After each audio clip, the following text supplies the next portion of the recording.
Hey friends, hope you're all doing well. We're doing okay too, just really tired since we've been working non-stop. We wanted to answer a question many of you ask: how does our publishing process work? Most of our audiobooks are first posted on Patreon as paid content.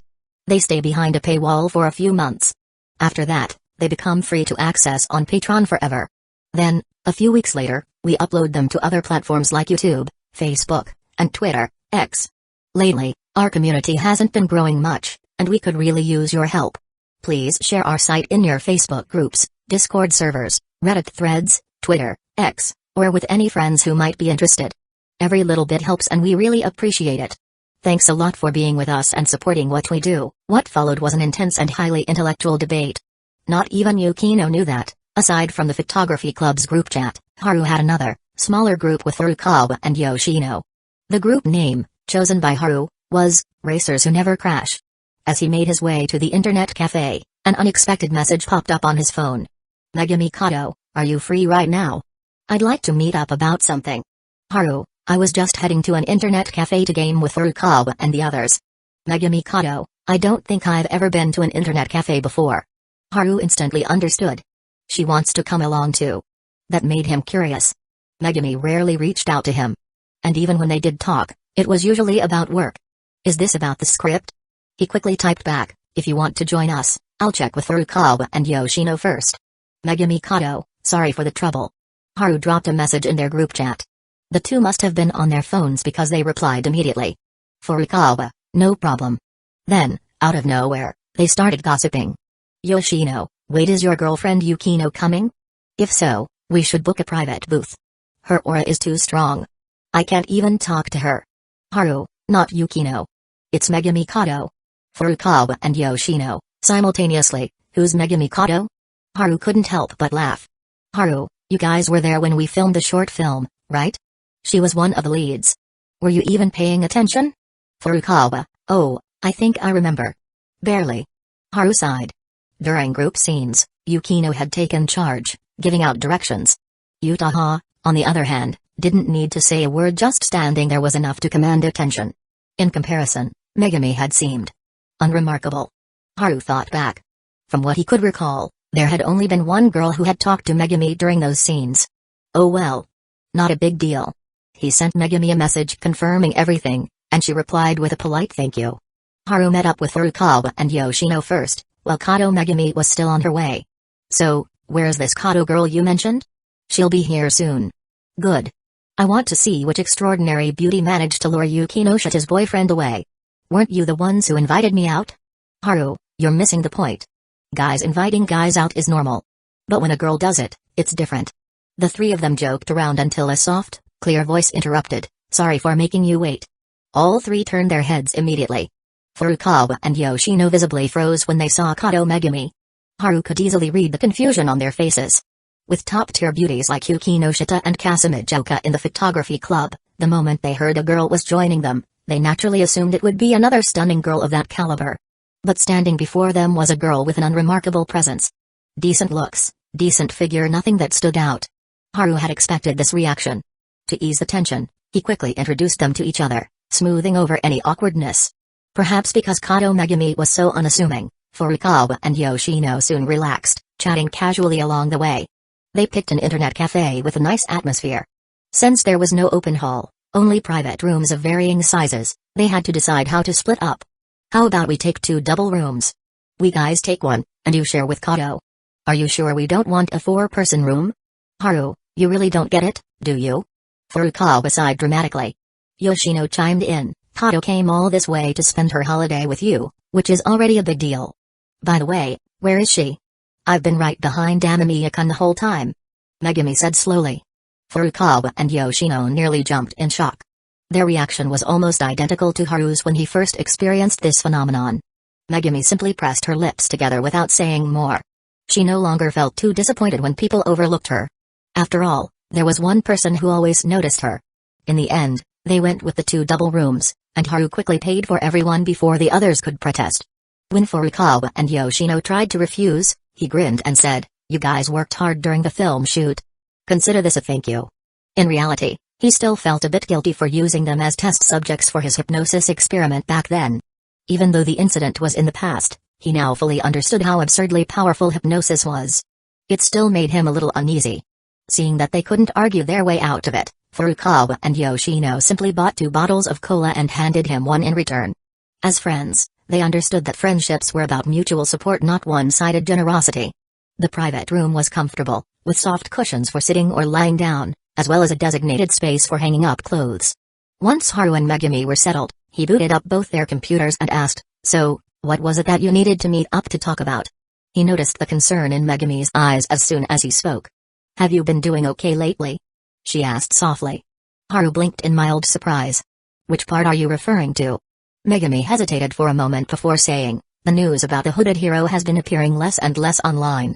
I kept an eye on it, and it looks like someone is deliberately suppressing it. So, I started wondering if something had happened to you." Her concern was genuine and heartfelt. Haru waved a hand dismissively. "Don't worry. Something did happen, but it's already been taken care of." Megumi nodded. Since he didn't want to elaborate, she chose not to press further. "So, was that the reason you wanted to meet up?" he asked, logging into his social account and launching League of Legends. Megumi didn't touch her computer. Instead, she continued gazing at him. "There's actually something else I wanted to ask, but I'm not sure if I should." Haru smirked. "Well, since you brought it up, it means you want to ask." "Good point." After what seemed like a moment of internal debate, Megumi folded her hands neatly over her lap and looked up at him. "Kazekage-senpai seems to be doing much better these days. Did you encourage her again?" "No, she encouraged me." With her mouth won the moment Megumi mentioned Utaha, Haru's mind flashed back to the events of the previous night. He could tell that if the timing had been right, she truly would have given him everything rather than simply using her mouth to make him happy. That was also the first time he had personally measured just how incredible Utaha's body was. No doubt about it, she was spectacular. Completely different from Yukino. If Yukino was a proud and elegant bloom, then Utaha was fire melting into passion. Snapping out of his thoughts, Haru casually responded, "Not really. She's always been talented." Once she adjusted her mindset, her state naturally improved. Just as he finished speaking, his phone suddenly rang. Glancing at the caller ID, he saw Utaha's name flashing on the screen. Speak of the devil. Chapter 95, The Humble and Studious Kazekage. When Haru saw Utaha calling, he initially thought she just wanted to chat or ask for advice about script writing. But as he glanced at Kato Megumi, signaling that he was taking the call, he was met with a deliberately loud, almost seductive voice from the other end. "Good afternoon, Amamiya-sensei." Keeping a straight face, Haru was relieved that his phone wasn't on speaker, otherwise, this would have been quite the awkward situation. He stole a glance at Kato Megumi, who was focused on her computer, then calmly responded. "So, are you calling to ask for my advice?" "That's right. Are you free right now? I'd like to come over and hang out." Utaha made no effort to conceal her intentions. Whether her definition of hanging out was entirely innocent was up for debate. "I'm outside right now, actually. I'm with some friends." "Oh? With Furukawa and the others?" Since they had all worked together on the film project, she was naturally familiar with his 2 classmates. "Yeah, they invited me to the internet cafe to play some games. I had nothing else to do, so I came along. Just the 2 of them. Kato's here too." Utaha's voice suddenly lifted, a clear note of surprise in her tone. Kato Megumi remained as quiet as ever, not looking up or interjecting. "Which internet cafe are you at?" "I'm coming over." She didn't even give him a chance to respond before stating her decision outright. After Haru gave her the address and room number, the call ended abruptly. "Is Utaha-senpai coming over?" Kato Megumi finally spoke. As Haru connected to the voice chat with Furukawa and the others, he replied casually, "Yeah, she should be here soon." Kato Megumi nodded. "Looks like Utaha-senpai has become more enthusiastic since you encouraged her." Was that a subtle implication? Haru couldn't tell. But Kato Megumi remained as composed as ever, completely unreadable. It was impossible to decipher her thoughts, and her expression gave away nothing. As if she had merely made an offhand comment. "Do you want to play too?" Haru offered. Kato Megumi declined. "I'll just watch. Besides, when Utaha-senpai arrives, someone will have to go meet her. I already gave her the room number. She'll find it on her own. If no one goes to greet her, she'll overthink it." "Overthink?" "Yes. But what exactly she'll think?" "Well, you'd have to ask her yourself. I don't recall saying I was curious. But you are curious about what I'm thinking." The conversation hit a stalemate. Haru was already queued up in the match with Furukawa and the others, yet most of his attention remained on the girl beside him. Kato Megumi met his gaze directly. Did I guess wrong? If I did, I'll apologize. A masterful use of sincerity as a trump card. Haru felt a headache coming on. She always spoke so honestly, so naturally, maintaining that plain and unremarkable demeanor. It was a conversation style he wasn't used to. He couldn't help but recall his past observation this girl was his natural counter. When talking with Yukino, their discussions tended to be serious. As long as he acted playful, she would react with exasperation but ultimately follow his lead. Utaha, on the other hand, never hid her feelings toward him and was more than willing to play along, sometimes even teasing him in her own way. But Kato Megumi? She always appeared calm and unaffected. If you asked, she answered. If you spoke, she listened. Her approach was pure sincerity. At least, on the surface. You're not saying anything. So that means I was right. Kato Megumi reached her own conclusion. Haru let out a helpless chuckle. If Utaha-senpai knew you had this side to you, she'd be really surprised. I think she'd just see me as a reliable companion. Huh? Amamiya-kun, did you not know? Utaha-senpai and I are good friends. Every time she was upset because of you, she would come to me to talk. Haru was silent for a moment before replying, I just didn't expect your friendship to develop this fast. Relationships between girls are complicated. Kato Megumi spoke in a soft voice. Despite being a girl herself, she delivered that statement without the slightest fluctuation in emotion, almost as if she were educating Haru on how to understand women better. Sensing that the conversation was going off track, Haru decided to change the topic. I've been meaning to ask what's in that bag you're carrying? Oh, this cake and cookies. Kato Megumi lifted the black bag beside her. Haru had noticed it earlier, but he had assumed it contained something ordinary like a water bottle or a phone, so he hadn't given it much thought. Now, she carefully placed 2 small cakes on the table, leaving the packaging intact, as if waiting for something. Then, with a hint of expectation in her voice, she asked, the cookies you made last time were delicious, the ones Yukinoshita-san brought to the club. Haru blinked. Is this a thank you gift? Yes. Kato Megumi pushed the treats toward him. Thanks. I like snacking while I game, so this is perfect? Haru accepted without hesitation. A subtle glimmer of anticipation flickered in Kato Megumi's eyes. So, would you be willing to bake cookies for everyone again? Haru paused mid-unwrapping. Wait, was this her real reason for meeting me today? He wasn't sure, but the request itself was reasonable. She had said everyone. Not just herself. Since he already saw the photography club members as friends, baking something for them wasn't a big deal. As the game match began, Haru put on his headphones and focused. It was then that he realized something: the headphones were faulty. Likely due to negligence from the internet cafe staff, the sound leakage was significant. Not only could Kato Megumi hear the game's voice lines and sound effects, but she could also hear Furukawa and the others' excited chatter. She didn't seem to mind, so Haru didn't bring it up and instead focused on the match. Perhaps it was thanks to his steel body, or maybe even his auto-aim ability, but his reaction speed and game sense had improved significantly. With his accumulated experience, he carried Furukawa and the others to victory in the first round. Amamiya, how the hell are you so good? Don't tell me that whole thing about getting scouted by a pro gaming club wasn't just a joke? Dude, keep it up. I've been on a losing streak lately. My win rate depends on you now. Just as Haru was about to bask in their admiration, his phone vibrated. It was a call from Utaha. She's probably here. I'll go get her. Kato Megumi stood up and left the room. A moment later, she returned with a familiar curvaceous figure. A 2-person booth. The first thing Utaha noticed wasn't Haru, but rather the room setup. I originally wanted a 4-person booth, but Furukawa and the others refused. Haru explained. Without commenting further, Utaha adjusted her skirt and gracefully took a seat beside him.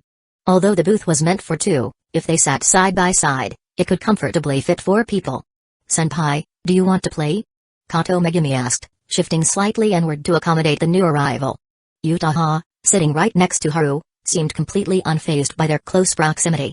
I'll watch for now, she said with a smile, shaking her head. Kato Megumi didn't push the matter. She casually opened a news website, checked for any new articles from Hooded Hero, and, finding none, closed the page. Meanwhile, Haru started his second game. That was when Furukawa's voice came through his faulty headphones. Haru, that girl just now wasn't Kato, right? Her voice sounds kinda familiar. Thanks to the sound leakage, both girls had clearly heard the question. Before Haru could respond, the beautifully made-up girl beside him leaned toward the mic and spoke. Hello, I'm Kazekage Utaha. Silence. Dead silence. What's wrong with you guys? She's just a senpai, Not a teacher. Why so nervous? Harut teased. We just didn't expect you to be able to invite Kazekage-senpai. Damn it, how many secrets are you hiding from us? You never asked, so I never told you. Bullshit. That's the most ridiculous excuse I've ever heard. I dare you to swear on your grandfather's name. I'm not Kandaeki. Why the hell would I swear like that? With Haru joking around, his teammates finally loosened up. Still, they couldn't help but feel relieved. Thank God they had chosen separate two-person booths. Otherwise, they might have had to fight Haru on the spot out of sheer jealousy. After all, she was one of the two most popular girls in school. The second match began, and since Furukawa and the others were in lower ranks and didn't encounter any high-level players, it was another easy win. Seeing that neither of the girls beside him were interested in League of Legends, Haru shifted the conversation to stories from his past. This time, both Utaha and Kato Megumi seemed intrigued. Furukawa and the others, too, listened intently. Haru mostly talked about trivial childhood experiences like how the Yukinoshita sisters weren't always as composed as they were now, and how, as a child, he used to be the leader among them. He and Yukino had met in elementary school, and they had truly become close through an incident involving school bullying. Bullying was something he had always despised. Even after all these years, his stance hadn't changed. Bullying can affect someone for their entire life, and most of the time, the perpetrators feel no remorse. Instead, they take pride in what they've done. That's why, at the beginning of the school year, I didn't hold back. As she listened to his story, Utaha smiled softly, her expression filled with warmth. It was a rare, tender look that completely contrasted her usual demeanor. Megumi Kato sat properly beside them, quietly listening to the casual conversations about daily life. After winning 3 consecutive rounds of the game, Haru looked at Utaha and the others, noticing they didn't seem to have much to do. Aren't you getting bored just sitting here? He asked. As long as you keep talking, we won't be. Megumi replied honestly. Utaha nodded in agreement but then added, actually, why don't you teach me how to play? Haru was momentarily taken aback. This was the difference between her and Yukino. Utaha was always the type to take the initiative. Sure. Megumi, do you want to join too? If you do, I'll go grab another controller from the front desk. No need. She declined. With Utaha joining in, the 4th round of the game began. The atmosphere shifted slightly. Furukawa and the others were noticeably more polite in their conversations. Haru had initially planned to keep the mood lively, but Utaha suddenly chuckled. By the way, his headset was malfunctioning. We could hear everything you guys were saying earlier. The other side fell silent for a few seconds before Furukawa and his friend let out exaggerated groans. I knew something was off about the audio on your end. Why didn't you tell us sooner, Haru? When guys played games together, the conversation naturally tended to go off the rails sometimes. Now that they realized they had embarrassed themselves in front of a school celebrity, their mortification was obvious. I forgot. Haru shrugged, refusing to take the blame. As the 4th game progressed, Utaha showcased the results of her recent practice. She didn't just compliment Haru when he played well. If Furukawa and the others did something impressive, she made sure to acknowledge them too. And when someone made a mistake, she reassured them with an easygoing, no worries. Because she was still a beginner herself and had the lowest ranking among them. By the end of the match, the atmosphere was surprisingly harmonious, almost unnaturally so. Haru and Megumi both had the same thought: she's put in a lot of effort when it comes to social interactions. And the reason? There was no need to guess. She was clearly trying to surpass Yukino in certain areas. Furukawa and the others, on the other hand, had a much simpler thought: what kind of god-tier teammate is this? As evening approached, everyone headed home. Megumi excused herself first, leaving just Haru and Utaha walking together. You were seriously impressive today, Haru remarked as he recalled the afternoon's events. Utaha smirked. Didn't you once say I was too eager to improve? I just happen to feel the same way about this, so I put in the effort. So, in a way, I'm like a walking encouragement buff? Haru mused. Suddenly, Utaha slipped her arm through his, the warmth of her touch spreading through the fabric of his sleeve. You owe me a lesson, she murmured. Haru raised an eyebrow. Aren't you heading home for dinner? I am, she admitted, but I want you to come with me. So, I'm going to your place for dinner again? Not quite. My mom has been overthinking things lately, and I haven't fully convinced her yet. Haru processed her words before suggesting, should I go talk to her? Utaha saw right through him. He wanted to share the burden she was carrying. Her expression softened. I can handle it, she said gently. You just need to teach me. Wait. The way you said that, are you planning to sneak me in through the window? No need for that, she replied with a teasing smile. My dad isn't home yet, And my mom's out grocery shopping. We can just use the front door. Should I be impressed by your strategic thinking? Thank you for the compliment, she said with a smirk. And so, they arrived at the Kazekage residence. Just as Utaha had predicted, no one was home. Haru changed into indoor slippers, but before he could react, Utaha grabbed his shoes along with her own and carried them into her bedroom. The whole thing felt sneaky, like they were up to no good. It almost made him laugh. But the moment he stepped inside her room, all thoughts of laughing disappeared.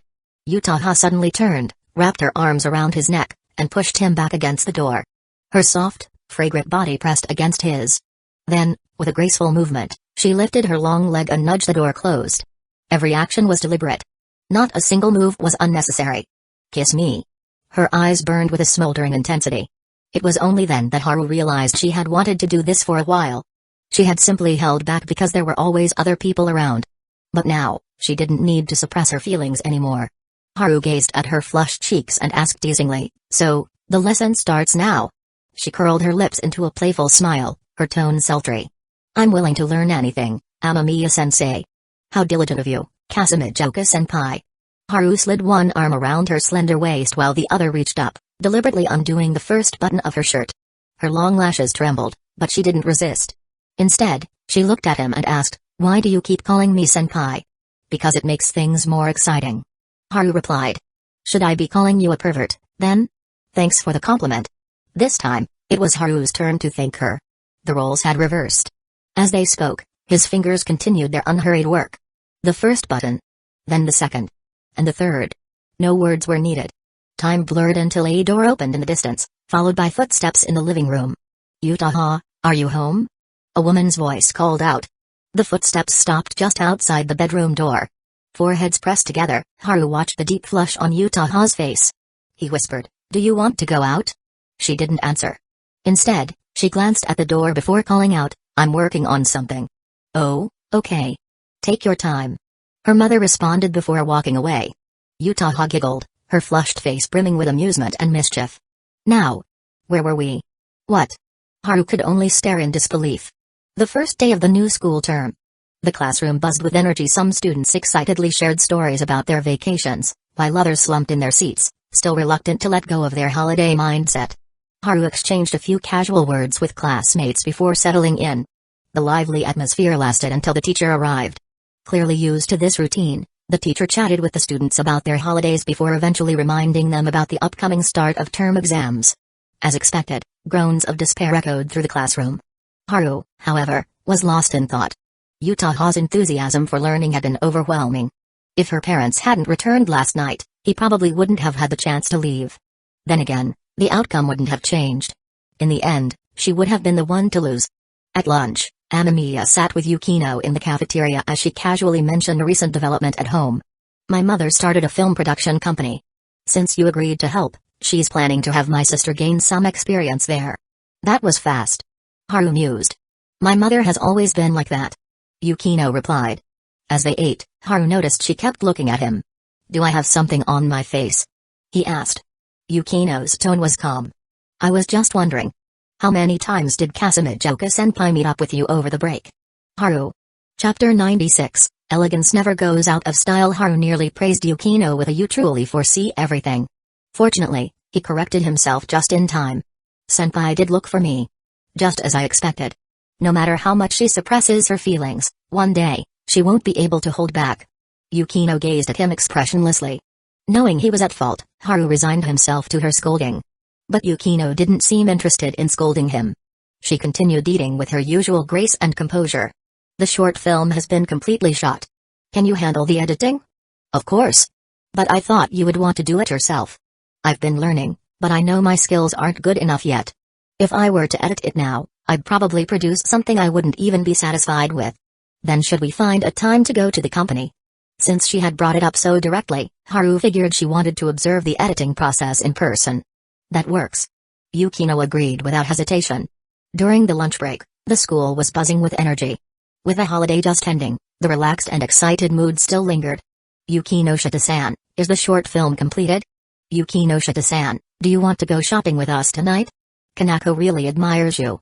"Ugh, no, I don't." As Haru and Yukino walked out of the cafeteria, A few students who had helped with the film earlier greeted them. Of course, all the girls were there for Yukino. The rumor that they were dating had long since spread, and after witnessing Yukino's leadership and personality during filming, the girls wisely refrained from chatting with Haru. As they walked, Yukino responded to each greeting with quiet politeness. When they reached the deserted end of a hallway, Haru chuckled and teased, "So, how does it feel to be admired and respected by your classmates?" Yukino actually took a moment to consider it. "Though I prefer quieter environments, I must admit it's not a bad feeling." Then, she turned to him, amusement flickering in her beautiful eyes. "For this, I should thank you." Haru had been the one who convinced their classmates to help with the shoot. The snacks and drinks on set? All provided out of his own pocket.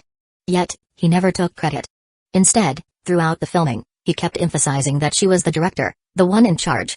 After hearing it enough times, everyone naturally assumed that the delicious snacks and wide variety of drinks had been arranged by Yukino herself. And so, her reputation at school had shifted for the better. Coupled with her fair and impartial demeanor, she had, on the very first day back, earned the admiration and goodwill of many. "It was nothing," Haru said casually, smiling. "We're going to be in high school together for 3 years. If I can help you have a better time here, why wouldn't I?" To him, it really was a small thing. Something he felt he should do. Yukino's smile deepened. "To be honest, I wanted everyone to know that you were the one who bought everything. It's in the past now. Besides, there's no need for us to keep things so separate, is there? Are you confessing to me right now?" "I've already confessed, haven't I?" "Still the same as always." Yukino chuckled to herself, then thought of another remarkable girl. "I really can't escape this scumbag, can I?" Her gaze drifted toward the sports field, and in her mind, an image of Kazekage Utaha surfaced. Before she could stop herself, she asked, "Senpai didn't come looking for you today?" "Nope," Haru answered honestly. "First day back, she's probably busy." Yukino had forgotten about that. Utaha was also top of her grade, a school celebrity in her own right. Of course, she'd be swamped today. Haru noticed her silence and added, "She probably doesn't have time to find me today. I spent most of the morning with Furukawa and the others." "Those two friends who openly discuss games with you?" So she hadn't forgotten them. Haru chuckled. "We don't just talk about those kinds of games. It's like how manga fans sometimes read those kinds of books, but people who only read those books rarely touch regular manga." Yukino shot him a helpless look. "Only you could say something so ridiculous with a straight face. Was my logic wrong?" "Absolutely." "Alright, fine. What I meant was Furukawa and the others aren't just any friends. They helped a lot during filming." "Helped?" "Yeah. They kept the atmosphere lively and looked after classmates who were grumpy from the heat." "Fair enough. But that doesn't change their image as your game discussion buddies." "Whatever, it's only the first day back. I won't argue with you today." "Giving up so easily? That's not like you, Amamiya Haru." Yukino raised an eyebrow, doubt playing on her fair face. Whenever she called him by his full name, it meant one of two things: either she was angry or she wanted the truth. And this time, it was clearly the latter. Under her sharp gaze, Haru glanced around, ensuring no one was nearby, before leaning in close. "What are you doing?" Yukino didn't back away, though her cheeks grew slightly warm at his sudden proximity. Lowering his voice, Haru whispered, "I'm giving up quickly because I'm a kind and considerate man." "Speak normally." "Cough." "Fine. It's just that you always surrender quickly when you stay over at my place, so I figured I'd return the favor." Yukino glared daggers at him. Was that really something he could just say out loud? Besides, she had never once surrendered. Not even once. She could swear on her, well, relatively flat chest. Even that one time, when she lost way too quickly and nearly begged for mercy, she still made a comeback in the end. Haru, unfazed by her glare, spread his hands. "I was just trying to be thoughtful, and now you're mad at me?" Yukino took a step back, putting some distance between them. Her anger faded, replaced by growing suspicion. Her sharp mind warned her this is a trap. Reverse psychology? She guessed. Haru feigned innocence. "How could I? You're too smart for that. If I used reverse psychology on you, you'd see right through it immediately." Yukino narrowed her eyes. "So it is reverse psychology." Turning away, she walked off, throwing out a casual remark, "I'm not staying over at your place tonight." "Give up." Haru sighed dramatically. "Mission failed, huh?" Yukino paused for a moment. "Kazekage-senpai isn't allowed to stay over either. I'll be calling to check." "Is this what they call a bed check?" Haru laughed. Yukino didn't deny it. After school, the photography club gathered, excitement filling the air as they learned the short film had entered its final editing phase. After all, this project had been built from the ground up, step by step. Everyone had poured their energy into it. Will it be uploaded online? Someone asked. Have we settled on the final name? Last time, Yukinoshita-san mentioned that she wasn't entirely satisfied with the current one and wanted to think it over some more. A group of students turned to Haru, eagerly awaiting his response. Yutaha, however, remained silent, merely glancing at Yukino, who sat calmly beside her. She quickly caught on. Yukinoshita, you've already decided, haven't you? The others immediately turned their attention to her. Yukino gave a small nod. I've decided to release it online. When I spoke to the principal earlier, I promised to include a promotional segment for the school at the end of the film. Because of that, I believe the school will help us with promotion as well. This is great news. If more people see the short film we worked so hard on, it means our efforts weren't in vain. Even Kato Megumi, who rarely spoke up, chimed in. It was clear this project meant a lot to her. Yukino nodded. I feel the same way. As for the name, I've decided on birthday gift. Yutaha gave her a strange look. Birthday gift. Is it because of the ending I suggested? Where the ghost heroine chooses to say a heartfelt farewell on the other heroine's birthday. Yes. Yukino confirmed. Yutaha's expression became even more complicated. Is this some kind of gesture of goodwill? But she immediately dismissed that thought. Knowing Yukino's personality, there was no reason for her to go out of her way to please anyone. And yet, the final version of the film had adopted her proposed ending instead of the one Yukino originally decided on. She couldn't quite wrap her head around it. Meanwhile, Kato Megumi sat quietly, lost in thought, unnoticed by the others. With everything settled, Haru didn't keep the club members for too long on their first day back. As usual, he and Yukino walked home together. But they hadn't gotten far before a black Lexus sedan pulled up beside them. It didn't exactly block their path, but it was clear that the car had stopped specifically for them. The door opened, and a weary-looking woman stepped out. Yukino's eyes flickered with surprise. Mrs. Hisada? Haru stood by silently, observing. Yukinoshita-san, do you have a moment to talk in private? The woman forced a smile, but her exhaustion was evident, making it look rather unconvincing. Yukino still vividly remembered the things her mother had warned her about.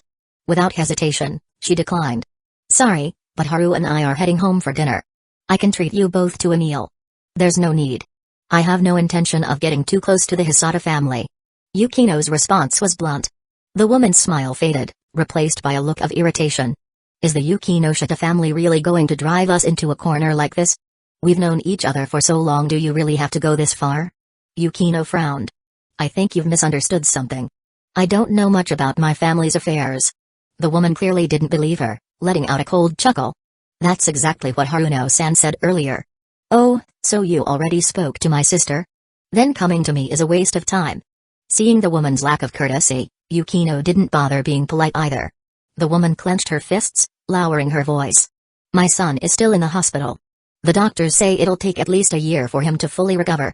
Yukino looked confused. And you're telling us this because Haru and I have no involvement in your family's matters. Haru quickly nodded. Yeah, I gotta be honest here, we really don't. The woman gritted her teeth and softened her tone slightly. My brother's career plummeted because of your family's ruthless tactics.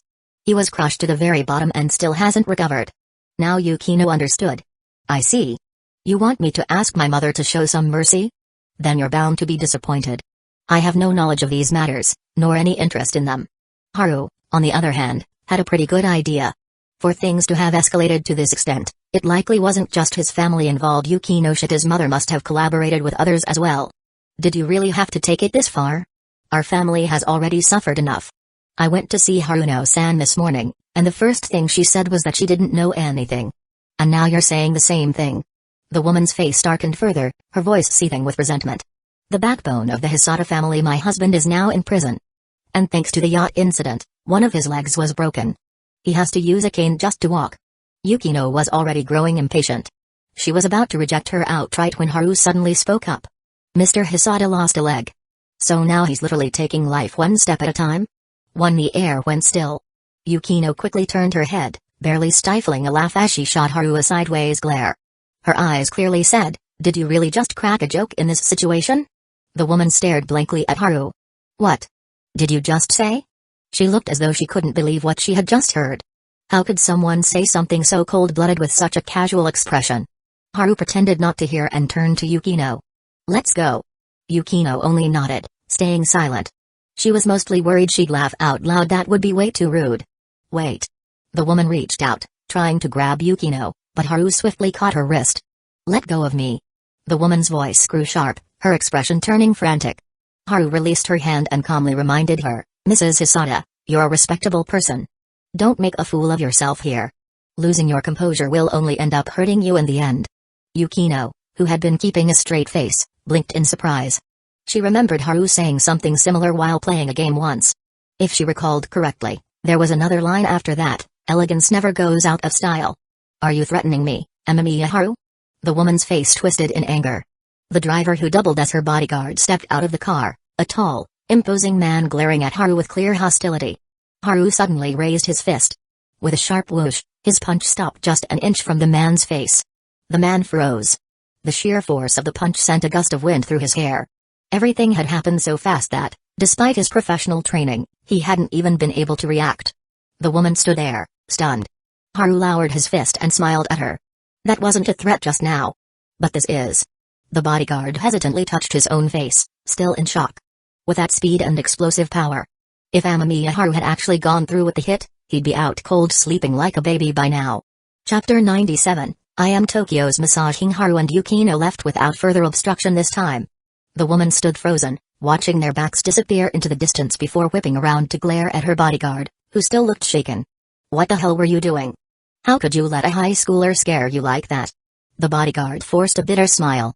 I don't even know how to explain it. As a trained professional, he was painfully aware of how terrifying Haru's punch had been. That sheer speed and force. If the kid had actually hit him, he wouldn't have even had time to react. His nose would have been shattered before he knew it. Let's go back. I'll talk to Mrs. Yukinoshita again. There's no way she's really planning to burn all bridges with us. The woman ranted for a bit in frustration before getting back into the car with her bodyguard. 2 peaceful days passed after that. Every day, Haru made sure to check in with Yukino, just in case the Hisata family had tried to bother her again. Mrs. Hisata probably won't come after me or my sister again. Yukino replied calmly. She should understand by now that if she wants to solve her family's problems, she'll have to get my mother involved. She still didn't ask for details, only stating the situation as it was. But Haru was always cautious. He didn't fully relax just yet. He decided to pay a friendly visit to Hisata Keisuke in the hospital that evening. That afternoon, during the break after first period, Haru found himself in a heated discussion with a few classmates who had previously helped out in the photography club. Their voices were hushed, but their expressions were anything but serious. They were talking about Oroge. What had started as a private conversation between Haru and his close friends, Furukawa and 3 others avid industry insiders, had somehow been overheard. That single slip had unearthed a surprising revelation. There were far more enthusiasts in class than expected. Some argued that older games were better, full of nostalgia and gripping storylines. Others countered that modern games were superior. Their refined graphics alone put older titles to shame. Then, a boy with neatly parted hair chimed in with a calm, knowing tone. It's never about the land being barren. It's about whether the ox can endure. No matter how hard you plow, a dry field will only ever become a rice paddy at best. Silence. Everyone stared at him in awe. So this was the true master among them. Meanwhile, Haru was lost in thought. Wait. My situation seems different. This ox isn't even close to exhaustion. In fact, it only grows stronger with every battle. After school, Haru had just stepped out of the classroom when he ran into Yutaha. You're heading to the club too? Perfect, let's go together. She said casually. Haru smirked. Not busy anymore? For now. Yutaha sighed dramatically, pretending to be exhausted. Then you should take the chance to rest properly. I expected you to say something like, want me to make you a schedule? Or how about I give you a massage? Haru raised an eyebrow. Wait, how do you know I can massage? Huh? Wait, you actually can? Yutaha blinked in genuine surprise. She'd only been joking. Haru straightened up and declared proudly, I am Tokyo's massaging. The last time he told Yukino, he had modestly claimed to be Tokyo's #1 massage expert. But now that his auto-aim skill had improved significantly, he saw no need to hold back. After all, when he massaged Yukino last time, he barely used any force. Yet she still had to change her underwear afterward. Yutaha chuckled. Alright then, if you have time, how about giving me a massage?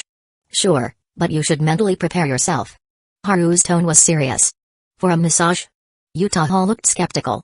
Yes. My techniques pack quite a punch. I'm worried you won't be able to handle it. PFFT. You're getting better at saying dumb things. Yutaha scoffed, utterly unconvinced. A massage that required mental preparation? What, was he going to make her cry or something? She prided herself on her vast knowledge and intellect. She had studied a little bit of everything including massage techniques. Haru claiming that she couldn't handle it. Nonsense. If anything, she was more concerned about whether he could handle her. After all, my body is quite something. When the time comes, I'll take the lead. Let's see if you're the one who breaks first. Yutaha's face grew slightly warm as she imagined Haru struggling to keep up. She couldn't help but giggle. Haru shot her a puzzled glance. Before he could ask, their path was suddenly blocked. You two? Together? Hiratsuka Shizuka frowned at the sight of them walking side by side. Haru replied smoothly, Yutaha-senpai and I were just discussing a highly professional academic topic. It's too advanced for you, Hiratsuka-sensei. Oh? Hiratsuka crossed her arms, tilting her chin up. Is that so? Then explain it to me. Are you sure you want to hear it? Quit stalling and spit it out. Haru smirked. We were discussing the energy absorption of sand walls and their effect on blast waves. Huh? Hiratsuka blinked in confusion. The topic sounded so technical, so dense, that she wasn't entirely sure if he was messing with her. She turned to Yutaha for confirmation. As a top student and a model pupil in the teacher's eyes, surely Yutaha would tell the truth. But what Hiratsuka didn't know was that this black-stocking senpai had long been conquered by this cunning pig. So when Yutaha noticed Hiratsuka's questioning gaze, she simply smiled politely and nodded. That's correct. Hiratsuka. Haru put on a concerned expression. Hiratsuka-sensei, your confused face says more than words ever could. Yutaha maintained her gentle smile. He's right. Hiratsuka, something about this feels off. She wasn't about to let these two brats make a fool of her. She was still their teacher. No way was she going to let Haru spread rumors about her being clueless, especially not to Yukino. So, keeping her cool, she challenged him. I still think you're messing with me. Haru gestured toward Yutaha. She's the top student in the entire grade. Hiratsuka immediately changed tactics, avoiding that point. Fine. She said, acting unimpressed. Then just explain that sand wall thing to me. It's sand wall energy absorption. Haru corrected, earning himself a glare. He chuckled and quickly searched his memory. Thanks to his steel body, his brain functions had been significantly enhanced. He easily recalled the research paper he'd once read out of boredom. We were talking about how, under the impact of a blast wave, a sand wall disperses rapidly, converting explosion energy into particle motion and friction. This absorption effect helps protect structures from the shockwave's destructive force. Hiratsuka was stunned. Then Yutaha, still smiling, smoothly added, according to the reports I've read, a sand wall can reduce peak overpressure by up to 6 times. The extended duration of the blast wave weakens its impact, lowering external structural strain by 30% and reducing acceleration peak values on end caps by 50%. This clearly demonstrates its effectiveness in shockwave absorption. Hiratsuka's eyes widened. Wait. Is there another expert? Even Haru was slightly surprised. Yutaha glanced at him with a knowing smile. I just happened to read that report too. How was my performance? Haru gave her a thumbs up. Brilliant. Absolutely brilliant. Hiratsuka Shizuka crossed her arms and nodded repeatedly. So, sensei, you stopped us just to ask about this?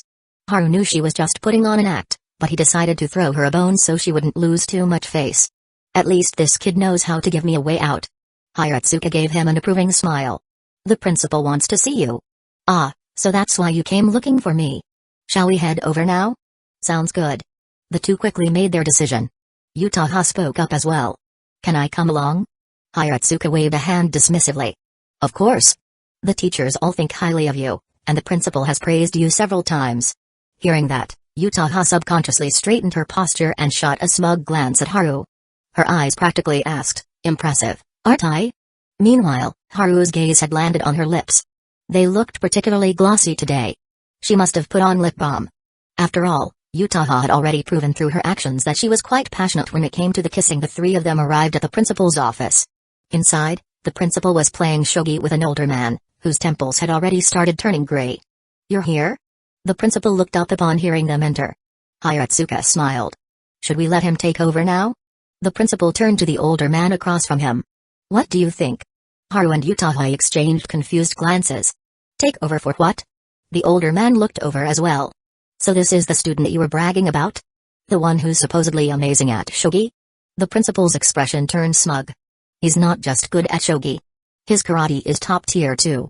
I'll even go so far as to say that, even compared to university-level competitors, he's a total monster. Now Haru and Utaha understood. The principal just wanted to show off. Utaha was full of curiosity and surprise. She had no idea Haru and the principal were this familiar with each other. That's quite the exaggeration. The older man chuckled. No matter how talented he is, he's still just a high school student. The principal immediately turned to Haru. Am I exaggerating? Haru initially wanted to be humble, but the principal was already giving him a look. The kind that roughly translated to, "You'd better act like a damn genius today." Haru almost laughed. Well, you're not wrong. I am pretty strong. And he's a shogi expert too. The principal added. The older man sighed, shaking his head with a smile. Alright, Amamiya-kun, was it? I'm the principal of Azabu Middle School. Let's have a match. Haru finally understood. So that's why the principal was so eager to show off. He must have been losing, so he dragged Hiratsuka to find help. After he sat down, Utaha and Hiratsuka immediately gathered around to spectate. The principal, meanwhile, just sat back with a grin, ready to enjoy the show. You want me to go easy on you? The older man asked, half-jokingly. Haru smirked. How about you wait until I win a few games first? The older man blinked in surprise. The principal burst into laughter. Yes. That's the attitude. Keep going, give me more of this. Utaha and Hiratsuka exchanged glances, both suppressing their amusement. Haru was doing a fantastic job boosting the principal's ego. The older man, however, didn't seem too bothered. Once the game started, he made his opening moves aggressively, his shogi style sharp and highly offensive. But unlike last time, Haru played at a steady, methodical pace, calculating every move carefully. He wasn't blindly bragging just now. He had his reasons. He'd spent years getting absolutely wrecked by Yukino in shogi. During his visits to her house, even her parents had joined in, watching and giving him pointers. After training under the three shogi masters of the Yukinoshita household for so long, his skills were naturally far above casual players. That said, because he only played against Yukino, he had no real gauge of how strong he was compared to the outside world. The battle raged on, with the older man attacking fiercely while Haru calmly plotted his counters. 17 minutes in, the outcome was decided. Again. The older man seemed to have gotten interested now. But before he could start another round, the principal laughed. Again? No way. He still has club activities. Amamiya isn't just in the karate club, he's also the president of the photography club. He doesn't have time to play endless matches with some old man. Then, the principal shot Haru a meaningful look. Haru understood immediately and stood up. You're just gonna leave after winning? Isn't that a little unfair? The older man chuckled, shaking his head. The principal pretended not to hear him and waved Haru and Utaha off. Alright, off you go. Haru rolled his eyes. So basically, I'm just your tool, huh? The principal just smirked and said nothing. As they walked out of the principal's office, Hiratsuka clapped Haru on the shoulder. Didn't know you were this good. It's not me who's impressive, it's Yukino. Haru shook his head. She's the one who trained me. Oh, that makes sense. That girl is ridiculously talented. Hiratsuka nodded thoughtfully. I should drop by your photography club sometime. With that, she turned and left. After walking alongside Haru for a while, Utaha suddenly spoke up. Would you practice shogi with me sometime? Haru glanced at her with a grin. Feeling competitive? Utaha smiled softly. I don't need to beat her. But I'd rather not lose too badly. Meanwhile, back at the photography club, Kato Megumi had just finished asking Yukino for some advice when she casually asked, did Amamiya-kun and Utaha-senpai get held up by something? Perhaps. Yukino responded indifferently. Kato simply nodded and returned to taking notes. Yukino, on the other hand, remained calm as she flipped through her study materials. Her composure was that of a commander, completely unfazed. Just how far have Utaha-senpai and that guy gone? Can she even handle him? Physically? For once, Yukino's thoughts took an uncharacteristically indecent turn. A moment later, she regained her usual composure. Chapter 98, Yukino's stockings. Am I going crazy? Why am I thinking about something like that?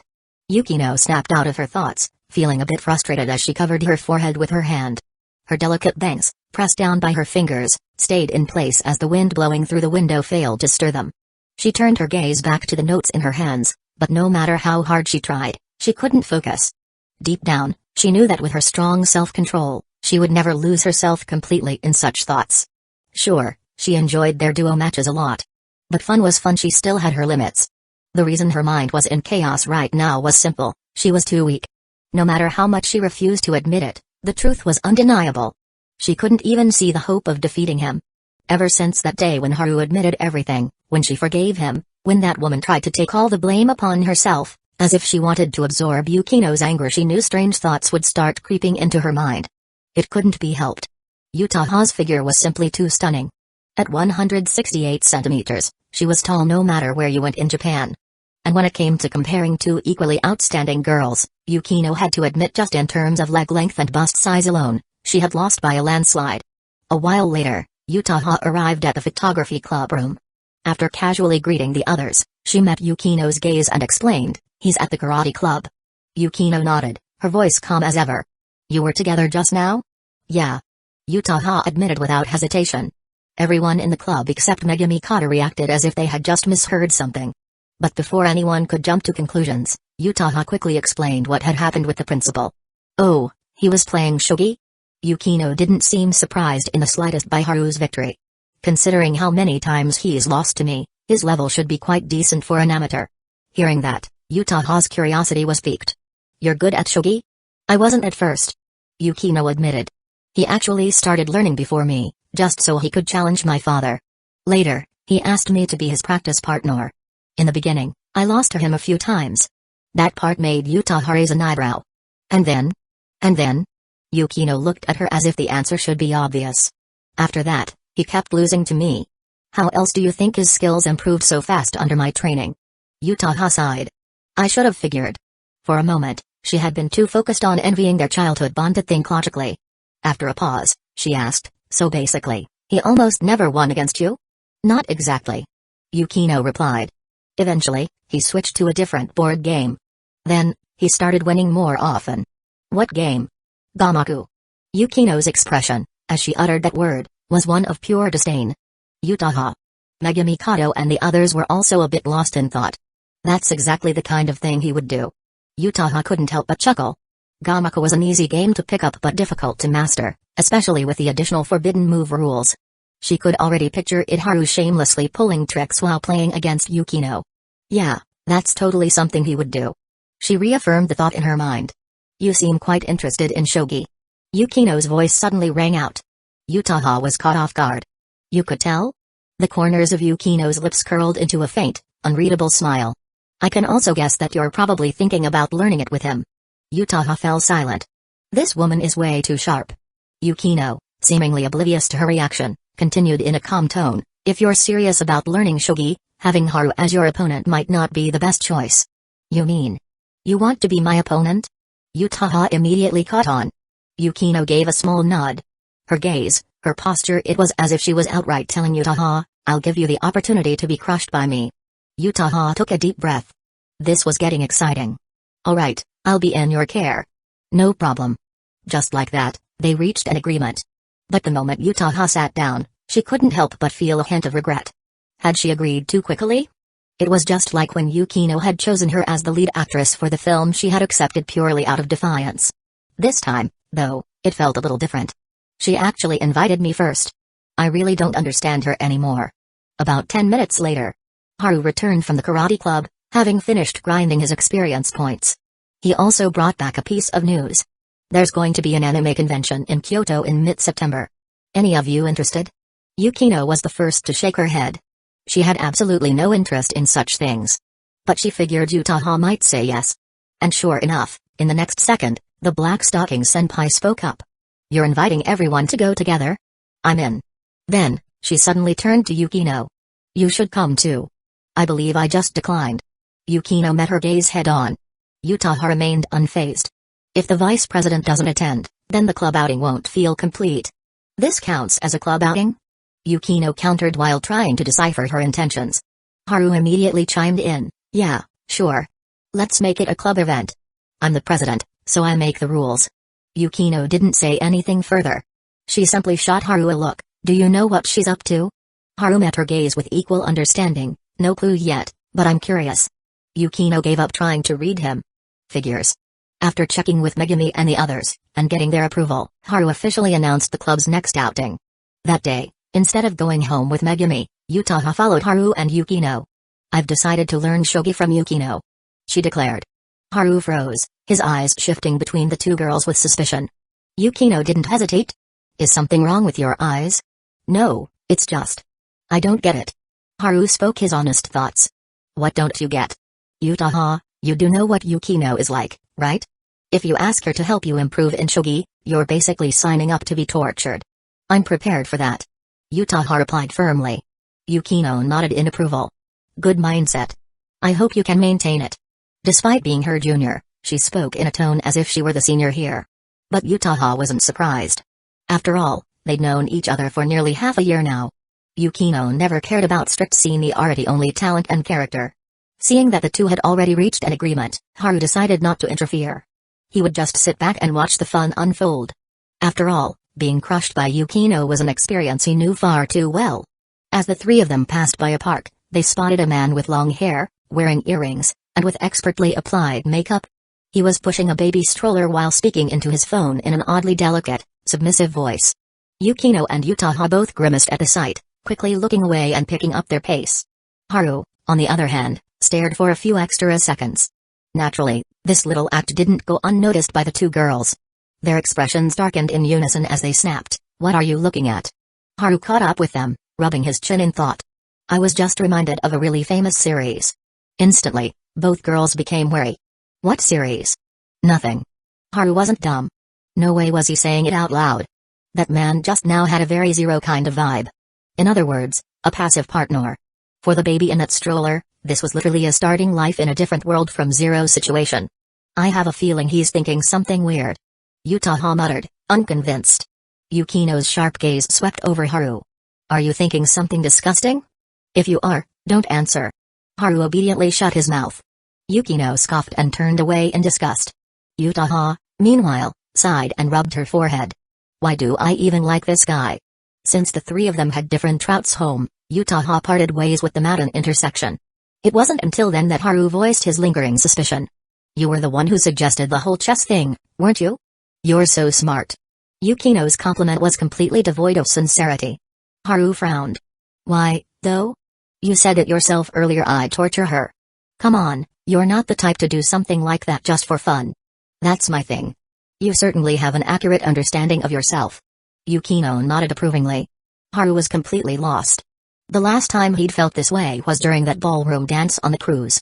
Back then, he'd sensed Yukino's unease, but even after all this time, she still hadn't given him any clues. "Before you and Utaha arrived at the club today, Kato suddenly reminded me of something," Yukino said out of nowhere. Haru played along. "Reminded you of what?" Instead of answering, Yukino fixed him with a stare. "How well do you know Kato?"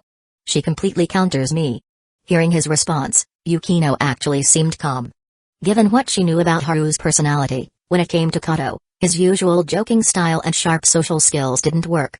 That plain and unremarkable girl was one of the few people who could disrupt his conversational flow. Even Yukino herself couldn't say for sure that she could always control the rhythm around Kato. "You're not telling me this so I can spy on her, are you?" Haru joked. "What if I was?" Haru straightened up and saluted. "Your problem is my mission, Commander Yukino. I'll carry it out with everything I've got." "Great. Now I don't have to consider it anymore." It had only been a passing thought, she would never actually do something like that. Besides, the real issue was that she still wasn't sure how Kato felt about Haru. After all, Kato had once said outright, "I don't have any feelings for Amamiya." At the time, Yukino had studied her carefully and confirmed that she was telling the truth. But as time passed and their interactions grew, Yukino had begun to question her own judgment. Is she just that good at hiding it, or am I overthinking things? For now, Yukino had no answer. Haru's voice broke through her thoughts. "Wanna come over to my place today?" Yukino didn't mind the sudden shift. "For what?" "The usual. You teach me Spanish, I teach you Chinese. My Chinese is already quite proficient." Hearing that, Haru switched to Chinese without missing a beat. "Back then, I departed, the willow trees swayed. Now I return, snow drifts all around." Yukino smirked. "You think I wouldn't recognize a passage from the Book of Songs? You've read that too?" Haru was, once again, surprised by her dedication to learning. Yukino seemed to enjoy the look on his face, her smile radiant. "I've proven my proficiency. What about you?" "I can read and write Pride and Prejudice in Spanish." "Impressive, right?" Haru revealed his trump card. "Not bad." That was all the praise she offered. Just as Haru was about to continue bragging, she suddenly said, "Let's go to your place." "Huh? What made you change your mind?" "I kind of miss Jelly." "Oh, well, Jelly definitely misses you too. You always bring treats. You just reminded me I should stop by the pet store for some snacks." That evening, fresh out of the bath, Yukino sat contentedly in the living room, petting the cat. Meanwhile, Haru, who had earlier bragged about his Spanish skills, was now pinned to the desk, forced to take study notes. "This is ridiculous. I'm already so fluent, yet you still make me study," he muttered, deliberately loud enough for Yukino to hear from the couch. "Diligence is the only way to prevent regression, and the key to improvement," she responded, clearly having anticipated his complaints. "Oh, right. My massage skills also came from diligent practice." "Are you provoking me?" "No, I'm agreeing with you." As soon as he said that, Yukino set down the orange cat and walked toward her room. Haru was puzzled. After 2 seconds of contemplation, he decided to follow her. But the moment he reached the doorway and took a peek inside, he froze. Yukino was putting on stockings. She had just slipped on one, leaving her other leg bare. The stark contrast between her pale, smooth skin and the sheer black stocking only made her fair complexion appear more delicate, while the leg in stockings exuded an elegant sensuality. There's a saying online, stockings are a woman's second skin. For someone like Yukino, who had grown up in a well-off family with meticulous skincare and self-care routines, her skin was flawless, rosy, smooth, and carrying a faint, enticing fragrance. "I knew you wouldn't behave." Her cheeks were slightly flushed, but she remained calm as she put on the other stocking. Haru, though deeply appreciative of how stunning she looked in stockings, was utterly confused. "What's with the sudden battle gear?" "What do you mean by battle gear? Wait, Haru." Halfway through her sentence, she realized what he meant, her expression shifting from confusion to mortification. After all, when it came to their past experiences, wasn't it always about attacking and advancing? Haru feigned ignorance. "What's wrong?" Yukino shot him a glare, her waist swaying slightly as she brushed past him and walked out. Haru trailed behind. "You still haven't told me why you're wearing stockings." She didn't answer immediately. Instead, after settling onto the sofa, she deliberately chose the far right seat, ensuring the coffee table wouldn't obstruct the view. Then, she crossed her legs, picked up the orange cat, and asked, "Does it look good?" "Do you even have to ask?" Haru countered. A faint smile graced her lips. "Well, now that you've had your fill, you can go back to studying." Haru froze. "This is cruel. How am I supposed to concentrate now?" Yukino leaned back, lifting her legs slightly. Wrapped in sheer black stockings, her delicate toes curled playfully, resembling tiny, mischievous pearls under the warm light. The side-sitting position only accentuated her leg line. Haru sighed. "This move is too ruthless." Yukino gave him an innocent look. "Could you move aside a little? You're blocking the TV." Haru begrudgingly shifted 2 steps to the right. Then, an idea struck him. His gaze landed on the cat nestled in her arms. "By the way, can I pet it?" Yukino immediately saw through his scheme and gave him a look of disdain. "When you say it, do you mean the cat, or my legs?" Haru tossed the question back. "That's for you to think about. Thanks for the reminder. I'll give it some thought. Meanwhile, you should go study." Yukino's response was effortlessly dismissive. Haru sighed and reluctantly returned to his desk, muttering under his breath. Yukino, enjoying her small victory, deliberately asked, "What are you mumbling about?" Haru grumbled, "I want to go to the kitchen, turn on the stove, and dice up some tomatoes into little pieces before tossing them in the pan to stir-fry." Tomato. Chapter 99, Kazekage, who can't focus on studying tonight. Yukino stayed over again. Neither she nor Haru found this unusual. It had become a common occurrence. After all, she had already showered here and changed into her nightdress. There was no need to explicitly announce, "I'm not going home tonight." At 10:30 p.m., she lay down in the bedroom. Naturally, the stockings had to come off. She hadn't thought much about it, but the moment she started taking them off, a certain someone dashed to the doorway, hand raised high. "Let me. I'm the best at taking off stockings." Unable to stand his foolish grin, Yukino gave up. She had already taken off one stocking halfway, but she pulled it back on then, with Haru watching expectantly, she kicked him right out of the bedroom. "Aikido master, kid." At 11 p.m., Haru noticed the bedroom lights were off, except for the soft glow of the bedside lamp. So, he brushed his teeth, washed his face, and did 100 push-ups to burn off some energy. But in truth, that amount of exercise barely drained him. If anything, it just gave him more experience points. When he entered the bedroom, Yukino was lying on her side. Only a corner of the blanket covered her chest, leaving her long, fair legs exposed. Slightly bent, her curves accentuated beautifully under the dim light. At first, Haru thought she was asleep. He moved cautiously, making no sound as he approached the bed. But the moment he sat down, he heard her breathing hitch just for an instant before it returned to normal. Alright. I feel connected to you, and you're playing mind games with me. Still keeping his movements gentle, Haru reached out not to lie down, but to pinch Yukino's soft little foot. Instantly, her breath hitched again. Haru almost laughed. He ran his fingers upward, tracing from her delicate ankle to her smooth, slender calf. Then further, toward the thigh concealed beneath her nightdress. That's enough. Yukino finally broke character, eyes glaring, her cheeks flushed. Haru feigned surprise. Oh? You were awake? Did it feel good? She asked, flashing an enchanting smile like a magician revealing a trick. Haru immediately recognized the trouble's coming signal. Without hesitation, he flopped down beside her and murmured, "The night sky looks nice tonight." "I just checked, absolutely stunning." Yukino scoffed and turned her back to him. The bedside lamp flicked off. Darkness enveloped the room. She knew he wouldn't be able to fall asleep anytime soon. Neither would she. After waiting for a bit, she listened to his breathing, slow and even, possibly lost in thought. Then, with a small smirk in the dark, she lifted a leg and lightly nudged his waist. His steady breathing faltered. Then resumed. Yukino chuckled and whispered in Chinese, "This is called an eye for an eye. Are you showing off your Chinese skills?" Haru, catching a whiff of her intoxicating scent, seamlessly switched to Chinese as well. "I never need to show off something like that." "True, you are top of the class." "Jealous? You could always work harder on the upcoming exams and try to surpass me." "I don't like the phrase try to surpass you." "Then what do you like?" "I like it better when you drop the word try." The room fell silent. 3 seconds later, Yukino kicked him, annoyed. She ditched the Chinese. "Do you enjoy making dirty jokes?" "Not really." Haru knew better than to dig himself deeper. 1 point was enough, he wasn't about to push her too far. "Oh? So now you know fear?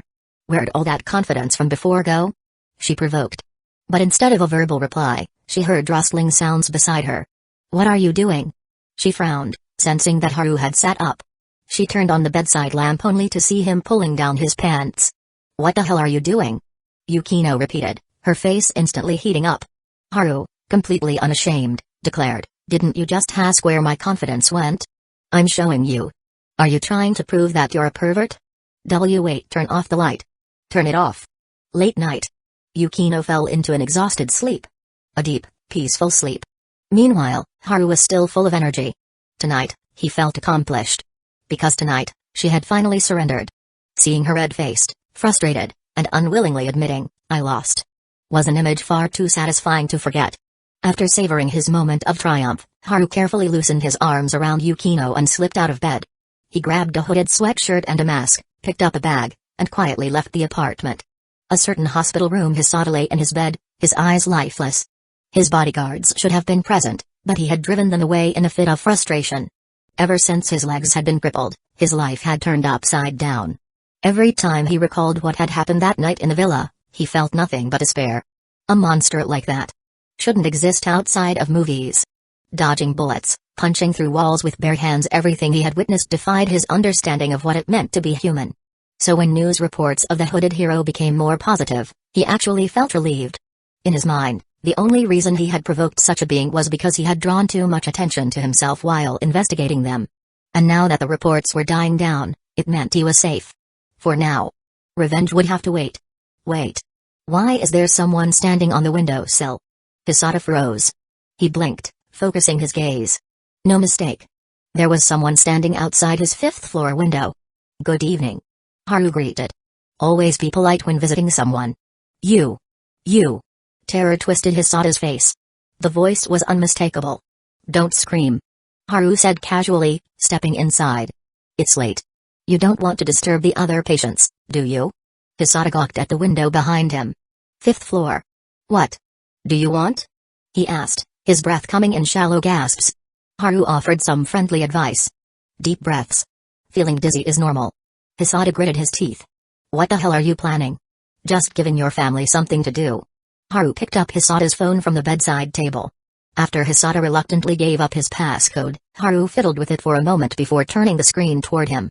Hisada stared in shock at the balance displayed on the screen. "Where did this money come from?" "Your brother took out a loan for you," Haru said casually. Don't worry, I only sent a few messages to your family. As for what happens next. Haru met his eyes.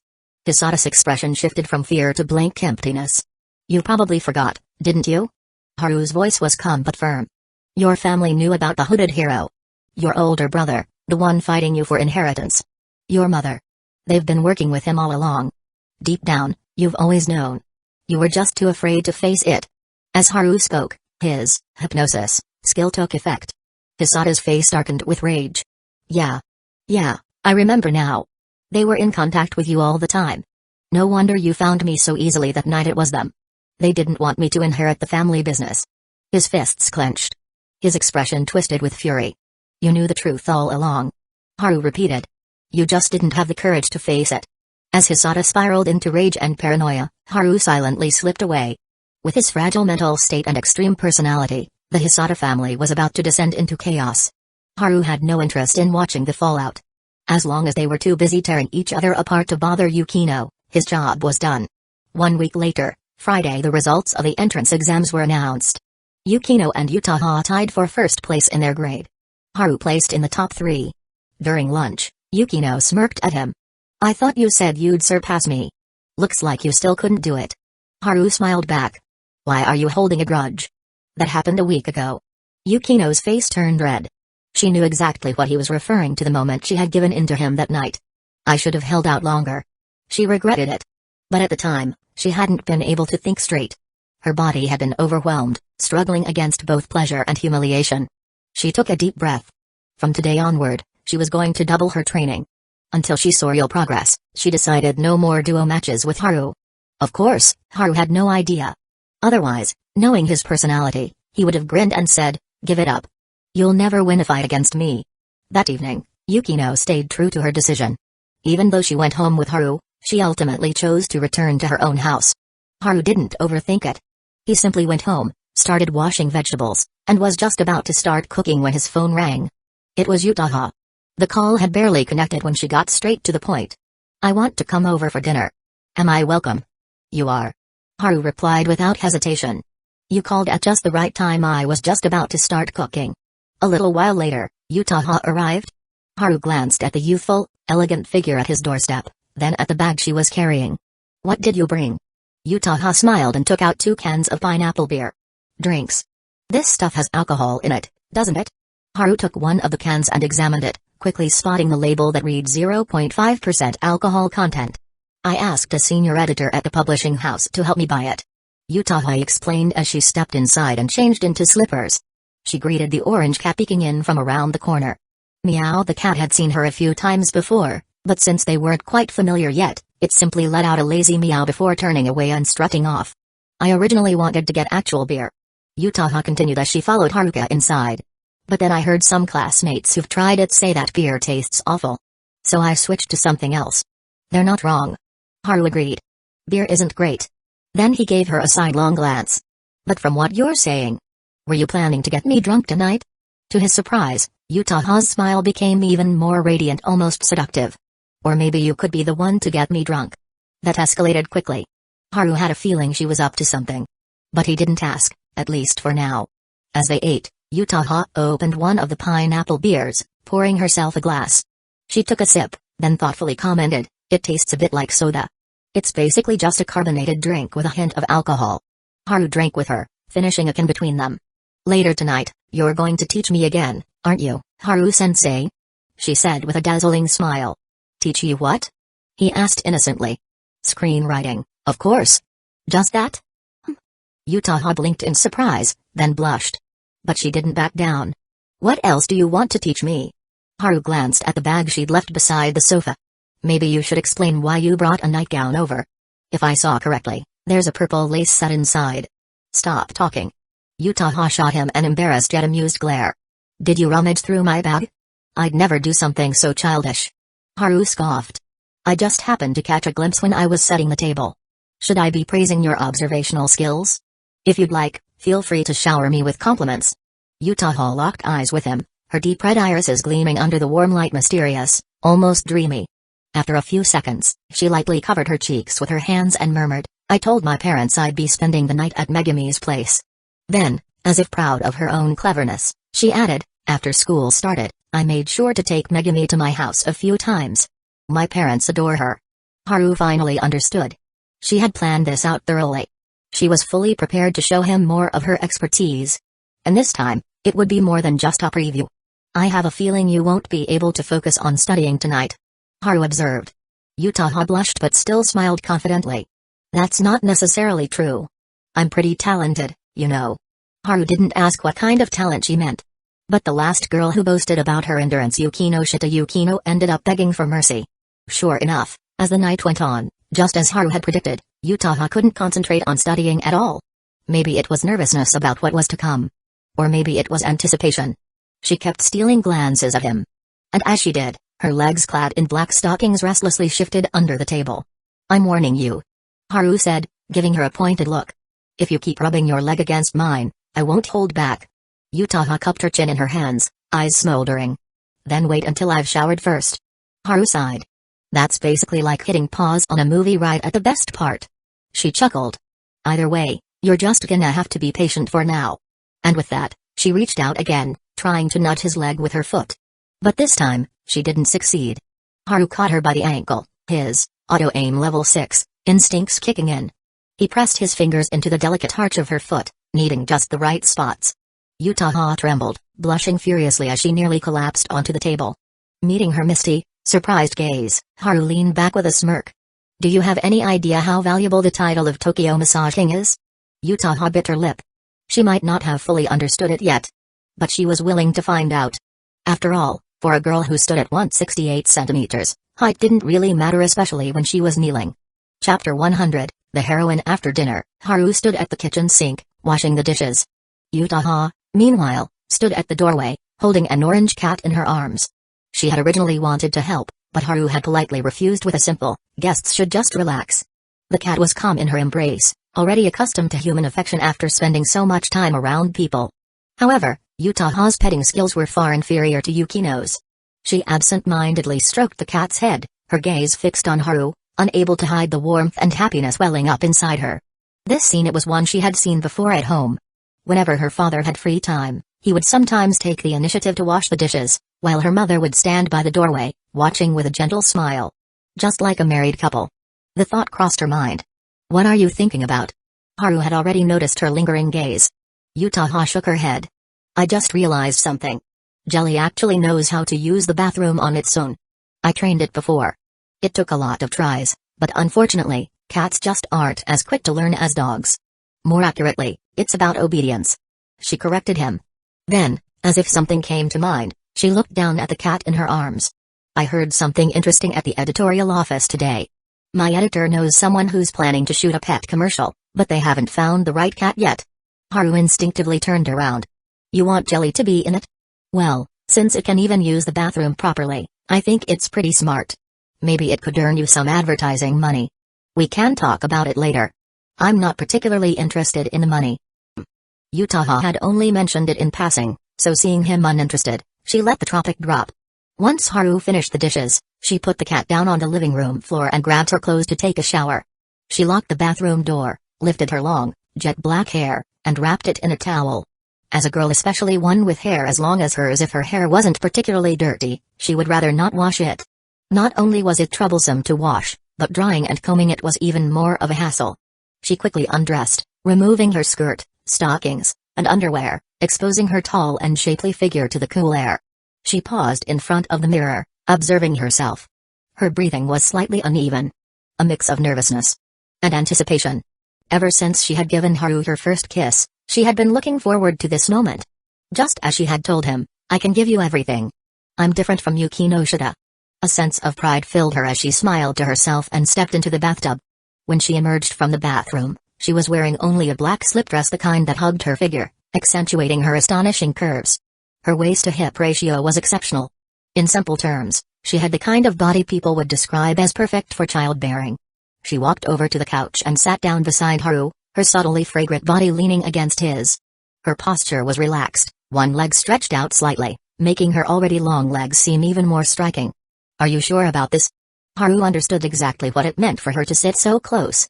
He turned to meet her gaze, his expression serious. Yutaha felt a little shy, But perhaps because she had been waiting for this day for so long, she didn't panic. Instead, she curved her lips into a teasing smile. "Are you nervous? I admire your confidence right now," Haru remarked dryly. Her eyes gleamed with both amusement and challenge. "You'll find out soon enough whether I'm just putting on an act." "Well, you are the heroine tonight." Haru nodded solemnly as he stood up. It was his turn to shower. Watching him disappear into the bathroom, Utaha placed a hand over her chest, taking 2 deep breaths. "Even now, I can't help but feel nervous." Thinking back to his words, the heroine, she couldn't help but smile again. A short while later, Haru emerged from the bathroom. He was only wearing a pair of boxer briefs, his upper body bare as he towel-dried his hair. Utaha openly admired his physique, deliberately teasing, "I didn't get a good look at you last time at the pool. Tonight, I finally have the chance." She rested her hand under her chin, tilting her head slightly. "Your muscle definition is surprisingly good. Looks like all that training paid off." "Oh? So now you're giving me a review?" Haru picked up the hairdryer, shooting her look. She smiled even more mischievously. "What's wrong? Are you finally feeling nervous about being judged by your senior?" Haru suddenly paused. Utaha thought he was flustered and was about to tease him further when, without warning, he turned around and casually tossed the hairdryer onto the single-seater couch beside him. "Wait, what are you? Shouldn't you be drying your hair off?" Before she could finish her sentence, Haru scooped her up effortlessly, carrying her in his arms. The way she had been sitting made it far too easy for him to pick her up like this. Utaha instinctively wrapped her arms around his neck. Any attempt to hide her shyness completely collapsed, her face and neck turning a deep shade of pink. "You were acting pretty smug just now," Haru remarked, still holding her. After the initial surprise, Utaha quickly regained her composure. And then she showed him what made her different from Yukino. "As your senior, I must be strict with my disrespectful junior. And as for being smug..." Her voice took on a playful, authoritative tone. "Should I take that as a sign of your lack of respect?" She fell into character instantly. Her blushing face maintained a serious expression as she deliberately gave him a reprimanding look, her voice laced with feigned scolding. "You must have forgotten who I am," he muttered, carrying her toward the bedroom. "Back at the start of the school year, I took on a group of senior bullies without hesitation." He paused for a moment before continuing, "Which means I'm much better at defying my seniors than respecting them." Utaha sensed there was more to his words than just their literal meaning. There was something about the way he said it. Something peculiar. Unfortunately, her understanding of wordplay wasn't quite strong enough to decipher the hidden implication. But soon, she wouldn't have the time to think about it anymore. Haru carried her into the bedroom. It wasn't her first time here. She had been in this room before when she had came to him for lessons on script writing, when she had explored the space out of curiosity. "You really are an insolent junior," she murmured softly. Her arms remained wrapped around his neck, unwilling to let go. Haru was completely enveloped in her scent. And now that she had just bathed, the fragrance seemed to have blended into her very skin, forming an intoxicating allure that made it impossible to focus on anything else. Every breath drew his eyes to the soft curve of her lips, the dewy glow of her eyes, the subtle shifts in her expression. Every fleeting moment, every delicate movement right now, nothing could compare to the beauty before him. The evening breeze of this season was anything but gentle, but at this moment, her radiant smile and fiery gaze outshone even the softest night wind. Saturday morning. When Utaha woke up, Haru was already awake. On a normal day, he would have been out for his morning run by now. But today was different.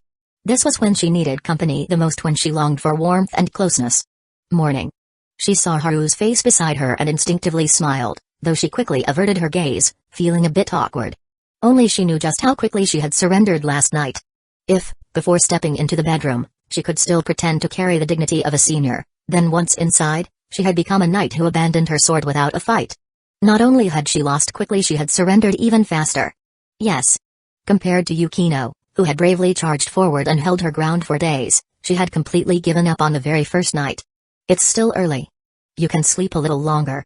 I'll make breakfast later." Haru, of course, understood why she was feeling embarrassed, so he smiled and changed the subject. Utaha's cheeks were tinged with a rosy hue. She looked back at him, a mix of shyness and disbelief in her voice. "How is your stamina even human?"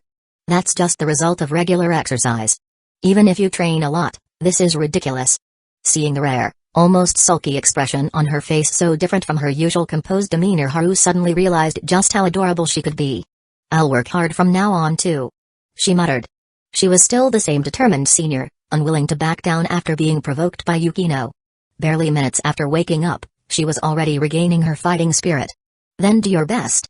Haru chuckled and pulled her soft, fragrant body into his arms.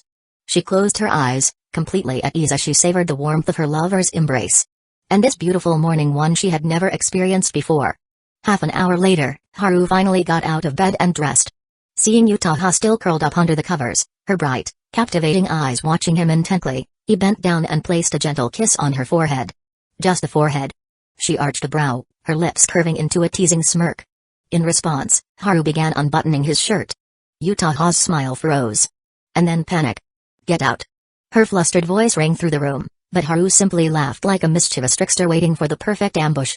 Still, he was considerate enough to close the door behind him as he left. Yutaha felt the heat lingering on her cheeks, memories of last night flashing through her mind.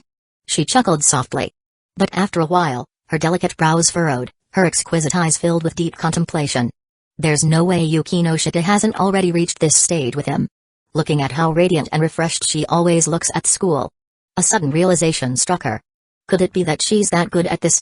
Yutaha bit her lip, her expression the very picture of someone who had just failed every pull in a gacha game.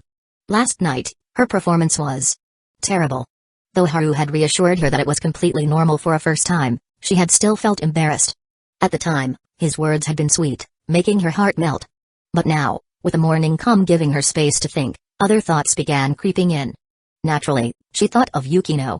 After all, they had gone to the swimming pool together before, and she had seen Yukino's figure up close in the changing room. Wait, I overlooked something important.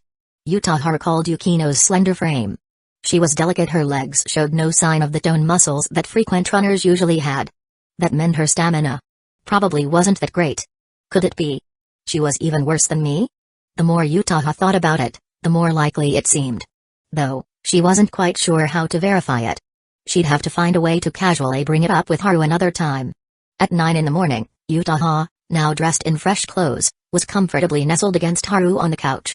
She loved this feeling of being alone with him. If possible, she wished they could stay like this forever, uninterrupted. Unfortunately, reality had other plans. Her phone buzzed with a message from Kato Megumi. She glanced at it and her expression stiffened. Haru noticed. What's wrong? Yutaha cleared her throat. Megumi said. My mom just called her. She told her I was in the shower and couldn't answer the phone. Haru immediately understood. Do you want me to take you home now? No way. Like hell she was going back so soon. Instead, she adjusted her position, lazily leaning into his embrace with a playful smile. Megumi's reliable. She's already handled it for me. As long as I go home for dinner, it'll be fine. She reached up, gently caressing Haru's face, her voice laced with amusement. In other words, we have the whole day to ourselves? Haru had just opened his mouth to respond when she cut him off with a knowing smirk. That is, unless Yukinoshita comes looking for you. How did you know that's what I was thinking? Because I'm smart. After lunch, Yutaha felt much better, no longer sore or exhausted. At her insistence, Haru accompanied her on a shopping trip. She didn't have anything in particular she wanted to buy. She just wanted to spend time with him. It was different from the times she had gone shopping before. For example, when she picked out clothes for Haru in a store, she noticed the female store clerk sneaking glances at him. That gave her a small sense of pride. See? My taste is impeccable. Later in the afternoon, they sat on a bench in the nearby park to rest. Being a Saturday, the park was bustling with parents and children. Normally, Yutaha would have found the noisy environment of shouting kids annoying. But today, she didn't mind. In fact, as she watched the children play, her gaze softened. Someday, I'll have his child too. That thought made her heart race. What her family would think. She didn't care. She was happy right now. She didn't want to think about anything that might ruin it. Then, she noticed Haru had been staring at a group of kids for a while. Do you like children? She asked, curious. Huh? Not particularly. Haru pointed ahead. I was looking at what they're playing with. Only then did Yutaha realize what had caught his attention. A yo-yo. She raised an eyebrow, then chuckled. Are you seriously that childish? Yo-yos aren't childish. There are actual professional tournaments, and the tricks people pull off in those competitions are insane. You'd be shocked if you saw them. That impressive? Here, I'll show you. Haru got up and walked over to the kids. Yutaha watched with amusement as he chatted with them. Before long, one of the children eagerly handed him a yo-yo. And then, in a flurry of spinning strings, Haru performed a few amateur but still impressive double-handed tricks. The kids gasped in awe. Even some nearby boys who had been playing soccer ran over to watch. Utaha chuckled as she watched him bask in the excited cries of "Big bro, you're amazing!" from the children. And then completely serious he told them, "If you master this trick, the next time you go to a toy store to buy a new yo-yo, the shopkeeper will revere you like a god." Hoa!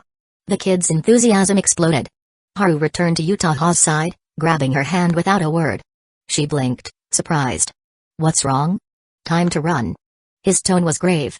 "Run? Why?" She was confused but followed him anyway as he quickly led her out of the park. It wasn't until they had walked a few streets away that he finally explained, "They got way too hyped. And kids that age love trying things out for themselves. If we didn't leave now, we'd be stuck watching a disaster unfold." Utaha didn't entirely get it. So Haru pulled out his phone and showed her a compilation of yo-yo fail videos, kids accidentally hitting themselves in the face, tangled string snapping back at high speed, absolute chaos. She burst into laughter. "Ah! I see now." That afternoon, the park witnessed an unusual spike in yo-yo-related accidents. By the time bewildered parents saw their children sporting fresh bruises and frantically searched for the culprit, Haru and Utaha were long gone. That evening, Utaha reluctantly returned home. Haru had offered to walk her back, but she refused, worried about running into her parents. Yet, the moment she stepped inside, she pulled out her phone and dialed Megami's number. "Hey, are you free tomorrow? As thanks, let me treat you to a meal." Chapter 101, Haruno, I'm here to see Kato Megami. Sunday, 1:30 p.m. Having called Haru in advance, Haruno arrived right on time. Trailing behind her was Yukino. When Haru opened the door, he was greeted by the sight of the Yukinoshita sisters, each carrying a bag of fruit. Judging by Yukino's expression, she had clearly been dragged here against her will. Sure enough, after Haruno greeted him with a cheerful smile, Yukino sighed in exasperation. "She showed up at my place while I was in the middle of yoga." Haru nodded knowingly. "Got it. Your workout session was rudely interrupted by the villainous Haruno." He even put on a "don't worry, I'll avenge you" kind of look. Then, stepping aside, he let them in to change their shoes. "I half expected you to turn that line against me," Haruno remarked, amused. She was wearing sheer nude stockings today, while Yukino had on plain white ankle socks. Both sisters had stunningly well-shaped legs. It was impossible to say who had the edge. The Yukinoshita genes were truly remarkable. Haru took the fruit from them and smirked. "You brought me all this, so if I didn't at least show some manners, I'd be an ungrateful jerk." Haruno blinked. "How do you know I was the one who bought them? What if Yukino and I picked them out together?" "Because if Yukino were bringing me fruit, she'd usually call in advance," Haru answered. Yukino confirmed, "He doesn't like overly sour fruits like pineapples or lemons. If he ever pisses me off, I make sure to bring those specifically.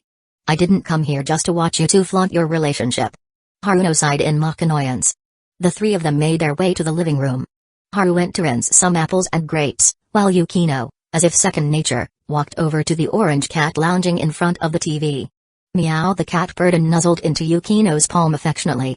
A smile appeared on her face as she reached out to pick it up, but before she could, a pair of fair, slender hands swooped in and snatched the cat first. "Whoa, when did it get so fat?" Haruno examined the chubby cat in her arms with interest. She had visited Haru's place before, and back then, the cat had been much slimmer. Casually ignoring the sharp gaze her sister was throwing at her, Haruno poked the cat's belly and gave Haru a suspicious look. "Don't tell me you overfed it?" Yukino deadpanned, "Jelly is his cat, not mine." "Sure, but knowing you, I bet you bring it loads of snacks whenever you have the chance." Haruno smirked. Yukino blinked, looking at the cat in her sister's arms with sudden realization. "Now that you mention it, I might be partially responsible."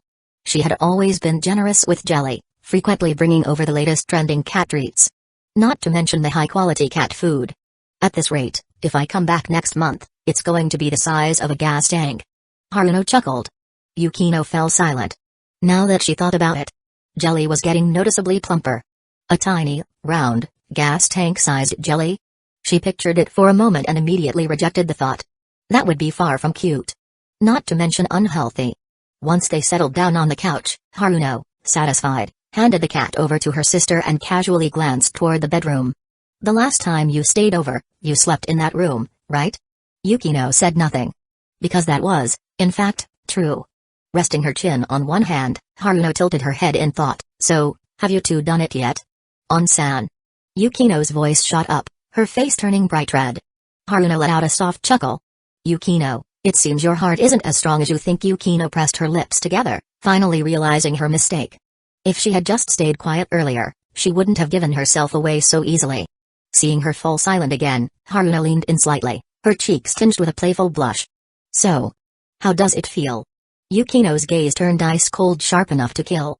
But Haruno was unfazed.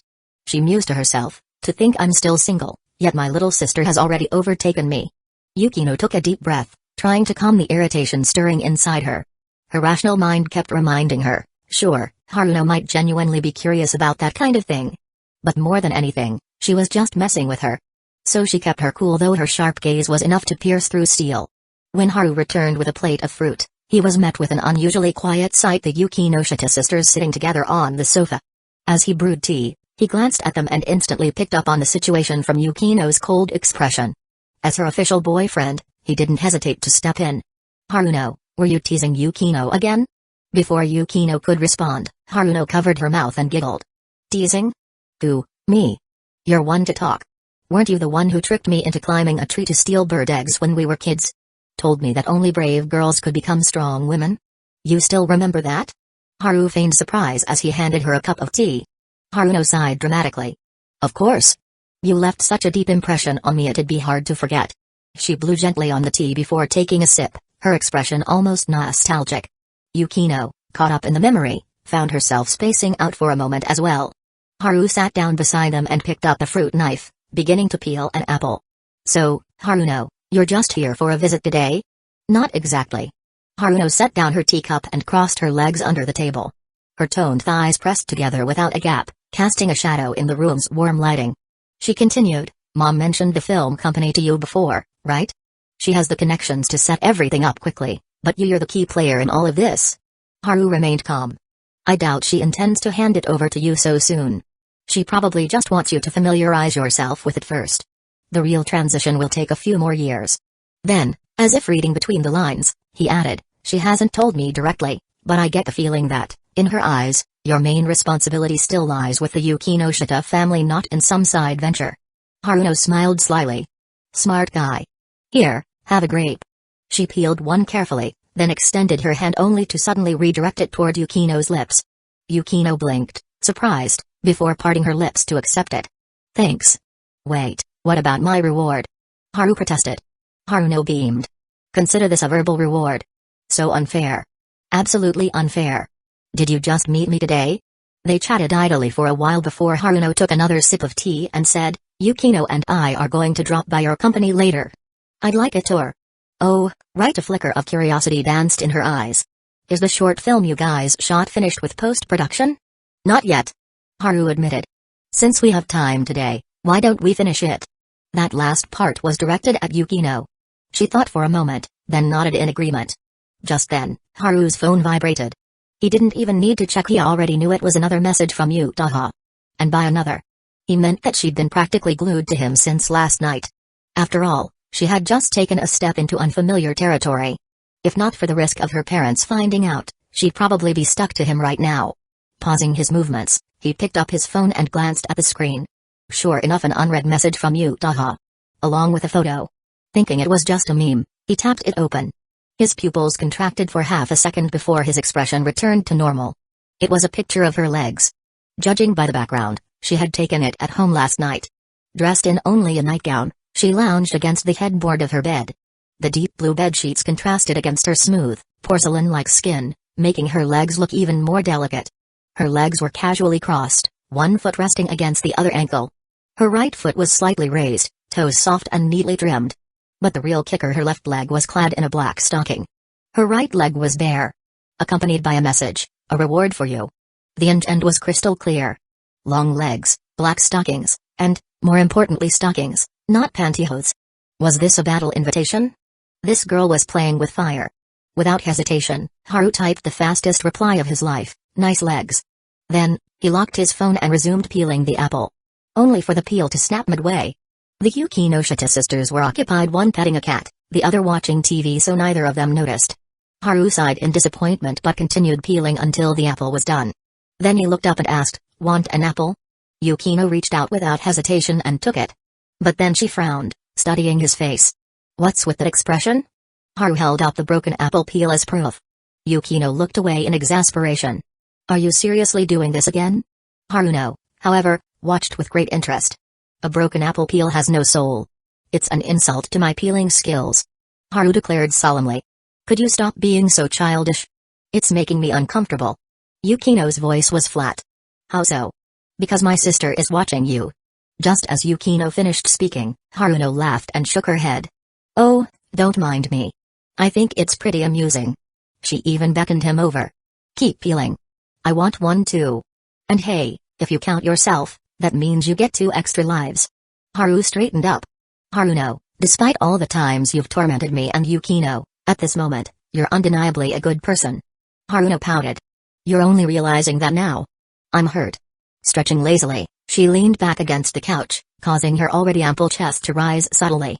With her sitting like that, Yukino, who had been keeping perfect posture, was now faced with a problem. If she didn't turn away, her peripheral vision was entirely filled with her sister's cleavage. But Yukino was unfazed. If she were the type to feel insecure about that, she wouldn't be able to hold her ground against Utaha's teasing and still maintain her composure as the rightful girlfriend.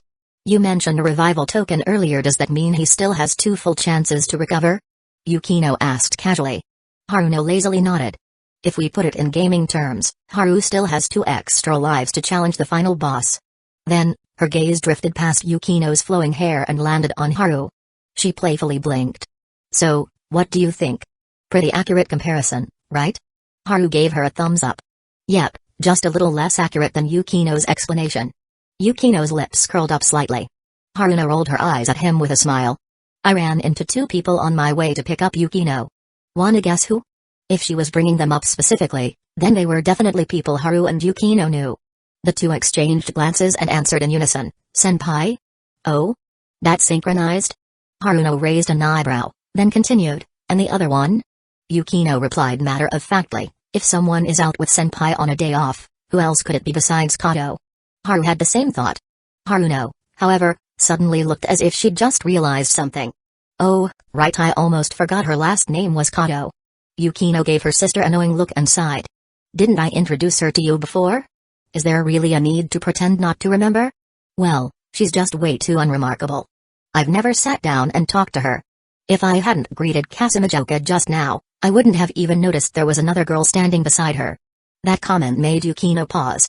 Even her sister, someone far more perceptive than herself, found it difficult to notice Kato Megumi.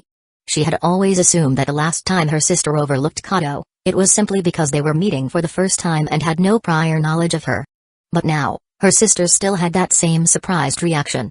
Instinctively, Yukino glanced at Haru. Haru immediately picked up on her thoughts. He set down his fruit knife and slowly raised both hands. It was the signature hand sign for dust release. Yukino's face darkened. That's enough. You don't have to say it. If she let him speak, he'd probably just drop another one of his classic lines. If you're bad, just practice. If you can't handle losing, don't play. You know, now that you mention it, I do think there's something a little strange about your Kato girl. Haruno suddenly mused, sitting up straighter in her seat. I've had that feeling for a while now. Yukino added. So, even in your photography club, everyone finds her hard to notice? Haruno's expression was full of curiosity. Yukino chose her words carefully. I wouldn't go so far as to call her invisible. At the very least, when she asks me for advice or participates in discussions, I can tell she's there. That doesn't make sense. Haruno remarked bluntly. Yukino discreetly glanced at Haru, thinking to herself that his level of physical ability was what truly didn't make sense. Since we're heading out later anyway, I'll stop by that area. If they're still at the ice cream shop, I'll bring them along. Haruno was clearly intrigued by Kato Megumi now. Neither Haru nor Yukino objected. At 2:20 in the afternoon, the 3 of them set out together. However, when they arrived at the ice cream shop, Haruno was a little disappointed to find that only Kato Megumi remained, casually sipping a drink while scrolling through her phone. Judging by her relaxed posture, she was probably planning to finish up and head home soon. I was kind of looking forward to chatting with Kazekage. Haruno murmured, parking the car by the roadside. Haru raised an eyebrow. What did you want to talk to her about? Oh, that's... Haruno's lips curled into an enigmatic smile. Not telling you. Haru suddenly felt a chill down his spine. It was as if Haruno had seen through his true nature as a scumbag. Yukino remained calm and composed. After all, her sister was questioning him, not her. So, how does she perform in your club? Haruno asked, her gaze fixed on Kato Megumi. Haruno unfastened her seatbelt and casually asked Haru and Yukino, "Kato, huh? How is she in your club?" "She's quite serious about it. From start to finish, her performance has been decent," Yukino answered honestly. Haruno turned her gaze toward Haru. After a brief pause, he replied, "When it comes to acting, Yukino is currently the best in the photography club, followed by Senpai. As for Kato, her reputation surpasses her actual ability. But, as Yukino mentioned, she makes up for it with her dedication." Both Yukino and Haruno exchanged puzzled glances. "Wait, she has a reputation?"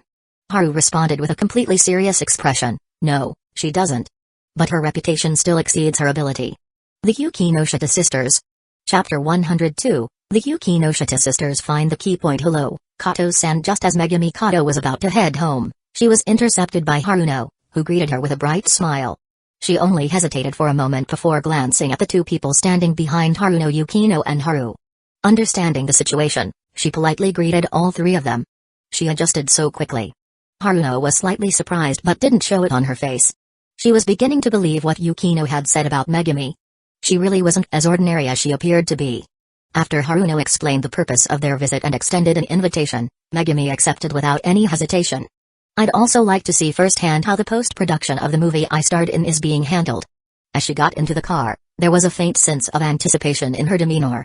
Since the back seat was now occupied by two girls, Haru naturally took the front passenger seat. Haruno glanced at the rear-view mirror. Both Megumi and Yukino sat quietly, not engaging in conversation. It was as if they were playing a silent game where the first to speak would lose. She gave Haru a look. "It's your turn." Haru chuckled helplessly and broke the silence. "Kato, were you just with Senpai?" "If you had arrived 5 minutes earlier, you would have seen her," Megumi answered honestly. 5 minutes? So you were keeping track of the time?" Haruno asked casually. Megumi maintained her friendly demeanor. "Since you greeted us earlier, I was wondering if you might turn around and come back to find us. You seemed quite interested in us." As she spoke, she glanced at Yukino, who was listening intently. "But I didn't expect you to come back with Amamiya-kun and Yukino-san." "Smart girl," Haruno praised with a smile. "But I'm not that much older than you, so you don't have to be so formal with me." "Got it, Haruno-san." At that moment, Yukino spoke up. "You and Senpai were discussing the script?" Megumi looked a little surprised. "How did you know that, Yukinoshita-san?" "Because Senpai often gets absorbed in developing character settings when she's at the club. Since you're one of the protagonists, it makes sense that she'd discuss it with you." "That makes sense." Megumi nodded but added, "But the main reason she asked me out today was to treat me to something as thanks for a favor I did for her." Haru remained calm as he listened. He knew exactly what she was referring to. And that made him admire Megumi's composure even more. Even while being scrutinized by the sharp gazes of the Yukinoshita sisters, she remained perfectly calm. Once the conversation had started, it naturally flowed, though most of the talking was done by Haru and Haruno. Yukino mostly listened, occasionally chiming in. Megumi, on the other hand, was simple. She only answered when asked. She seemed very honest, yet the way she answered ensured that important details never got left out. When the car arrived at the company building, Haru led the way inside.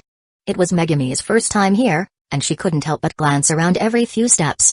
Haruno, smiling like a dutiful tour guide, was actually observing her closely. The group eventually reached the editing studio and took their seats. Yukino and Haru sat next to the staff, engaging in discussions about the post-production process. Meanwhile, Haruno turned her head toward Megumi, who was sitting beside her, watching the editing process with curious eyes. Earlier, as they entered, Haruno had momentarily looked away to join the discussion. By the time she turned back, Megumi had already quietly followed Haru and Yukino to sit among the staff. This makes no sense. For the second time, Haruno found herself thinking that Megumi was far from normal. She had encountered low-presence individuals before, those quiet, unremarkable students from her school days. But the way Megumi blended into the background was completely different. "Haruno-san, why do you keep staring at me?" Megumi asked, tilting her head slightly. Haruno studied her pale, delicate face and smiled casually. "Have you ever noticed your own situation? If you're talking about my presence, Amamiya-kun can always find me easily." "Haru can do that?" "Yes. He told me that once people get familiar with me, it won't be a problem anymore. He also said I shouldn't overthink it or let it bother me." As Megumi spoke, her gaze unconsciously drifted toward Haru, who was focused on his work. Haruno wanted to say she didn't believe it. But her instincts and logic both told her Megumi wasn't lying. Unless her deception skills were so advanced that even Haruno couldn't detect them, there wasn't a single hint of a lie. Having been groomed as the heir to her family since childhood, Haruno rarely experienced moments like this where she felt mentally exhausted. Her ability to read people was what gave her confidence and control in most situations. But when she couldn't see through someone, she had no way to take the initiative. She must have gone through something significant recently. Haruno glanced at Haru and Yukino, who had influenced Megami's change. When she snapped out of her thoughts, she realized Megami had already moved to stand behind Yukino. What if we start the movie with an audio montage? Haru greeted Megami before diving back into work. An audio montage? Yukino considered the idea. Haru gestured toward Megami, who was clearly paying close attention. The opening scene features Kato, and she has a monologue. Instead of showing visuals right away, why don't we start with just the audio? That way, we give the audience more space to imagine. Megami instinctively responded, but right after my monologue, the scene shifts to the school setting. Are you sure you want to hold back the visuals? Haru smiled. We can enhance the background chatter of the students to establish that the story starts in a school. Once those voices fade, the camera can lock onto you. Great idea. Yukino agreed without hesitation. She was familiar with such artistic techniques.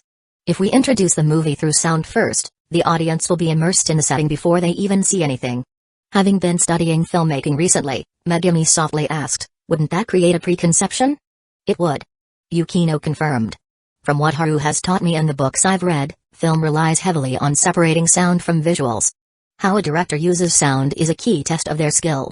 Megami nodded thoughtfully, glancing at Haru once more. Yukinoshita-san still has a long way to catch up to him. No wonder even someone as talented as Senpai feels frustrated around these two. But at least, thanks to Senpai, I've found my own path. The three of them quickly became absorbed in their discussion, leaving Haruno sitting alone, bored. She picked up the coffee a staff member had brought her, but instead of drinking, she simply stared at Megami's back. Is she deliberately using her interest in post-production to avoid me, or is she genuinely focused on improving herself? Under her watchful gaze, Megami remained fully engaged, listening intently, contributing without hesitation. There was no chance for Haruno to pull her aside for a private conversation without being rude or disruptive. Of course, post-production wasn't something that could be completed in a single day. They stayed until after 5 before finally leaving. Haru suggested having dinner together, but the Yukinoshita sisters declined first. I've learned a lot today. I need to go home and organize my thoughts. Yukino explained. I have to head back too, but I think I'll stop by Yukino's place first. Haruno added, though she wasn't being entirely truthful. Since they both refused, Megami naturally chose to go home as well. Not that she would have minded going with Haru. The four of them parted ways. At the Yukinoshita household, as soon as they stepped inside, Yukino bent down to change her shoes and asked calmly, did you notice anything? She was referring to Megami Kato. Haruno let out a small sigh, as if in mild exasperation. I've never seen someone quite like her. I only met someone like her after getting to know her myself. Yukino agreed. But I did pick up on something. That one sentence immediately caught Yukino's attention. All right. Haruno said leisurely. I know you're curious, let's sit down and talk. Unlike her impatient younger sister, Haruno took her time. The two of them settled into the living room, and Haruno casually picked up a biscuit from the table, taking a small bite. That girl is hard to read, she said softly. But one thing I'm sure of, she's been through something important recently. Yukino frowned slightly. What do you mean? Hearing the word important, the first person that came to Yukino's mind was Haru. Haruno spoke slowly.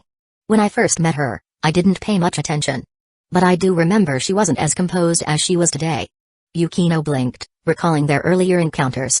Now that she thought about it, her sister was right, she had overlooked this detail. Compared to when Megami first joined the film club, she had clearly grown. But because she was so unassuming, hardly anyone had noticed. Yukino suddenly recalled something Haru had once said, keep growing in the shadows, then amaze everyone. Haruno's voice brought her back to the present. In your club, who interacts with her more, you or Haru? Yukino answered seriously, I do, more often than not. And in private? In private, it should be Kazekage-senpai. Wait a second. The two sisters exchanged glances, reaching the same conclusion at the same time. Haruno chuckled. So, the person who influenced her change, it's neither you nor Haru. It's Kazekage. Yukino's expression turned serious. She was well aware of the relationship between Yutaha and Haru. If the person responsible for Megami Kato's transformation was Senpai, then this was a much bigger issue than she had anticipated. Who could say for sure that Megami wasn't aware of Senpai's indiscretions?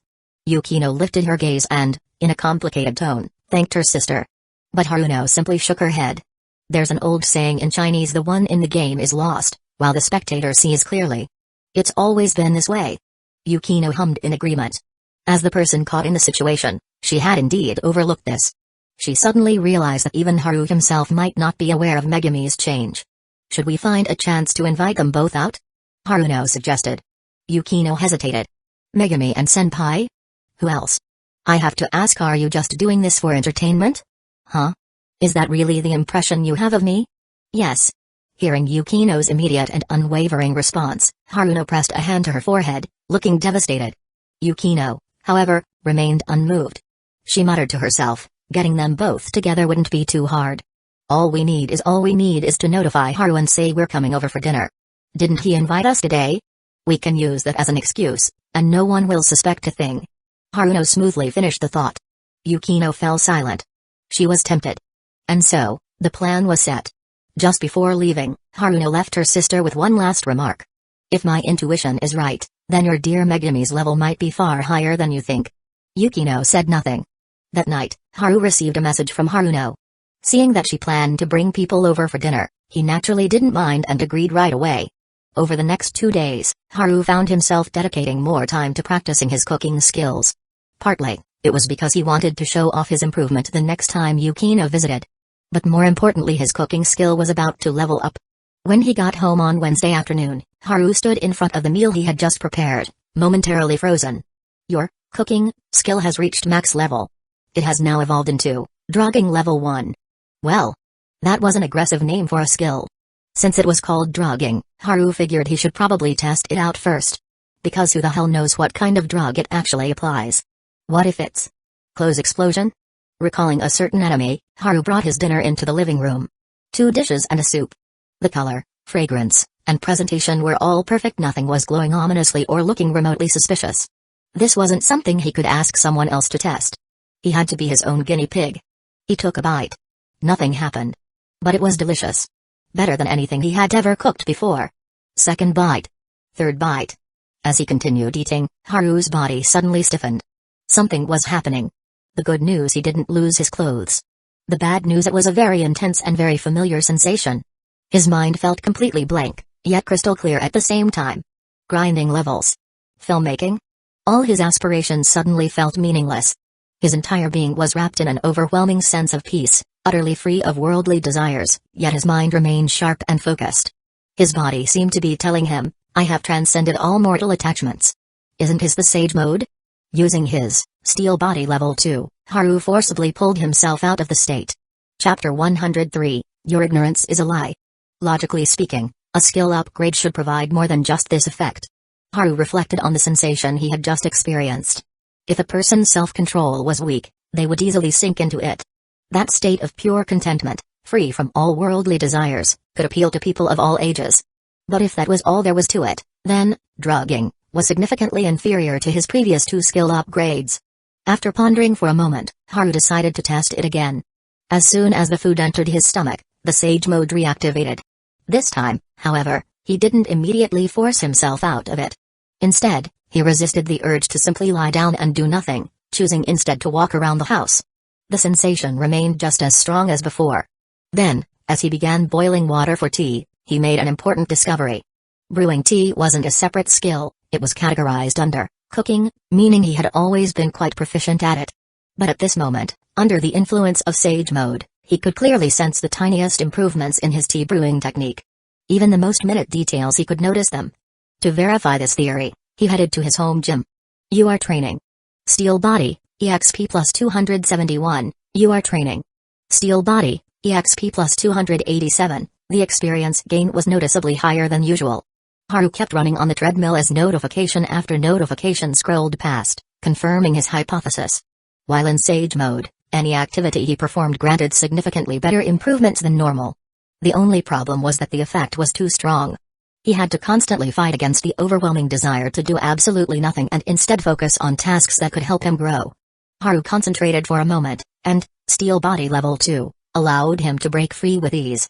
Turning off the treadmill, he returned to the living room to continue eating. This self-inflicted buff felt like a blatant bug exploit. But he had to admit it was an incredibly efficient way to grind experience. So, Haru decided to pull an all-nighter. Cooking meals in the middle of the night, immediately using the drugging skill boost to grind more EXP. He repeated the process over and over. By the time dawn arrived, he had figured out the duration of drugging. Around 30 minutes, give or take. Feeling refreshed, Haru headed to school. The all-nighter didn't leave him fatigued at all. And thanks to his efforts, he had leveled both combat and jumping up to level 9 in a single night. After greeting his classmates upon arrival, Haru had just taken his seat when Furukawa and the others arrived. Furukawa had a new hairstyle today, and the moment Haru saw him, his expression turned odd. What? Is there something wrong with my hair? Noticing Haru staring at his hairstyle, Furukawa chuckled a bit awkwardly. Your new haircut reminds me of someone from the past. Haru said calmly. Seeing you resemble him even slightly makes me feel sentimental. Who? You should check out Koji's stream later. He's been dancing with the same hairstyle lately. You might learn something from it. Huh? Oh, you mean Koji the streamer? He's a huge deal now. A dinner invitation that afternoon, during club activities, Yukino brought up the dinner at Haru's place. They decided on Thursday, since Haruno was busy the next few days. Naturally, Haru welcomed the idea. You'll be the one cooking. I won't help. After some thought, Yukino decided to give him an early warning. Haru immediately thought of his drugging level 1 skill and nodded without saying much. Considering the self-control of the Yukinoshita sisters, they should be able to break free from sage mode. If they could resist the urge to lie down and instead focus on productive tasks, they would gain even more from it. In that sense, it might actually be beneficial for them. Just then, a pleasant fragrance wafted through the air. Both Haru and Yukino turned their heads simultaneously. Utaha had approached them, leaning forward slightly and resting one hand on the desk in front of them. Yukinoshita, did you tell him about it? Yukino instinctively frowned. Standing before them, Utaha lowered her head slightly, her clear, glossy eyes carrying just the right amount of curiosity. It looked like a casual question, but it wasn't. Because at that moment, she was also subtly emphasizing something else. The way she leaned forward, the way her hands rested on the desk, her already impressive curves were now accentuated even further. Her uniform's top, already snug, seemed to be straining under pressure, as though the buttons could pop off at any moment. Meanwhile, her long, well-proportioned legs, wrapped tightly in black stockings, extended smoothly beneath her skirt, drawing attention with their graceful contours. Had Yukino not deliberately lifted her gaze, she would have been staring directly at Utaha's chest. And since she was seated next to Haru, he was in the same predicament. So Yukino quickly shot a glance at Haru. Why are you looking at me? Haru remained composed. He had instinctively glanced at Utaha for a split second before immediately averting his gaze. He might be an expert at reconnaissance and detecting traps, but he wasn't foolish enough to walk into one right in front of Yukino. Instead of answering him, Yukino turned to the woman in front of her, eyes narrowing slightly. You did that on purpose, didn't you? On purpose? Utaha blinked in confusion. Following Yukino's gaze downward, she saw her own chest and chuckled. I'm not that petty. Yukino remained expressionless. The underlying message was clear, I don't need to show off on purpose. I've already told Haru he'll be cooking tomorrow. Yukino didn't bother dwelling on Utaha's subtly flirtatious posture. Then I'll let my parents know when I get home, she replied. Utaha nodded. As Hashimoto and the others waved at Haru, calling him over, Utaha seized the opportunity the moment he left, immediately taking his seat. Yukino eyed her warily.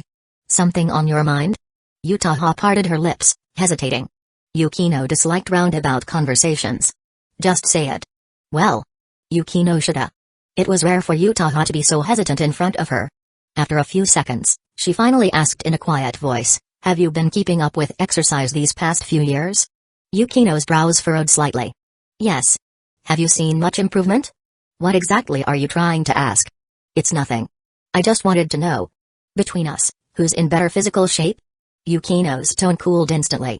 Senpai, if you insist on lying, at least make an effort. Take a moment, think of something more convincing, then come back and try again. Utaha looked a bit embarrassed. She knew her excuse had been weak, but still some things were just too awkward to say outright, even for her. The real issue was, what if Yukino was actually better than her at that sort of thing? That would be another hit to her pride. Forget I asked. Utaha muttered, deciding to retreat for now.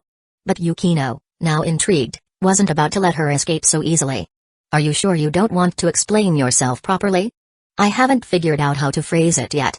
Oh? Yukino casually picked up her notebook. So it's something difficult to talk about?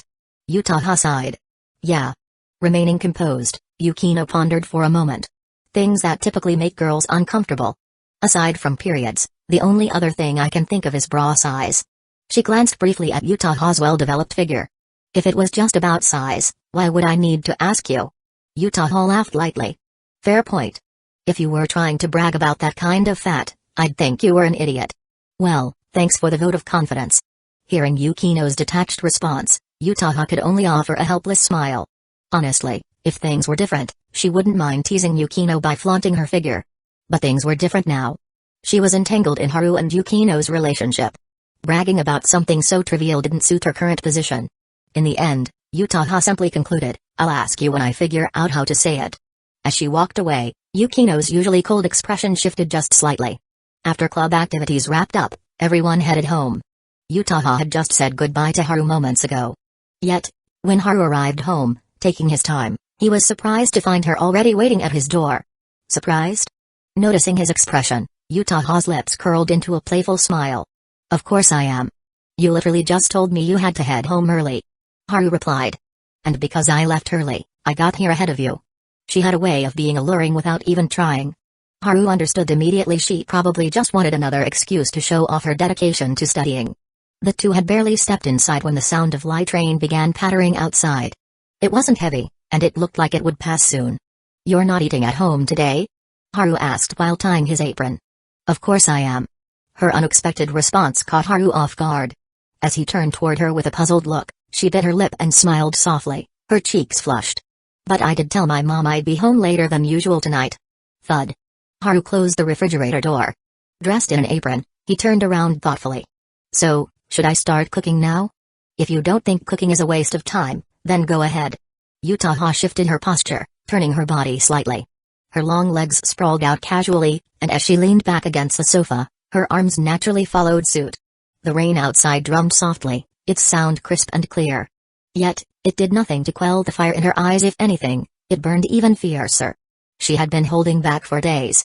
Haru met her gaze, finally piecing things together. So back at the club, you were standing like that on purpose? She lifted her chest slightly, tilting her chin upward. Her cheeks were flushed, but her lips curled into a seductive smile. What do you think, sensei? Lies. You totally knew. Haru's mind screamed, charge. Attack. Chapter 104, Yukinoshita's love rival. For days, Yutaha had been suppressing her emotions. But the more she suppressed them, the more they grew like flames feeding on oxygen. After tasting the forbidden fruit, she should have been able to indulge in the warmth of the person she liked. Yet, for all sorts of reasons, she had been delayed. Now that the opportunity was finally here, how could she possibly let it slip away? From the very beginning, she had always been on the offensive.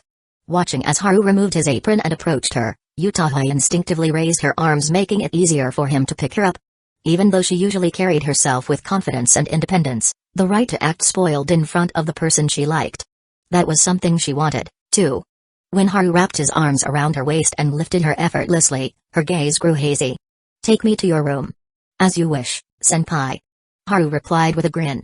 I called you sensei, and you're still calling me senpai? Does that even make sense? She laughed, her face burning.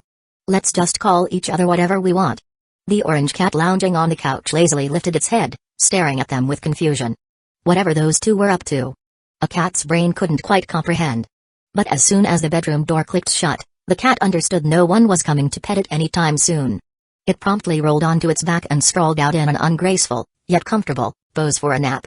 Inside the bedroom, the curtains had already been drawn, blocking out the light from outside. The warm glow of the room's lamps cast soft shadows across the walls. Emotions surged. Yutaha no longer felt like talking. The moment Haru set her down, she immediately closed the distance between them, her lips finding his. Their bodies pressed together. Her long, shapely legs instinctively parted as she melted into his embrace. She had a naturally well-proportioned figure, wide hips and a slender waist, an elite among her peers, unmatched by any girl at their school. Because of her posture, the hem of her skirt lifted ever so slightly, accentuating the exquisite curvature of her body. Outside, the rain seemed to intensify. Yutaha's eyes fluttered shut, her flushed cheeks glowing under the soft light. And when she finally opened them, her gaze shimmered with an intoxicating allure. She was breathtaking, like a flower swaying in the wind, tempting and untamed. Just as neither of them wanted to think about anything else, an ill-timed ringtone shattered the moment. Haru's phone vibrated in his pocket. Yutaha's breath hitched, her voice coming out in a whisper. Are you going to answer that? She obviously didn't want him to. Being interrupted at a time like this was beyond frustrating. Haru pulled out his phone and glanced at the caller ID. Haruno? Yutaha's foggy eyes regained a hint of clarity. You should answer it. If Yukinoshita's sister is calling you out of the blue, it's probably something important. Not necessarily. She's a very unpredictable person. Despite his words, Haru still picked up the call. Yo, Haru, tomorrow, I'm bringing Shizuka along. Set an extra pair of chopsticks, will you? That's fine, but how many people are coming in total? Counting me and Yukino? 5. 5? Haru instinctively glanced down at the blushing senpai in his arms. So that meant Kato Megumi was coming too? Yep. 5 adorable girls. Haruno's voice carried a teasing lilt. Haru replied honestly, I don't think adorable is the right word for Hiratsuka-sensei. Haruno chuckled. Oh? So you only singled out Shizuka, but didn't deny Kazekage and Kato? Haru, you're not being very honest, are you? Yutaha blinked. She could have sworn she just heard her name. Haru shot her a reassuring glance before responding, anything else? I was about to start cooking, and my hands are kinda full. As soon as the words left his mouth, Yutaha locked eyes with him, her gaze saying, You're quite the liar, aren't you? Haru wisely kept silent.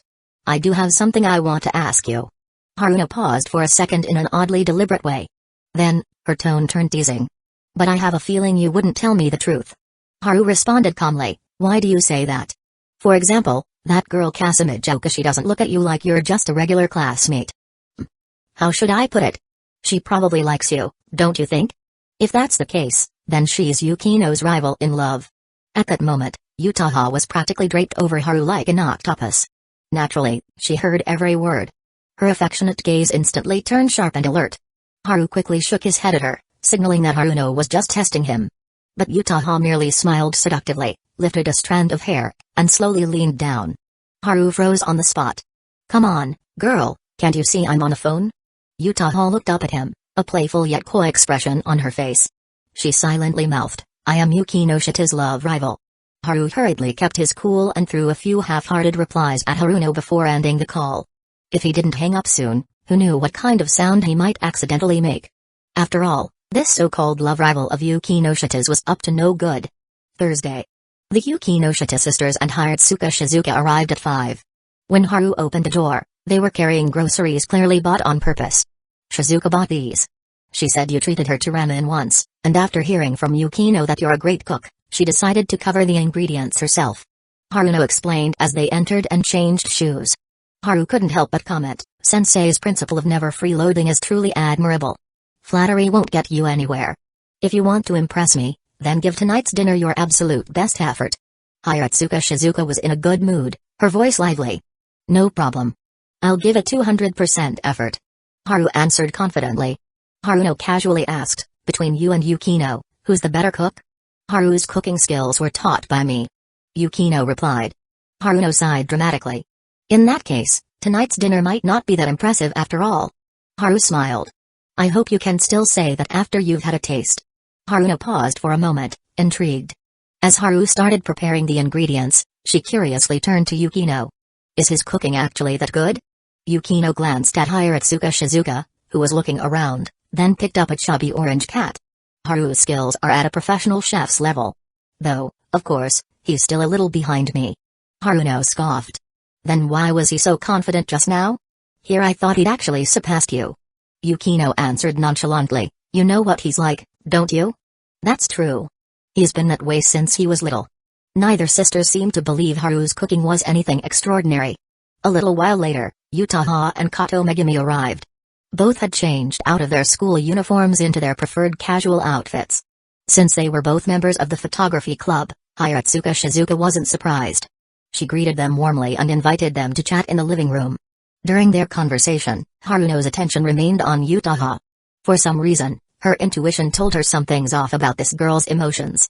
She couldn't pinpoint what it was, though, so she didn't probe further. In reality, Haruno's intuition was spot on. On the way over, Yutaha kept replaying yesterday's events in her mind. Once again, she had lost terribly. And not just that, because she had assumed her physical endurance was better than Yukino's, she ended up going home with trembling legs. Next time, I can't be so reckless. That guy's body is of a monster. Utaha was momentarily lost in thought. Meanwhile, Megumi was chatting with Hirotsuka Shizuka. So, your club's project is already in post-production? Young people sure are full of energy. Shizuka commented with a hint of adult-like nostalgia. Megumi humbly replied, actually, Yukinoshita-san did most of the work. She took on a lot by herself. Shizuka raised a brow. And what about that Haru kid? Isn't he the club president? He wants this project to be a learning experience for everyone, so he's mostly letting Yukinoshita-san take the lead. He only steps in when mistakes need correcting. I see. Their conversation was loud enough for the others to hear. Haruno subtly nudged her sister. That girl is pretty deceiving, isn't she? Yukino remained expressionless. She wasn't interested in discussing this topic in front of others. Utaha also stayed silent, keeping part of her attention on Haruno. Yesterday's phone call had come at an inconvenient moment, and Utaha had overheard some things. Now, she was on guard. Did she actually figure something out, or is she just randomly guessing? Then she heard Haruno say, I think I'll check out Haru's bedroom. Yukino, go ask him for me. Why should I? Because if I ask, he'll probably think I'm up to something and say no. Well, sorry, but I think that's exactly what you're doing. Fine, I'll ask myself. The moment Haruno got up and headed for the kitchen, Utaha's body stiffened. Because before she went home yesterday, she had deliberately left a certain item in Haru's room. She had been teasing him at the time, saying, since you like my legs so much, you must want my stockings, right? Before he could refuse, she had placed them on his bed.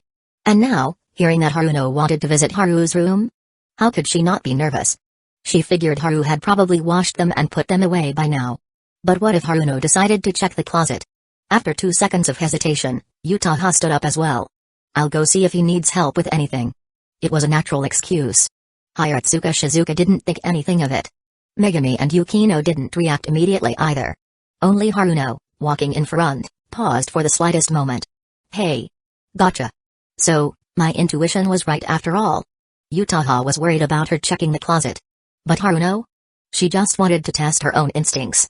So, as Utaha caught up, Haruno slowed her steps and said lightly, Kazekage-san, you're being awfully suspicious.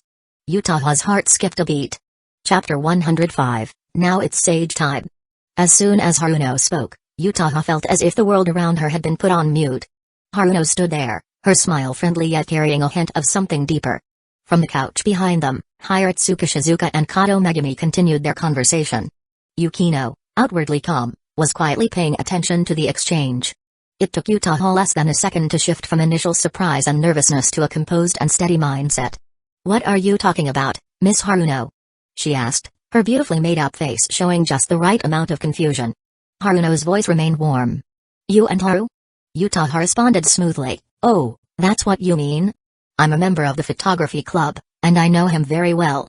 Only answering that and avoiding my actual question, isn't that a bit too obvious? I don't know exactly what you're implying, Miss Haruno, but from your tone, it seems like you're not very friendly toward me. She smiled faintly. There's a book that says, if you approach someone with preconceived malice, no matter how they respond, you'll always twist it into the answer you want to hear. Haruno waved a hand, still smiling. No need to be so tense. I was just asking casually. As she turned away, she subtly exchanged a glance with her sister. Yukino understood her meaning immediately. This Kazekage girl is quite impressive. That was what Haruno's eyes conveyed. Kato Megumi, as if completely unaware of their silent conversation, continued answering Hirotsuka's questions about the photography club with sincerity. By the time Haruno and Utaha reached the kitchen doorway, they were instantly hit by a rich and mouth-watering aroma. Neither of them had eaten dinner yet, purposely saving their appetite. Now, with that irresistible scent in the air, they both instinctively swallowed. Give me another 30 minutes. Haru said, catching the moment they both looked a little too eager. He assumed they had came to rush him. Haruno didn't bother hiding her surprise. This is the inferior cooking that Yukino was talking about? Judging by the smell alone, I'd say this meal is going to be absolutely delicious. Utaha's admiration for Haru deepened as she gazed at him, her eyes sparkling. As expected of the man I like. If you can already tell how amazing my cooking is, why are you still standing here, disturbing me? Haru asked, deliberately acting impatient. Neither of them took offense. Utaha chuckled. Need any help? I've been working on my cooking skills during the holidays. No need. Haru rejected the offer outright. His cooking skills had already surpassed Yukino's by a significant margin. Having someone less skilled assist him would only slow him down, as he would instinctively want to correct their mistakes. It wasn't that he was a perfectionist, but when he had the ability to do something exceptionally well, he found it hard to settle for mediocrity.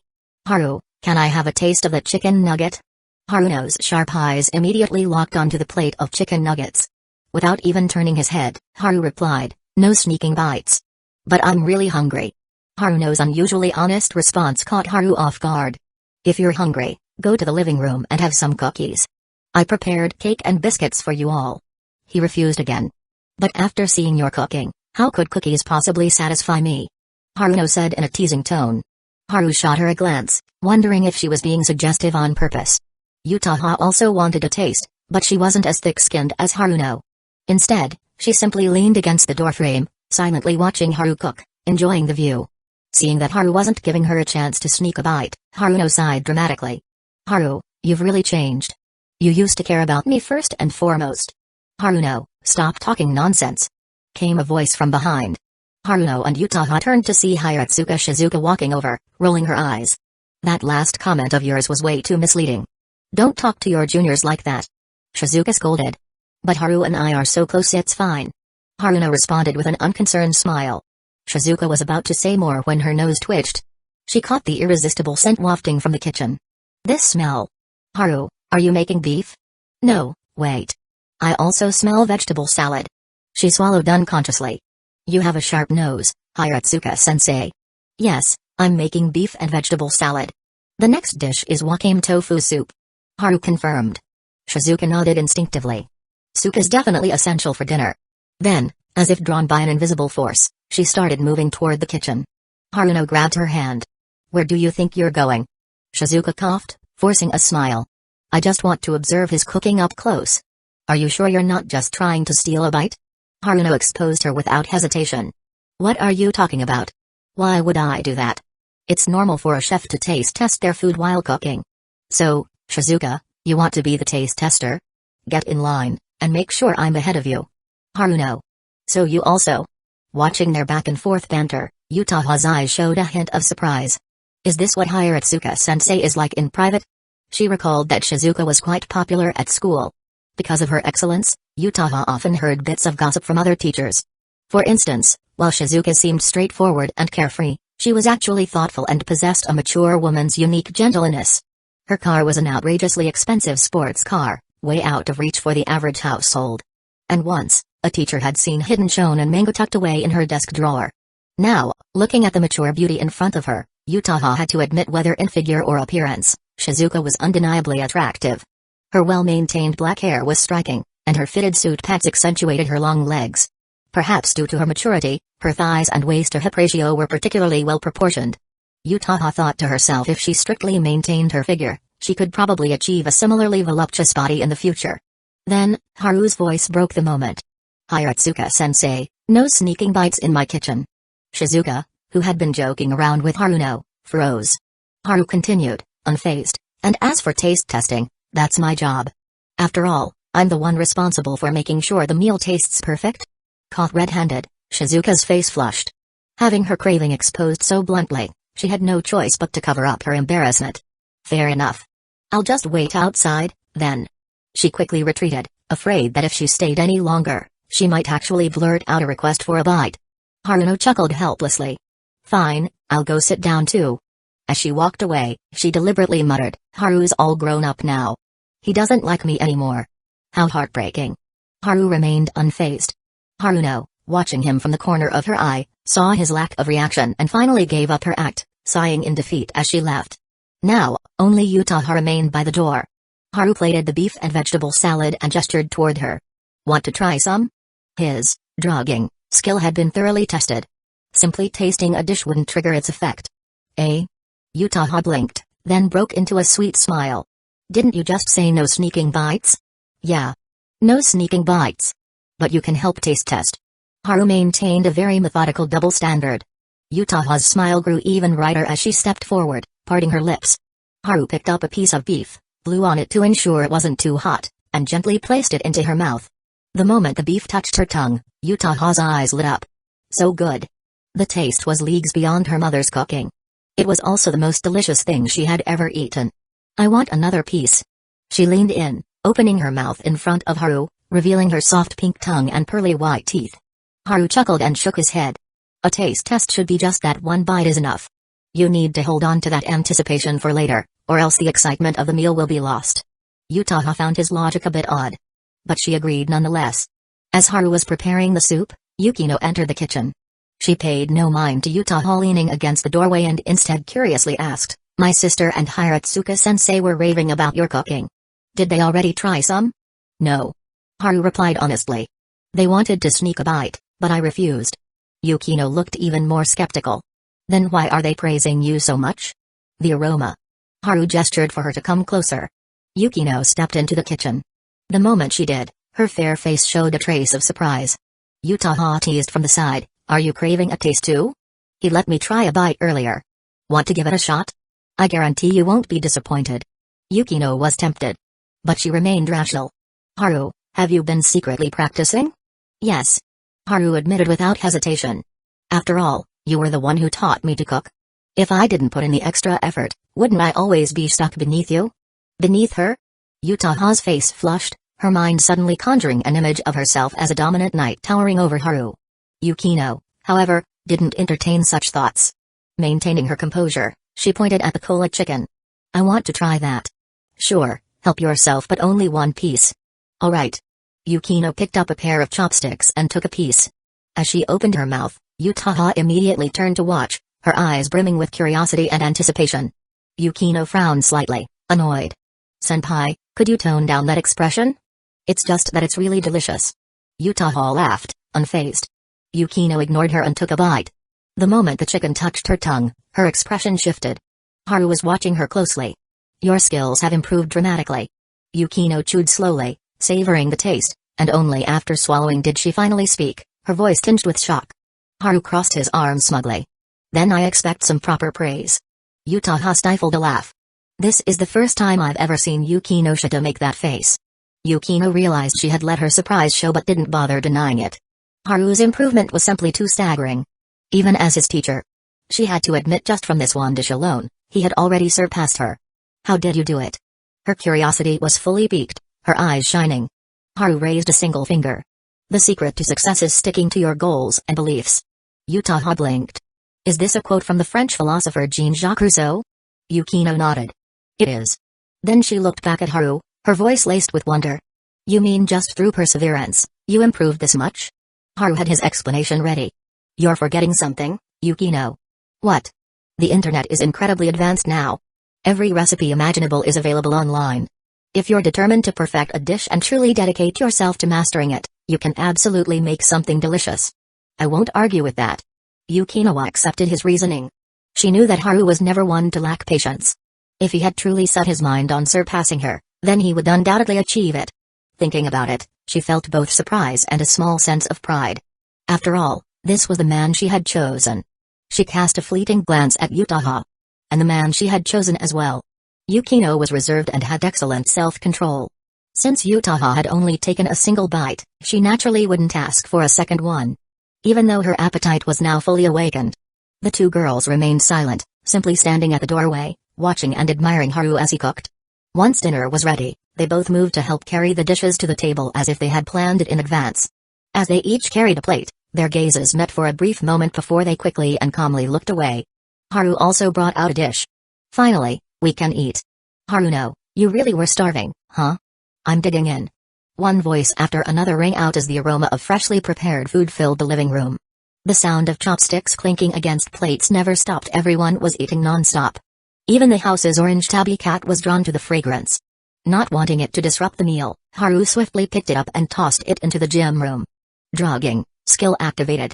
The moment Haru felt the effect, he instinctively resisted it, relying on his experience and steel body level 2 to stay conscious. The others weren't so lucky. The meal was met with endless praise, every dish met with admiration. And yet, after finishing, everyone slumped into their chairs, sitting in completely unrefined postures, making it obvious that they had no intention of moving. Even the usually composed Kato Megumi was now half reclining in her seat, her eyes filled with pure contentment. Anticipating this outcome, Haru silently took it upon himself to clean up, After clearing the table, he headed to the bathroom. As he turned on the faucet at the sink, a faint fragrance suddenly drifted in from behind him.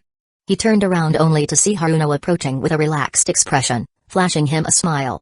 "Oh, it's you." Such a casual remark. Then, without hesitation, Haruno walked past him toward the toilet. In her post-meal sage mode, she didn't seem to care in the slightest that Haru was still standing right there. She simply lifted her skirt, pulling down the black fabric beneath it to her thighs, then sat down on the toilet. "Haru, what the?" Chapter 106, I'm doomed. The moment Haruno sat down, Haru moved at his fastest speed ever, bolting out of the bathroom. At the same time, he shut the door behind him. The sound of running water soon followed from inside. With lingering embarrassment, Haru returned to the living room. Unlike him, the others didn't possess steel body, so they couldn't resist the drugging skills effects. Haruno, now in a nothing in the world bothers me state, didn't even care that Haru had seen her in the bathroom. She remained as unbothered as ever. In the living room, Yukino and the others were visibly relaxed, some absent-mindedly watching TV, while others had closed their eyes to rest. Before long, Haruno returned from the bathroom. She didn't seem to hold a grudge over what had happened. Passing by Haru without a word, she made her way to the sofa, plopped down, kicked off her slippers, and casually propped her feet onto Yukino, who was still resting with her eyes closed. Haru didn't disturb their relaxation and instead headed to the kitchen to do the dishes. But after a few minutes, the sound of approaching footsteps reached his ears. He turned around to see Kato Megumi, her expression calm as ever. She looked no different than usual. "I'd like to ask you something," she said, rolling up her sleeves and stepping forward to help with the dishes. Haru remained unfazed. Through extensive testing, he was certain that drugging only affected others subtly. No one would ever suspect anything unusual. But Kato's next word surprised him. "Earlier, Hiratsuka-sensei and I had a brief talk about photography. She's not an expert, but as an experienced adult, she still offered some valuable insights." She spoke softly, her gaze slowly settling on Haru. "Even though I wanted to rest, I just ran through my thoughts again. And realized that I'm in a really good state of mind right now." Haru masked his surprise. "So, you mean I'd like you to teach me more about photography?" Kato's voice was gentle yet firm. "There's no equipment here, but I just want to learn the theory. Besides, I can help with the dishes while we talk. This way, you won't be stuck here alone and bored." Under the buff's effects, her thoughts were sharper than ever, considering everything down to the smallest detail. More impressively, she had resisted the overwhelming urge to simply lounge around. That alone caught Haru off guard. Then he recalled something. Whenever Kato wasn't being acknowledged in their club, she would always quietly sit in the background and study on her own. This girl was always calm, rational, and kind to everyone. Her composure was different from Yukino's. While Yukino was cold and distant, Kato exuded warmth and gentleness. Under the effects of the drugging skill, Megumi Kato, upon seeing Haru washing the dishes alone, instinctively resisted the buff's influence. As someone who always cared for others, she immediately stepped in to help. If Yukino wasn't resting with her eyes closed at the moment, she probably would have done the same. Yutaha, however, was different. When Haru passed through the living room earlier, the black-stockinged senior was lounging comfortably in her chair, a look of satisfaction on her face. Her shirt's top two buttons had been undone, revealing a fair expanse of her slender neck. "It's rare to have some downtime. Are you sure you want to spend it studying?" Haru wanted to see how long Megumi Kato could persist, so he deliberately asked, "At least for now, I don't intend to change my mind." Megumi responded softly. The more she talked with Haru, the more she felt like she was in an incredibly good state of mind. It would be a shame not to put this mood to good use. "All right then." Haru agreed. Thus, the two began their lesson in the kitchen, Haru earning experience points in hypnosis, while Megumi Kato became increasingly engaged in the conversation, her entire being filled with the intoxicating sensation of acquiring knowledge. By the time the 30-minute buff wore off, the excitement that had been building in Megumi's heart gradually settled back into its usual calm.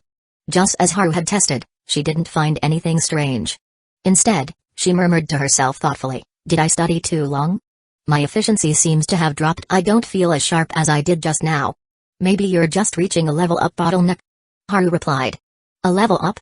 Like in video games, right before you level up, it always feels like you need way too much experience, and you just wish you could instantly push through." "I see." Megumi nodded, her eyes gleaming with a faint light. The two removed their dishwashing gloves and tidied up the kitchen. As she wiped down the sink with a cloth, she said softly, "Amamiya-kun, you're surprisingly knowledgeable about a lot of things. You even seem more experienced than most adults. Could it be that you've uncovered my secret identity as a superhero?" Harut teased. Megumi, of course, didn't take him seriously.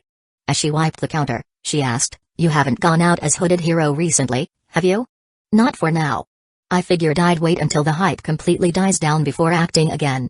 That's the most rational approach." "Oh? So you see me as a rational person?" "No, I think you're a Chunabiu with a kind heart." Megumi smiled warmly.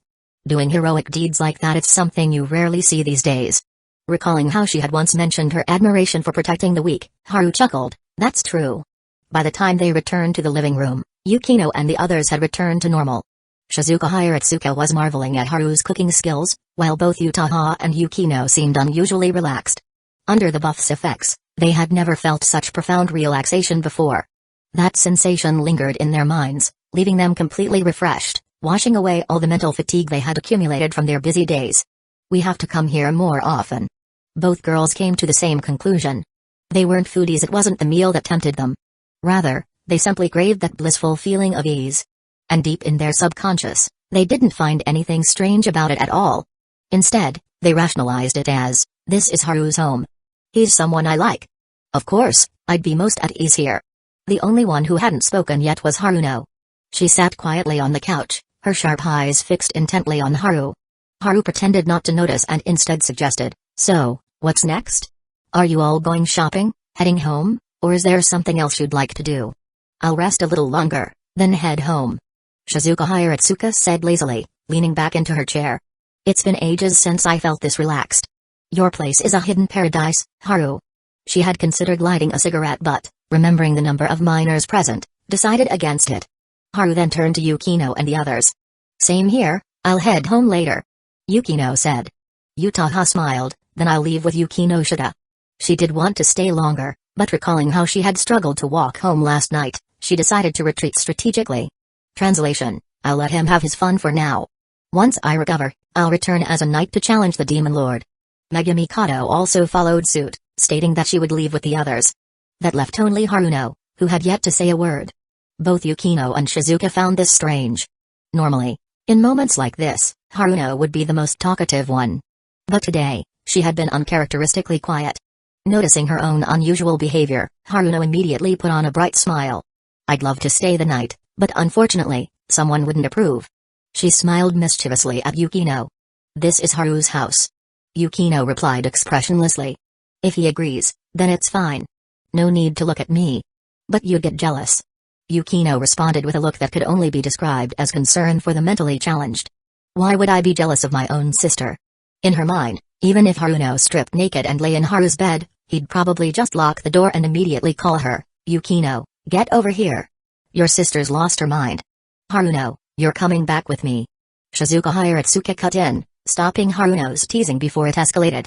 Haruno sighed dramatically and nodded, but her gaze remained locked onto Haru. She had easily dispelled her sister and friend's doubts, but she couldn't erase the awkward memory in her own mind. He definitely saw. Just thinking about the fact that she had used the bathroom right in front of him made her chest tighten with anxiety. No matter how confident or dominant she was, at the end of the day, she was still a young woman. And she was single. Her skirt wasn't particularly short today under normal circumstances, there was no way she'd have an accidental exposure. But earlier, she had lifted her skirt herself. And even pulled down her underwear. Unless Haru was blind, there was no way he hadn't seen anything. Haru also felt awkward, but he had no choice but to play dumb. He busied himself slicing fruit for everyone after dinner, then quickly escaped to make tea. When there was nothing left to do, he still didn't want to sit back down, so he simply pretended to be engrossed with his orange cat. Thankfully, Yukino was also drawn to the cat. She came over, held down her skirt, and crouched beside him, joining in on the petting. With someone accompanying him, his decision to stay off to the side didn't seem odd. A short while later, Megumi Kato was the first to say her goodbyes, leaving with Shizuka Hiratsuka. Shizuka initially wanted to drag Haruno along as well, but the latter dodged with a simple excuse, "I'll leave with Yukino. I should be heading back too." By 7:30 p.m., Yukino and Utaha stood up to leave. Haruno was the last to rise. As she walked alongside Haru, seeing off the others downstairs, she suddenly curved her lips into a seemingly casual smile. "Haru, your eyesight's pretty good, isn't it?" "Strictly speaking. Not really. Sometimes, I have trouble seeing things clearly." Haru subtly admitted defeat, implying he'd forget everything. But Haruno wasn't about to let him off so easily. She turned to Yukino and Utaha ahead of them. Is that true? No. Yukino bluntly exposed his lie. Utaha, on the other hand, was willing to play along. Since he said so, he must have his reasons. Haruno chuckled softly and said no more. Haru finally breathed a sigh of relief. Not long after the three of them left, just as he stepped into the hallway, his phone suddenly rang. It was a call from Haruno. Haru sighed internally, so this matter was indeed not so easy to resolve. He picked up, and Haruno's smooth, pleasant voice came through the receiver. Look down. Look down? Instinctively, he walked to the hallway entrance and glanced below. Standing at the apartment entrance was none other than Haruno, looking radiant as ever. She was even waving at him with a smile. One thought popped into Haru's mind: I'm doomed. Chapter 107, Who Asked You? Haruno had returned. It was obvious she had come back to settle accounts with Haru. Or, perhaps, she just wanted to clear up the awkwardness from earlier. Haru had no choice but to head back downstairs. Seeing her put away her phone with a bright smile, he kept his composure and asked, Do you need something? Haruno's smile didn't waver. Shouldn't you already know? No idea. There was no way he was going to bring up that incident himself. Playing dumb won't get you out of this. If you have any requests, just say the word. Haru responded at lightning speed. Haruno paused for a moment, then burst into laughter. So that's what this is about? You were waiting for me to make demands? Haru remained calm. I don't have a choice. Since it was my fault, I should apologize and make it up to you. Your fault? Haruno's eyes flickered with doubt. From her perspective, the whole thing had been a result of her own carelessness. She had always been casual about things, and since she had known Haru since childhood, she had let her guard down. That was why she had ended up getting seen. But hearing him take the blame so readily, that genuinely surprised her. It was my mistake. Haru reiterated. So, you can name your terms. Haruno had a nagging feeling that something was off, but she couldn't put her finger on it just yet. She smirked. Then, how about accompanying me for some shopping? That's it? Not just that. I've always wanted to go to an izakaya one with a guy, but I never found the right person. Why don't we take this chance to go together? No problem. Let me go change first. You agreed that fast? Haruno was caught off guard again. Haru's tone was sincere. When I say I'll make it up to you, I mean it. Now Haruno was really suspicious. Of course, Haru knew she was catching on. But before she could react, he turned and headed upstairs. And so, the ever-curious Haruno was left standing there, wondering what he was up to. Haru took almost 10 minutes to change. Haruno nearly lost patience and considered going up to check on him when he finally strolled back down. You look great, but I have to ask, why did it take you so long? She was determined to get to the bottom of this. If she took him out without knowing what was going on, the unanswered question would eat at her all night. And if she was still thinking about it before bed, wouldn't that just ruin her sleep? Haru tapped his temple. You could always think harder about it. Haruno rolled her eyes. Oh, come on. Are you just trying to be mysterious to cover up something else?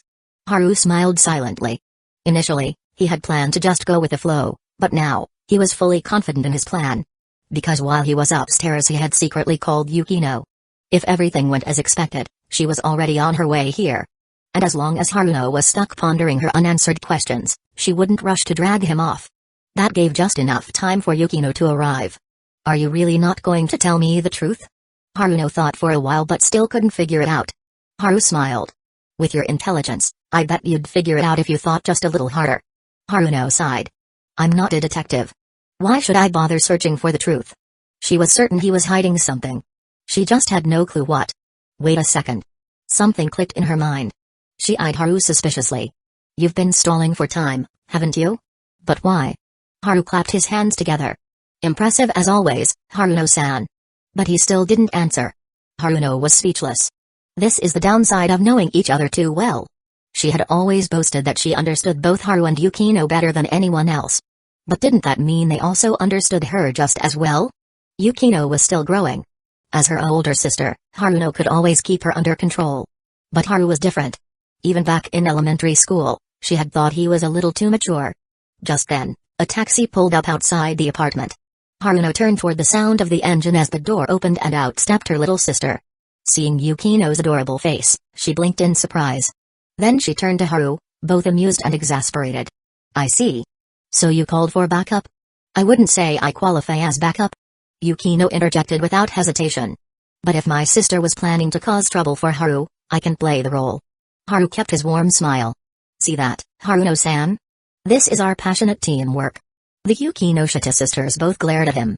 Haru nudged Yukino. Hey, I'm on your side. You're glaring at the wrong person. Yukino, who had rushed over because of his call, felt her initial curiosity shift into sheer exasperation. If you didn't say such stupid things, I wouldn't be glaring at you. Now that Yukino was involved, everything became much simpler. Haruno had never actually been angry, nor had she intended to seriously scold Haru over the awkward incident. The real reason she had come back was simple: she wanted to make sure Haru forgot what happened, tease him a little, and maybe squeeze some benefits out of the situation. After all, since he had seen everything, shouldn't she at least get something in return? But with Yukino's unexpected arrival, Haruno's plan had completely fallen apart. They didn't end up going anywhere right away. Instead, the three of them sat down at a cafe across the street. Yukino was the first to speak. Why did you come back, sister? Haruno deflected with her own question. What did Haru tell you? He said you were going to beat him up. He was terrified and begged me to save him. I was curious, so I came over. Yukino didn't bother hiding anything. Haruno couldn't help but laugh. Look at him now, does he look scared? He's grinning like an idiot. She gestured at Haru, who was indeed smiling beside Yukino. Tone it down. Yukino nudged him with her elbow. Haruno sighed. I just wanted him to go to an izakaya with me. But instead, he called you over. Yukino's expression immediately turned stern. He's underage. He can't go to places like that. Haruno feigned shock, covering her mouth. Oh? That's what you're concerned about? I thought you'd be against him going out with me at night. Yukino's gaze remained steady as she stared at her sister. Haru helpfully translated, what she means is, you just said something stupid. Haruno shot him a look. Who asked you? Haru elbowed Yukino. Yukino sighed but still played along. I did. Haruno. Haru held up 2 fingers. Team combo, round 2. Yukino deadpanned. I regret cooperating with you. Haruno chuckled. Watching you two get along so well makes me a little jealous. Haruno leaned in with a curious smirk. By the way, Yukino, after hearing how ridiculous your call was, I'm surprised you actually came. Haru interjected casually, it's called the Yukino summoning ritual success rate, 100%. Yukino shot him a cold glance. I hate to disappoint you, but that success rate is actually only 50%. Why? Because it depends on my mood. If I'm in a bad mood, I definitely wouldn't come. As she spoke, her sharp gaze locked onto Haru. Like right now, for example, my mood is already getting worse. Haru stroked his chin in thought. So it's only 50%, huh? That means you're about the same as Daigo. Yukino blinked. Who's Daigo? The protagonist of Ultraman Tiga. His crash landing rate is around 50%. Yukino fell silent for a second before giving Haru a particularly dangerous look. How did you even connect those two completely unrelated things? Do you want me to scold you right now? Haruno burst into laughter. Yes. Scold him. Do it for me too. Haru, seeing where this was going, wisely admitted defeat. After finishing their drinks, the three went their separate ways. Since it was already dark, Haruno decided to escort her sister home. Later that night, just as Haru arrived home, he received a message from Haruno. You were smart this time. But the next time, my invitation to the izakaya still stands. Haru chuckled, deleting the message immediately. Next time? Next time, I'll just summon Yukino again. And if even Yukino can't stop her, I'll call her mom. Haru had full confidence that he could get Mrs. Yukinoshita involved. Though that was a last resort. If she ever found out she was being summoned just to block Haruno, that elegant and beautiful woman would surely transform into the most terrifying demon queen of House Yukinoshita. Another day, another visit. The next day after school, Yukino voluntarily followed Haru home. Yesterday's sage mode had been way too comfortable. The exhaustion she'd built up from studying and training had completely vanished, all thanks to the restful evening. She liked that feeling. And of course, she wasn't the only one. Utaha also showed up. Yukino gave her a flat look. Not even pretending anymore, are you? Utaha, utterly composed, responded, I simply found yesterday to be incredibly peaceful at his place. That kind of tranquility and comfort. It was a first for me. Yukino scoffed but said nothing. Because, well, she felt the same way. Haru, sensing the atmosphere, wisely offered to make dinner. The two girls had no objections. As they walked home, passing an empty street corner, Haru was lost in thought about what dishes to cook when Yukino suddenly spoke up. Haru, isn't that the high schooler we saw sitting on the lawn last time? Lawn? Haru immediately recalled that guy. The wind is whispering today guy. Oh, yeah. That's him. Back then, the pretentious monologue from that glasses-wearing boy had left such an impression on Yukino that even now, she still remembered it. Utaha glanced in the same direction. Ah, those three? I've seen them before too. Ahead, on the deserted sidewalk, three high school boys stood together. One wore glasses. One had blonde hair. One had a delicate, pretty boy face. At that moment, the glasses-wearing boy dramatically held up a long, straight wooden stick and solemnly declared, after all the sacrifices, the Sword of Kings is finally in my grasp. The blonde-haired boy, fully playing along, nodded seriously. Brave hero, you now have the right to challenge the Demon Lord. The pretty boy clapped in admiration. As expected of our hero. Even the Sword of Kings bows before you. Then they noticed Haru and the girls watching them. The atmosphere instantly froze. And then clatter. The Sword of Kings slipped from the glasses-wearing boy's grasp, hitting the pavement with a dull thud. Chapter 108. Everyone has their own skills for high school students. Picking up a random stick on the street and acting out a fantasy battle wasn't anything unusual. Plenty of their peers had done the same at some point. The real problem? The high school trio got caught. It was still too early for most working adults to be out and about, so the street was mostly empty. However, just as fate would have it, Haru's kitchen had run out of ingredients. Yukino and Utaha had suggested stopping by the store to buy groceries. And that was how the two groups ran into each other. Chayunabiu? Yukino's expression screamed second-hand embarrassment. Utaha wasn't much better. Chayunabiu? Among them, Haru was the only one reacting normally. Meanwhile, the three high school boys shrank inward, faces darkened in sheer embarrassment. Heads lowered, they slowly turned around and began inching away, ostrich style. Clearly, they thought they had humiliated themselves beyond redemption and needed to retreat. But wait a second. An idea sparked in Haru's mind, and he quickly walked toward them. Yukino and Utaha exchanged glances, both seeing the same confusion in each other's eyes. They had no clue what Haru was planning, but they still followed. The trio, reluctantly turning back, saw Haru casually pick up the wooden stick, inspecting it as he walked toward them. A perfectly straight stick like this is a rare find. He mused. I've only come across two in my entire life. The trio froze. Their embarrassment was still there, but now, there was a faint glimmer in their eyes. Their expressions practically screamed, wait. Is he one of us? Still holding the stick, Haru gave it a closer look. No joke, if I'd found this first, I probably would have called it the Sword of Kings too. You're kidding. Their faces were a mix of disbelief and awe. Especially when they noticed the two stunning girls standing beside Haru. Two beautiful girls. What kind of sick joke was this? This guy, clearly the epitome of a super normie, could actually get the concept of the Sword of Kings? You guys ever heard of 13 stances of the sword? Haru asked, gripping the stick. The three shook their heads in perfect sync. Perfectly in sync, like pilots undergoing Pacific Rim drift training. It goes something like this. Haru suddenly shifted his stance, sinking his weight and angling his body. Then with a burst of power, he lunged forward, thrusting the stick with such force that the air whistled around it. The trio was stunned. Yukino had been prepared for Haru to join in on the Chayunabiu antics. Instead, she found herself unexpectedly impressed. That actually looks both fast and powerful. If that hit someone, I imagine it'd really hurt. Utaha voiced what Yukino was thinking. But Haru wasn't done. That's not all. Recalling swordplay videos he'd seen online, Haru fluidly transitioned into a series of elegant movements, finishing with a flawless wall kick, flipping twice in midair before landing smoothly. He twirled the stick behind him in a reverse grip, completing the sequence in one seamless motion. Thanks to his steel body, level 2 skill, every move was precise, powerful, and above all aesthetically perfect. Even Yukino and Utaha were left speechless.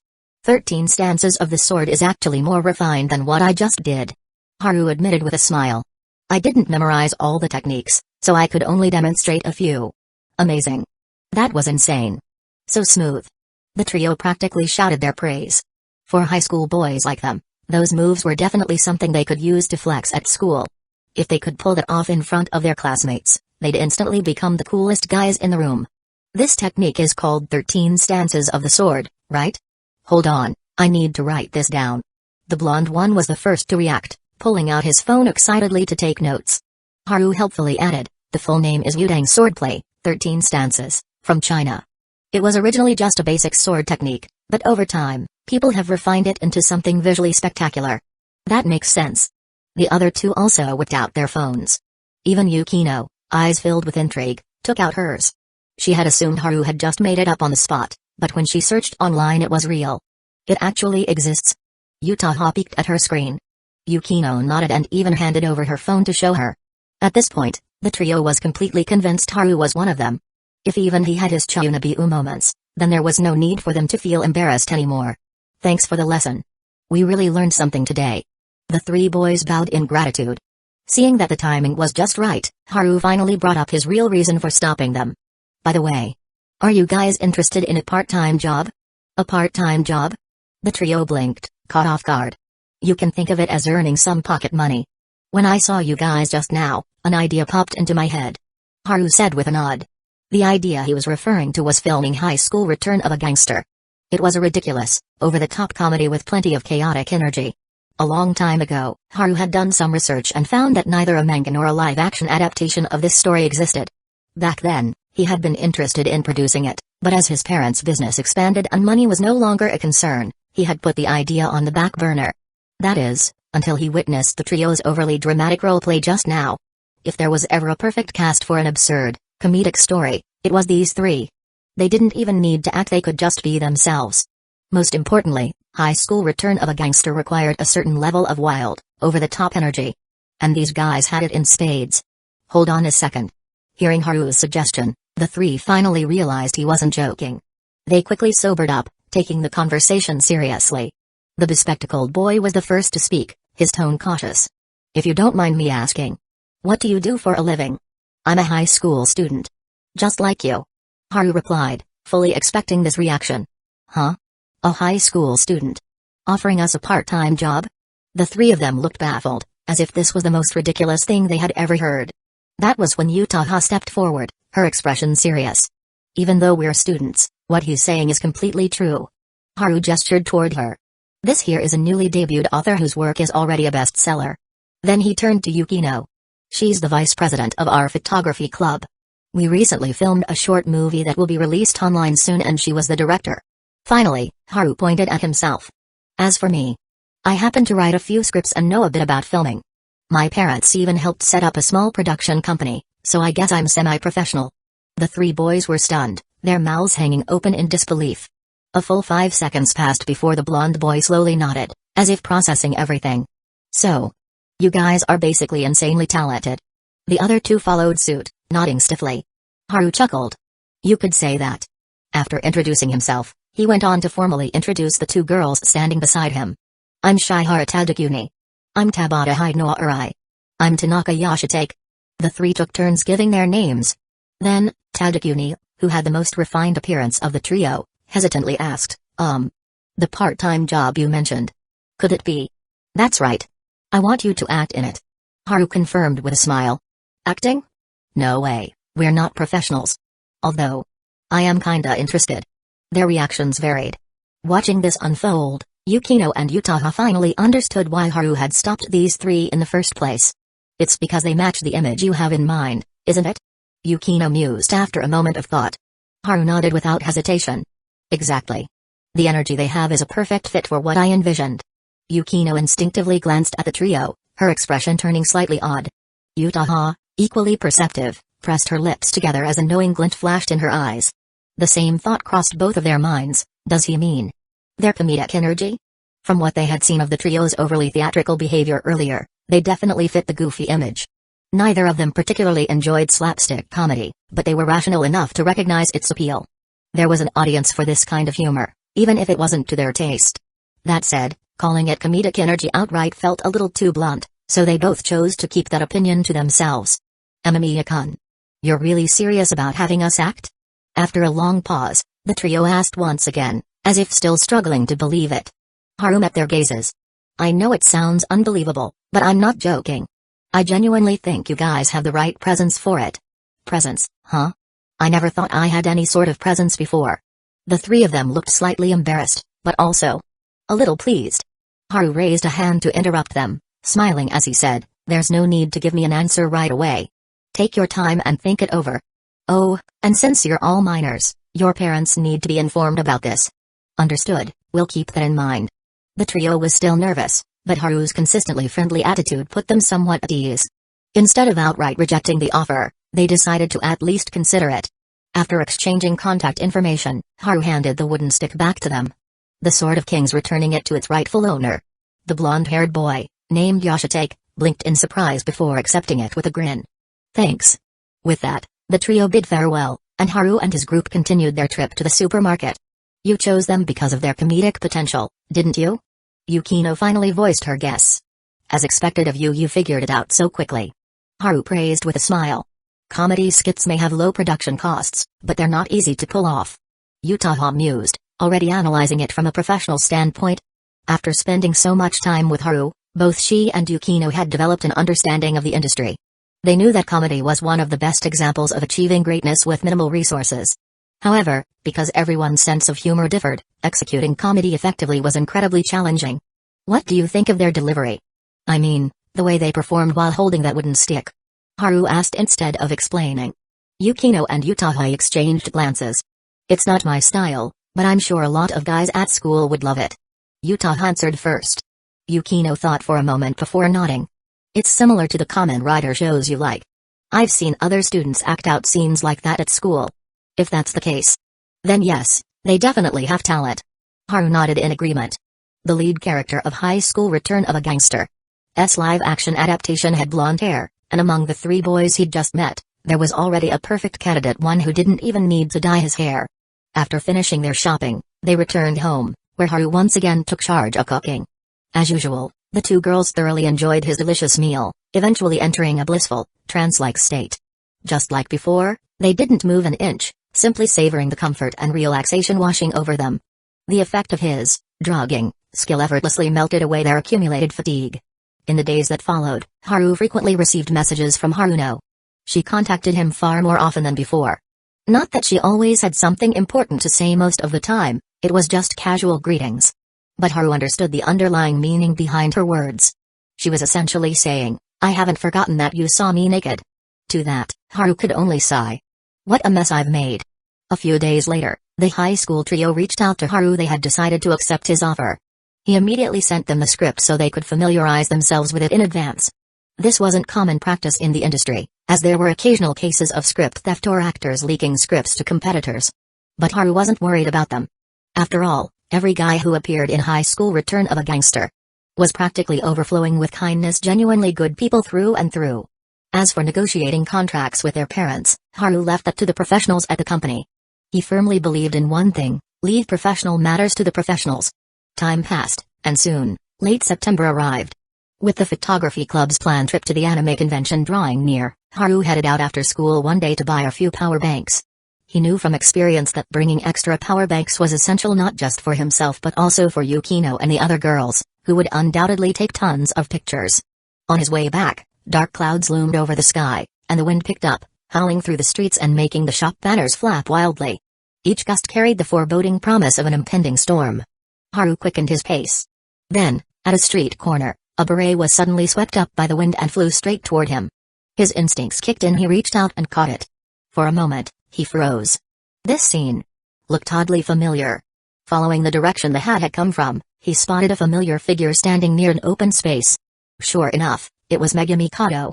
The girl was gently pressing down her tousled hair, her soft gaze falling upon a group of children nearby, who were crouched down, practicing their yo-yo tricks with great concentration. Their eyes met. A faint trace of amusement flickered in her gaze. Haru approached, shopping bag in hand, and returned the hat. What a coincidence. Thank you. Megumi said, accepting it and placing it back on her head. Just as Haru was about to ask, are you out shopping too? Megumi turned to one of the children and spoke softly. You got it wrong again. That trick doesn't work that way. Oh. You're right. I messed up again. Thanks for the tip, big sis. The child grinned sheepishly before pulling back the yo-yo to try again. Only then did Megumi look at Haru. So, are you out shopping too? Haru was momentarily speechless. What a good move to turn of tables. Chapter 109, Mangekyō's move. At that moment, everything about Mangekyō, her expression, the way she casually lifted the shopping bag in her hand, was effortlessly natural. Left with no choice after having his line stolen, Haru simply went along with it. I came to buy some power banks. Gotta make sure everyone's phones don't die when we're having fun at the convention. As expected, you're always so thoughtful, Amamiya-kun. Save the praise for later. Why are you still standing here? Just look at the sky, it's obviously about to pour.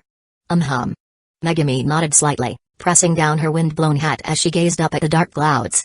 My house is a bit far from here. Even if I run, I probably won't make it back in time. Haru couldn't help but chuckle. So you've just given up? I prefer to call it strategic rain avoidance. She pointed to a convenience store just ahead.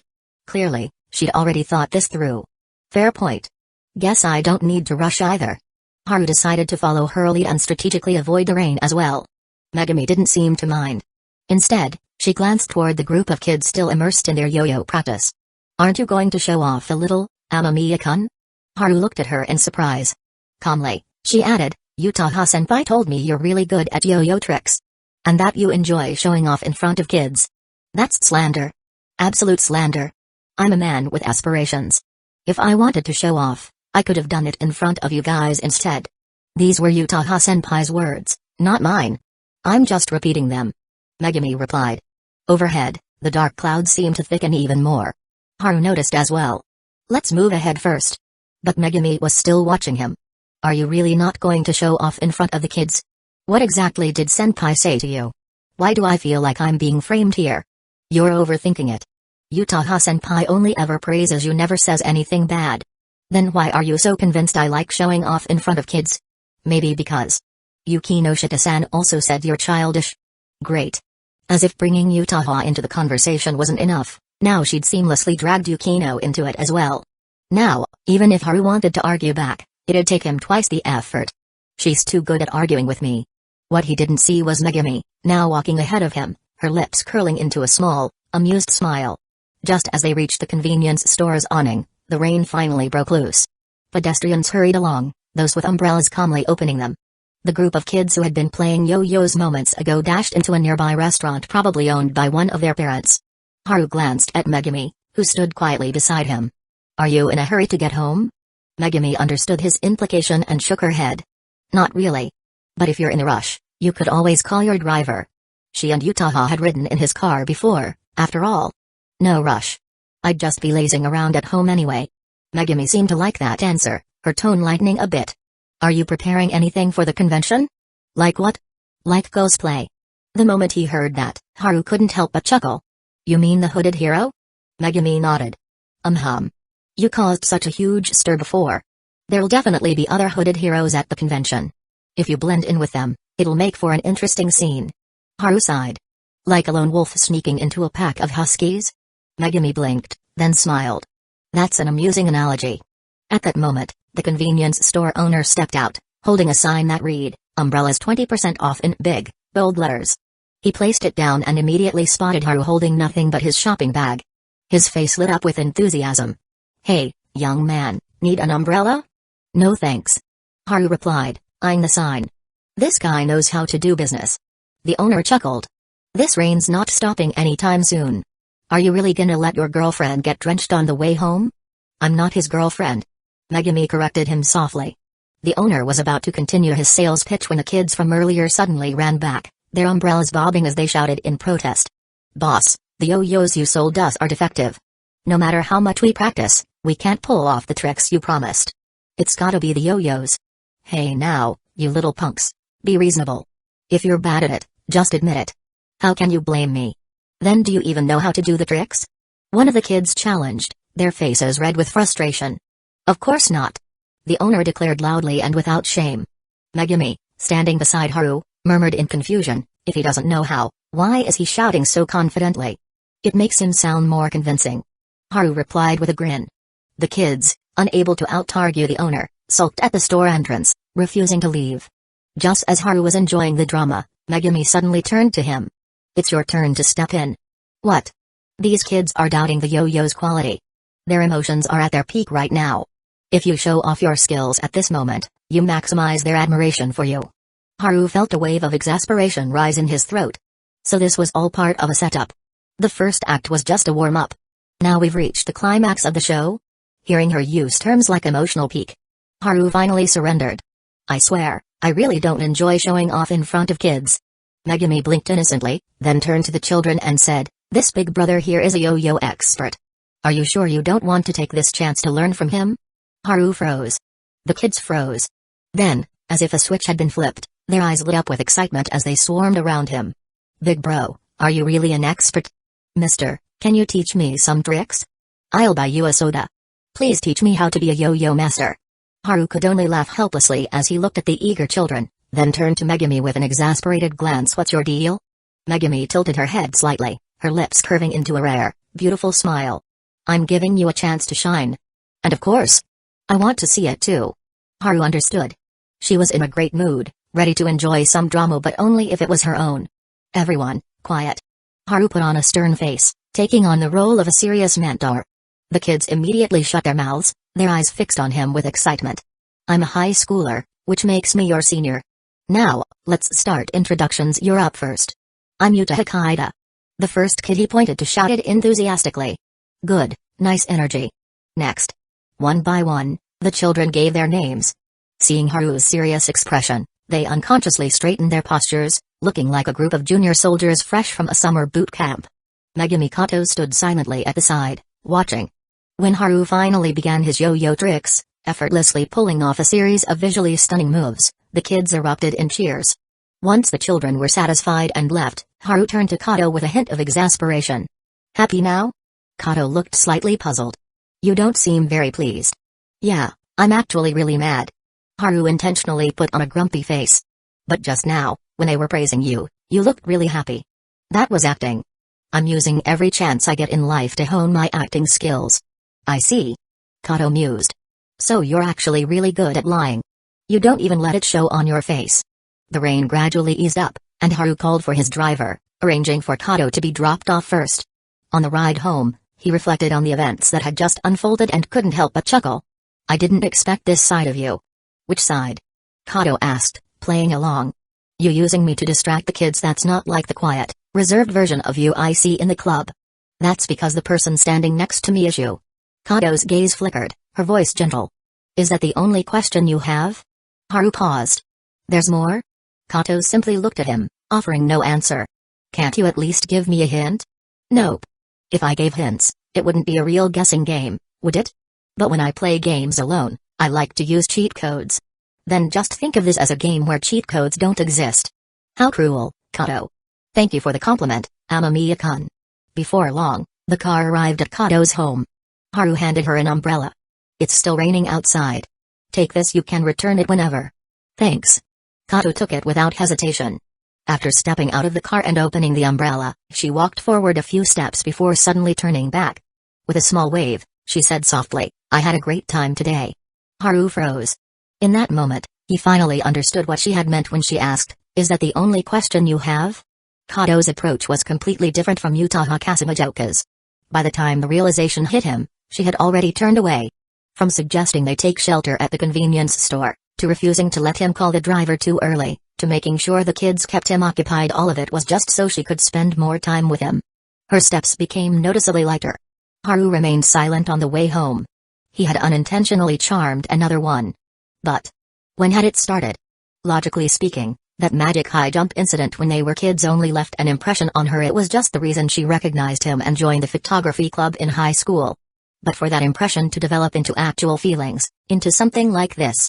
Surely, that alone wasn't enough? Helping others at school during the day, then going out at night to play hero. Amamiya-kun, you're such a good person. A memory surfaced, something Kato had once said. Was it because of that? He wasn't sure. Saturday arrived, the day of the convention. Since club activities were cancelled, everyone met up in the city before boarding the train together. There were quite a few passengers in this carriage. Behind Haru and his group, a cluster of students dressed in baseball uniforms chatted among themselves, likely on their way to a training camp. Taking advantage of the relatively uncrowded train carriage, Haru handed out the portable chargers he had prepared in advance. His thoughtfulness was met with instant appreciation. Thanks, Prez. I was just saying how I forgot mine. Now I can take as many photos as I want. Gotta collect all the best shots for my card battles. Yukino also accepted one and gave him a rare compliment. Now you're finally acting like a proper club president. Are you saying I don't usually? Haru protested. Most of the time, you're just a slightly dumb president. How did this turn into a personal attack all of a sudden? As they talked, Yutaha, who had been quietly listening, suddenly interjected. Yukinoshita, want to walk around together later? Yukino's tone remained indifferent. Reason? I figured you might not be too familiar with this kind of event. I can be your guide. You're well versed in this? More or less. I even looked up some extra details in advance. As she spoke, Yutaha held up her phone, showing a map of the convention along with various tips and guidelines. Seeing her preparedness, Yukino didn't immediately decline. "We'll see when we get there." Just as she finished speaking, a baseball player from the group behind them hesitantly stepped forward and greeted her. Hey, excuse me, she's doing great, you're not." Haru interrupted, stepping forward to block the guy's approach. Yukino smiled faintly and stayed silent, letting him handle it. The baseball player blinked in surprise, then scratched his head awkwardly. "Ah. My bad, I didn't know she was your girlfriend." With that, he turned to Yutaha instead. But before he could get a word out, Amamiya stepped forward again, cutting him off. "The baseball player?" Yukino sighed, already guessing what was about to happen. Yutaha pressed her lips together, suppressing a laugh. The player looked completely lost. "Bro, what are you?" Haru said nothing, simply maintaining a mysterious air. The guy hesitated, then cautiously tried to move past him, this time heading toward Hashimoto and the others. Sure enough, Haru blocked him again. Now he was completely baffled. "What the hell? Are all of them your wings or something?" At this point, someone from the photography club couldn't hold back anymore and let out a snicker. Yukino sighed lightly. "I knew this would happen." Yutaha, on the other hand, was fully amused. As expected of him, always willing to do things that others wouldn't dare to. Yukino shot her a glance. "And that's something to praise?" With a playful smile, Yutaha replied, "Given your position, shouldn't you be fully supporting him right now?" Yukino's gaze sharpened instantly. "Yutaha-senpai, there are some things you don't need to teach me." "Fair enough." Yutaha shrugged, letting it go without pushing further. Seeing her sudden passiveness, Yukino thought for a moment. She invited me to walk with her earlier. Was it because she wanted to discuss something privately? Meanwhile, the confused baseball player wandered back to his group, where his teammates bombarded him with questions. "I don't even know, man," he muttered, utterly lost. "That guy just popped out of nowhere. I think I got targeted for no reason." Chapter 110, Yutaha and the fishnet stockings. Today, Yukino was wearing an over-the-knee skirt, its hemline resting just above her rounded knees, revealing her slender, fair calves. Yutaha, on the other hand, was dressed in a light-colored, cinched waist-long dress, showing only her delicate ankles. On any normal day, these two stunning girls would undoubtedly draw attention. But today was different. At the anime convention, there were simply too many eye-catching cosplayers, whether it was strikingly cool characters or those boldly showing off large portions of skin constantly stealing the spotlight. "You predicted this in advance, didn't you?" Yukino strolled leisurely through the venue, relishing the rare feeling of not being in the center of attention. She couldn't help but regard Yutaha with a newfound appreciation. Well, this is a convention, after all. Most people who come here, aside from the occasional visitor dragged in by friends, usually have a goal in mind. Yutaha nodded. "A goal?" "They're looking to take photos of their favorite characters. If possible, they'd love to take a picture with them, too." Yutaha paused for a moment, then gestured toward the front. "For example, him." Following her gaze, Yukino saw Haru posing for a photo with two people dressed in Ultraman suits. Earlier, when they had arrived at the venue, their group had split into two teams. Yukino and Yutaha had already planned to stick together, while Haru was tasked with carrying their bags. And then there was Megumi. The reason she was referred to as just Megumi was that, unlike the two of them who couldn't help but be captivated by the dazzling sights around them, she remained as quiet and docile as a harmless little rabbit. Wherever Haru went, she followed, only occasionally glancing at her surroundings. "When did she get over there?" Yukino pointed at Megumi, who was now holding the camera and helping Haru take photos. Yutaha chuckled helplessly. "You're asking me?" Realizing her mistake, Yukino fell silent. She and Yutaha had both been too preoccupied with the convention. Unless they focused entirely on Megumi, it was all too easy to be fooled by her almost ghost-like presence. Just then, Haru ran off toward a nearby Kamen Rider cosplayer, and Yukino took the opportunity to speak up. "You had something important to discuss with me earlier, didn't you?" Yutaha hummed in acknowledgement but said nothing more. Yukino raised an eyebrow. "So? I'm just thinking about how to start." "Oh." Yukino immediately understood. With a slow, deliberate tone, she mused, "So? It's about that awkward topic from last time." Although Yutaha was looking directly at her, her gaze wavered slightly. "Yukinoshita, how's your physical endurance?" The moment she heard physical endurance, Yukino's mind involuntarily flashed back to a rather embarrassing scene at home with a certain someone. Her tone became uncharacteristically hesitant. "Why are you asking all of a sudden?" Yutaha hesitated, then, after a few seconds, as if making up her mind, she leaned in slightly and lowered her voice. "Don't you think He's ridiculously strong? Like, way stronger than he should be? A faint blush crept onto Yukino's face as she shot her a glare. Have you been hanging around that guy too much? Since when did you start bringing up dirty jokes like this? No wonder Utaha had been so hesitant last time, it was because of this. Wait. So they really have gotten to that stage. Yukino's chest rose and fell ever so slightly. She had long anticipated this outcome. In fact, she could even guess that Utaha was probably the one who had made the first move. But now that she was hearing it directly from her, she found herself feeling thoroughly annoyed. I know this isn't exactly appropriate to bring up, but I really think his strength is kind of overwhelming. Utaha's expression turned awkward.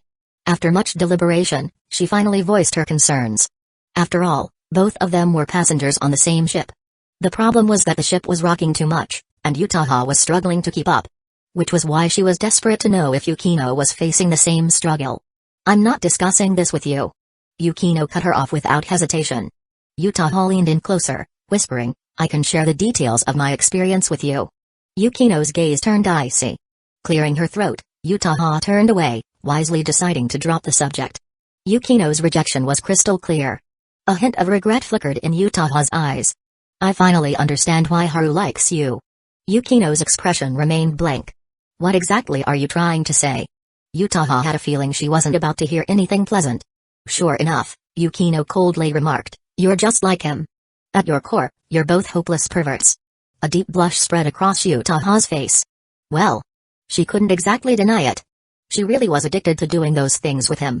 Whether it was playing the role of a noble knight or pressing against the wall with her hair cascading over her shoulders, she found herself thoroughly enjoying it. And Haru had complimented her waist-to-hip ratio more than once. That praise left her both embarrassed and, if she was being honest, just a little proud. Which was probably why she didn't mind indulging him, whether it meant leaning against a wall or... Senpai, if possible, could you please wipe that awful look off your face? Yukino's voice cut through her thoughts. Utaha's cheeks burned. Realizing she had no way to refute the accusation, she hurriedly changed the subject. Why is he still over there taking photos? Is he planning to just leave us here? A pathetic attempt to dodge the conversation. Yukino said with cutting precision. Utaha, still blushing, met her gaze but quickly recovered her composure. There are times when avoidance is actually quite useful. Yukino didn't bother continuing the debate. To her, it was pointless. But Utaha's reaction just now did reveal something interesting. She didn't last long either. Somehow, that thought made Yukino feel much better. Before long, Haru and Megumi returned, and the four of them continued wandering the convention, stopping now and then to browse and pick up a few souvenirs. Yukino took out her phone and snapped a few pictures. Most of them were of cute animal plushies and outfits. You have good taste. Standing beside her, Haru scrolled through the photo album with her. Yukino generously let him look. Coming to a convention like this every once in a while isn't bad at all. Those rabbit and panda plushies we just saw were adorable. I liked the fox better. Haru interjected. Yukino hadn't taken a picture of the fox. She recalled it for a moment, then shot him a look of pure disdain. Of course you would. You exposed your perverted nature in an instant. Her memory was sharp, she knew exactly which cosplayer he was talking about. That fox had only been wearing a headpiece, while the rest of their outfit was a maid costume paired with black lace stockings. Haru remained unfazed. It's a convention. Seeing a character like that isn't unusual. You're the one overthinking it. Really? Not really. At least you know your place. Seeing how quickly he surrendered, Yukino decided to let him off the hook. Behind them, Utaha and Megumi Kato were still busy taking pictures. When the two finally rejoined them, Yukino mentioned she needed to stop by the restroom. Haru immediately volunteered as her escort. Yukino didn't refuse, though her eyes made it abundantly clear that she found the notion ridiculous. She didn't need an escort. At the restroom entrance, they split up. Haru finished his business and walked over to wash his hands. Just as he looked up at the mirror, he caught sight of a bathroom stall door swinging open. A figure in black stockings and a bunny girl outfit stepped out. Their eyes met. Haru was stunned.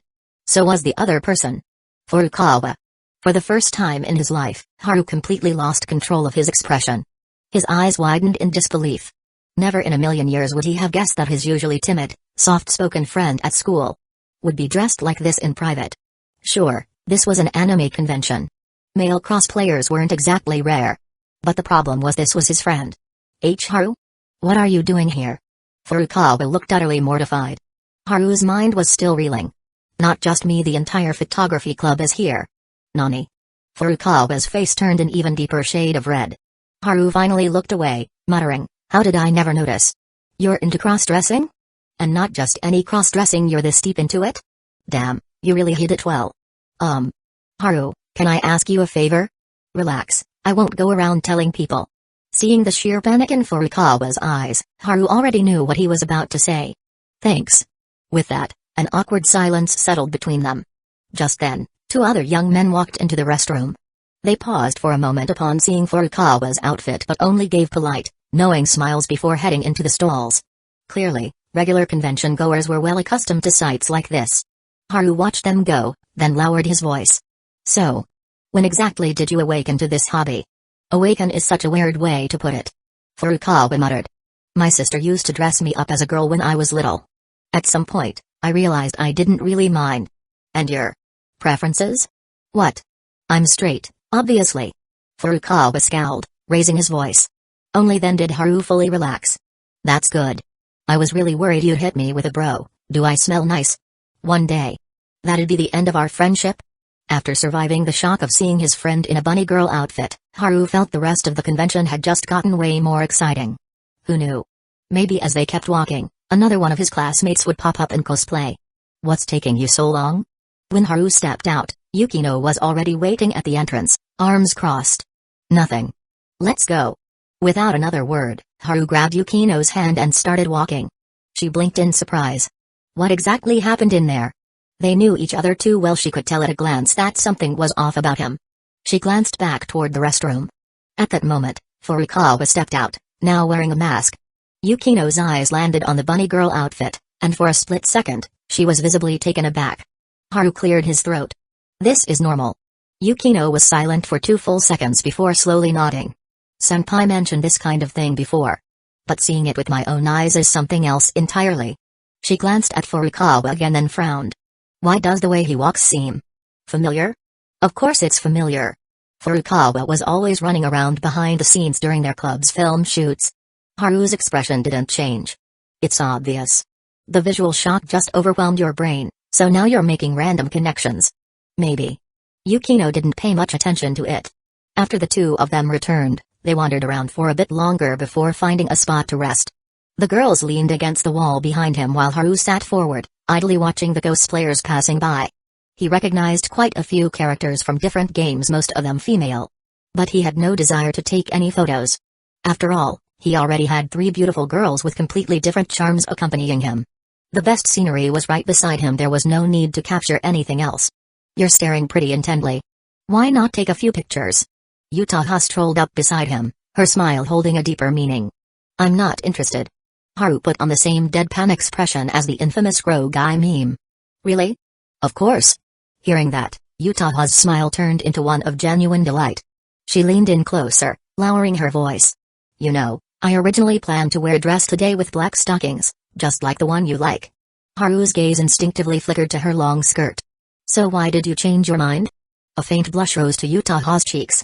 Her alluring eyes shimmered with an almost teasing light as her lips parted slightly. "Want to see?" Well, saying no would be a lie. But saying yes feels a little too straightforward. Haru was, after all, an honest man.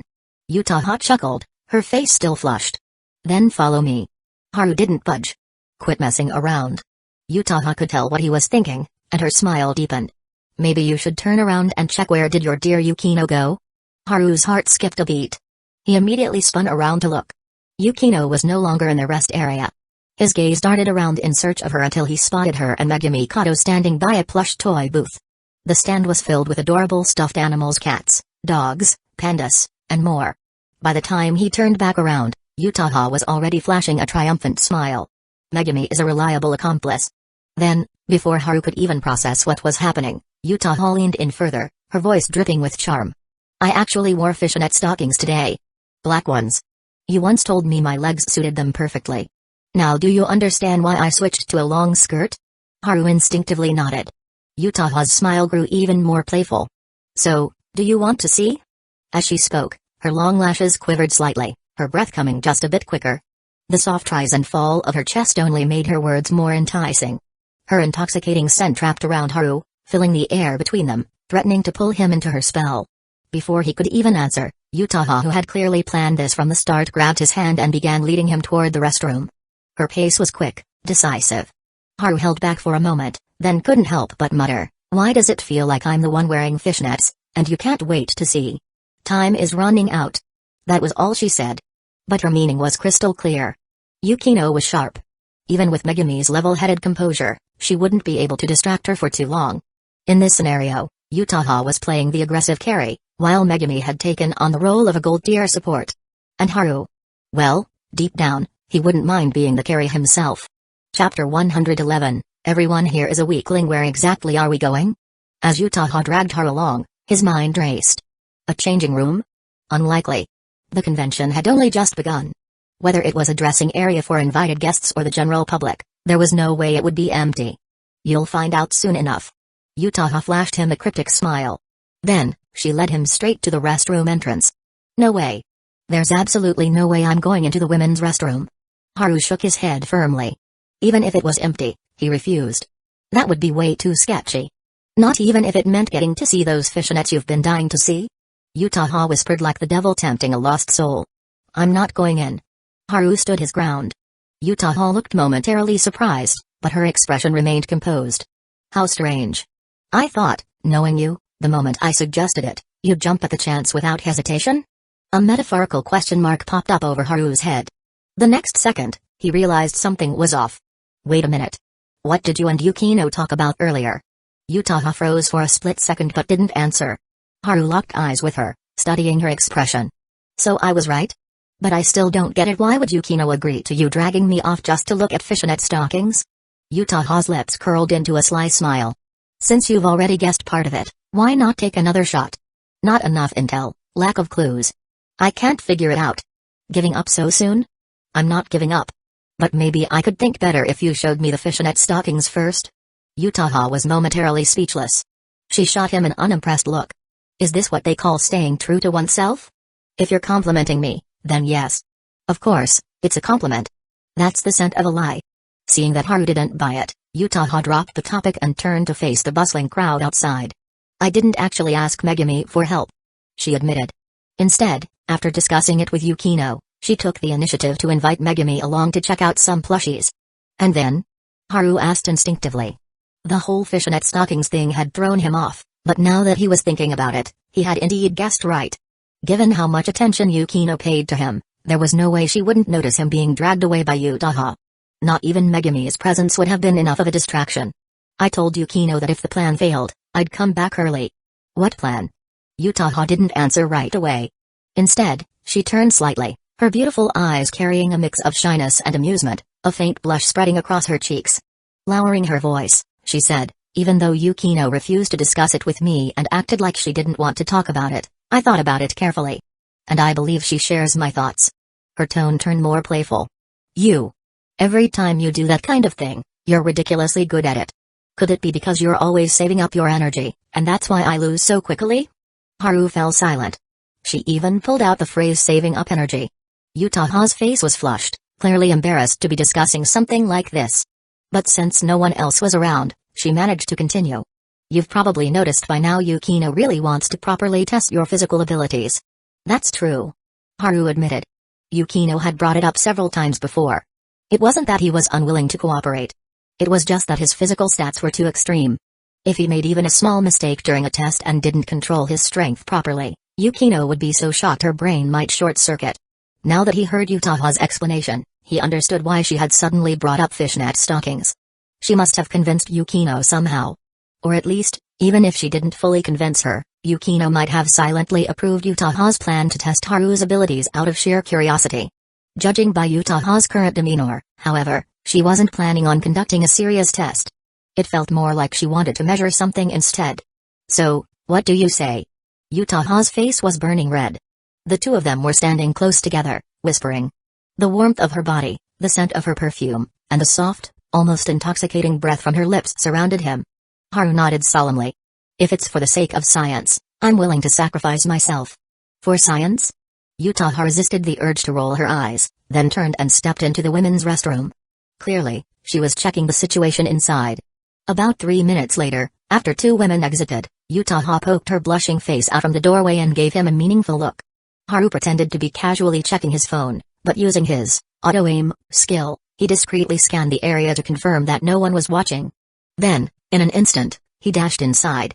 Within 2 seconds, Utaha had pulled him into a stall. "There's no one here for now, but only for now," she whispered. Haru understood immediately. Whether at a convention, a tourist spot, or a restaurant, the women's restroom was never empty for long. Even if there was a rare window where no one was inside, someone was bound to come in soon. That was exactly why stories about women taking over men's restrooms popped up so often in the news. Listening for any outside movement, Haru spoke in a low voice. "Let me guess. Yukino only reluctantly agreed because you framed it as a test. But she wouldn't actually approve of this part." "Exactly." At this point, Utaha didn't bother hiding anything. She smiled, a mix of shyness and smug satisfaction on her lips. "This time, I acted on my own. Because honestly, rather than hanging out with everyone at the convention, I'd much rather spend some alone time with you." With those words, her face flushed an even deeper shade of red. Then, she lifted her skirt. She was not wearing panties. Her heart was racing. Haru was shocked. "It really is fishnet stockings." At his words, Utaha's eyelashes trembled, as if she had used up all her courage. Leaning closer, she whispered against his shoulder, "You only have 3 minutes." Haru had once participated in an online Mega Man speedrun competition. But since he wasn't familiar enough with the game's layouts, he only managed to secure 7th place. This time, however, it was another race against the clock. And he made sure to seize the opportunity. By the time he and Utaha returned, Yukino's sharp gaze was already on them. Haru looked perfectly normal, calm, and composed. After all, it was just a game involving legs. Utaha, on the other hand, was visibly flushed. If not for Yukino's keen observation skills, she might not have noticed how Utaha was practically leaning against Haru for support. Yukino's expression darkened. She recognized this scene all too well. Her legs gave out. "Haru, I need to have a private conversation with Senpai. Please leave." Yukino's tone was blunt and firm. Haru was about to crack a joke to lighten the mood, but Utaha spoke up first. "Actually, I'd like to have a chat with Yukinoshita as well." With that, Haru had no choice but to leave. As he stepped away, Kato Megumi, who was carrying a bag full of plush toys, looked at him curiously. "What happened?" Haru let out a sigh. "Busted." Kato Megumi? Meanwhile, Yukino and Utaha deliberately moved to a more secluded spot, ensuring that Haru and Megumi wouldn't overhear. "What exactly did you just do?" Yukino folded her arms, her tone anything but friendly. If Haru were here, he would instantly recognize this stance. It was her interrogation mode. Utaha's cheeks were still flushed as she answered, "Just like we agreed earlier, I carried out the plan and took the opportunity to assess his physical abilities." Yukino let out a cold laugh. "And? Did you get your data?" Utaha nodded. "I did. But not much. For example? You might not want to hear it." That remark finally made Yukino's irritation surface. "You didn't take advantage of him, did you, senpai?" This was a noble sacrifice in the name of scientific research. Utaha directly borrowed Haru's excuse from earlier. Yukino's face darkened even further. Pressing her fingers against her temple, she let out a cold sigh. "I should have known. The moment you brought up Haru's physical abilities with me, it was obvious you had other intentions. But I am genuinely curious about this," Utaha admitted, knowing she needed to tread carefully. More importantly, she wasn't lying. Yukino could tell that much, but her voice remained icy. "So you exploited my curiosity just so you could do whatever it was you did with him?" "No. I wouldn't take it that far." Utaha quickly cut her off. Silence fell between them. After 5 seconds, Yukino spoke again, her expression still cold. "What did you do?" Utaha's smile turned slightly seductive, though there was also a hint of embarrassment. "I wore the fishnet stockings he likes." Yukino froze. Her instinct was to glance downward, but she quickly realized Utaha was wearing a long skirt today and she didn't have X-ray vision. Looking down was pointless. For a brief moment, images she really didn't want to imagine surfaced in her mind. Annoyed, she snapped, "That guy has an almost obsessive fascination with girls' legs, especially with people like us." Then, almost to herself, she murmured, "I don't even need to ask any further." Just from imagination alone, she could piece together exactly what had happened. Utaha averted her gaze, her cheeks still tinted red. "Actually, you overlooked something." "What?" "He's not just ridiculously strong. His hands are." "Please shut up." Yukino immediately cut her off before she could finish whatever spell she was about to cast. Her pale cheeks were now tinged with a light shade of pink, betraying both embarrassment and frustration. After all, She had experienced Haru's massage skills before, and she knew exactly how terrifyingly good he was. It was at that moment after hearing Utaha's final remark that Yukino fully grasped the situation. Not only did Senpai hand over her defeat CG, she might have even unlocked the ultimate artwork at this point. A heavy sigh escaped Yukino's lips. I never should have agreed to this. Utaha looked a little awkward, assuming Yukino was referring to her accidentally getting too into character. But then Yukino continued, if I had known you'd lose this quickly, I would have put my foot down harder. That, in turn, made Utaha blush with frustration. Yukinoshita, if I recall correctly, you aren't much better in this area, are you? Yukino neither admitted nor denied it. Did I ever tell you anything about myself? No, but I can tell. Ha. It seems Senpai has never heard the phrase, your eyes and brain can sometimes deceive you. Well, the fact that you keep dodging my comments instead of addressing them directly. Doesn't that just prove my point? Just moments ago, they had temporarily joined forces out of a shared curiosity about Haru's physical abilities. Now, that alliance had completely crumbled. The two beautiful girls ended up parting on bad terms. No matter how proud they were, their feelings for Haru were undeniably real. And because those feelings burned so fiercely, it was frustrating and infuriating that when it came to a certain area, they could never seem to keep up with the person they liked. This is humiliating. X2. That exact thought crossed both of their minds at the same time. So when they finally returned, Haru and Megumi were left utterly confused. They seemed to be getting along just fine earlier. What happened? Megumi asked. Haru shook his head. Not in a million years could he have guessed that the reason for their argument was purely because they were both too weak in battle, something they now considered a personal failure. At this moment, Yukino looked at Utaha and thought, a weakling who couldn't control herself and ended up defeated. Meanwhile, Utaha looked at Yukino and thought, a weakling who refuses to admit she's a glass cannon in combat. Chapter 112, Yukino, Chinese is terrible. Haru had no idea what was discussed between Yukino and Utaha. Nor could he have known that their impressions of each other had drastically shifted after that conversation. Earlier, Utaha had used Yukino's curiosity as leverage, convincing her albeit reluctantly to allow her to be alone with Haru. And yet, even in Yukino's worst-case predictions, she hadn't expected this outcome. Fake acting? No, this was premeditated. Despicable, shameless woman. Yukino delivered a scathing verdict in her heart. She found Utaha's underhanded tactics utterly contemptible and infuriating. And yet, this time, the mistake was hers. She wasn't the type to shy away from admitting her shortcomings. There's a saying in Chinese, eat a loss, gain some wisdom. This was her lesson learned. From that point onward, Haru was glued to Yukino's side, serving as her personal bag carrier, never straying a step away.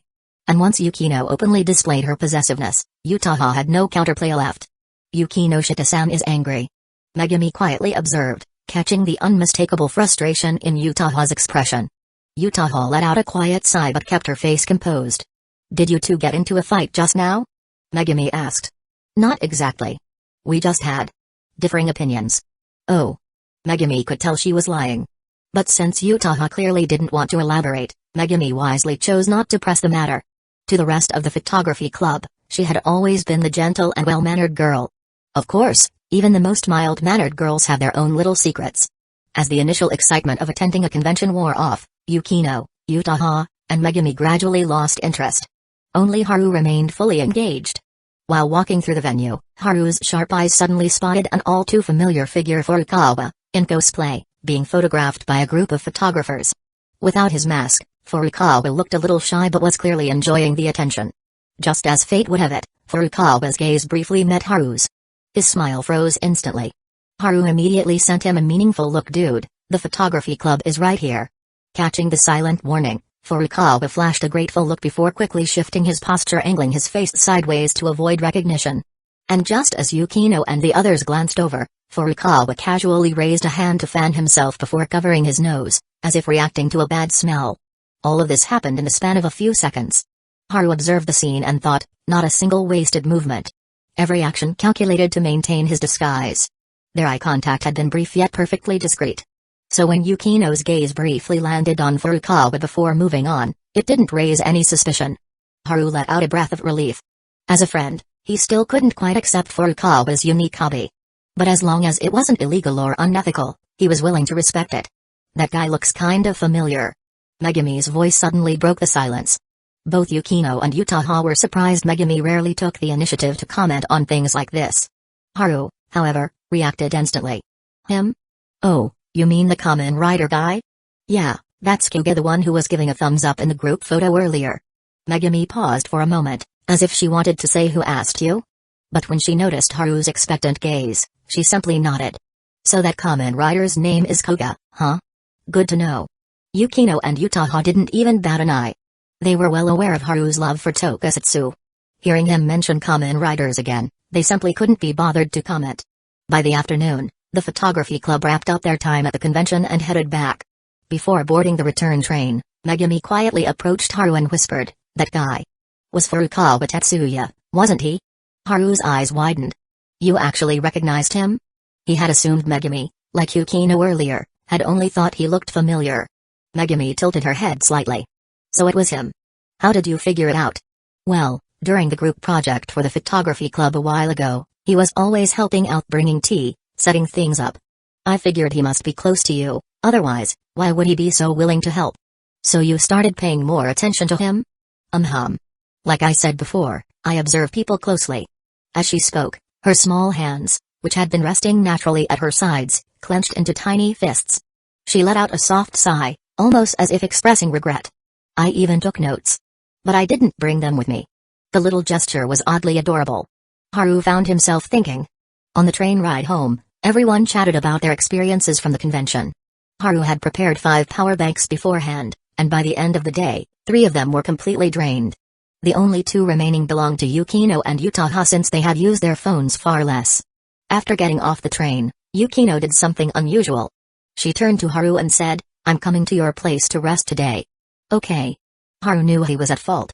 He didn't dare crack his usual jokes. "You're being awfully well behaved today." Of course, Yukino saw right through him. Without hesitation, she took the opportunity to mock him. "What do you want for dinner? If we don't have the ingredients at home, we can pick some up on the way." Haru swiftly changed the topic. Yukino stared at him for a few seconds before letting out a sigh. "Today was my mistake." Then, "Better luck next time?" "Shut up." "Got it." When they arrived home, Yukino didn't go straight to pet the cat. She merely acknowledged the orange cat, who sauntered over with a slow, bobbing gait, before heading off to tie an apron around herself. Haru blinked, momentarily caught off guard by how smoothly she moved. "You're cooking?" "No, I'm assisting you." Yukino sounded composed and matter-of-fact. "Your cooking skills have already surpassed mine. Unless you don't feel like cooking, I won't take your place as head chef."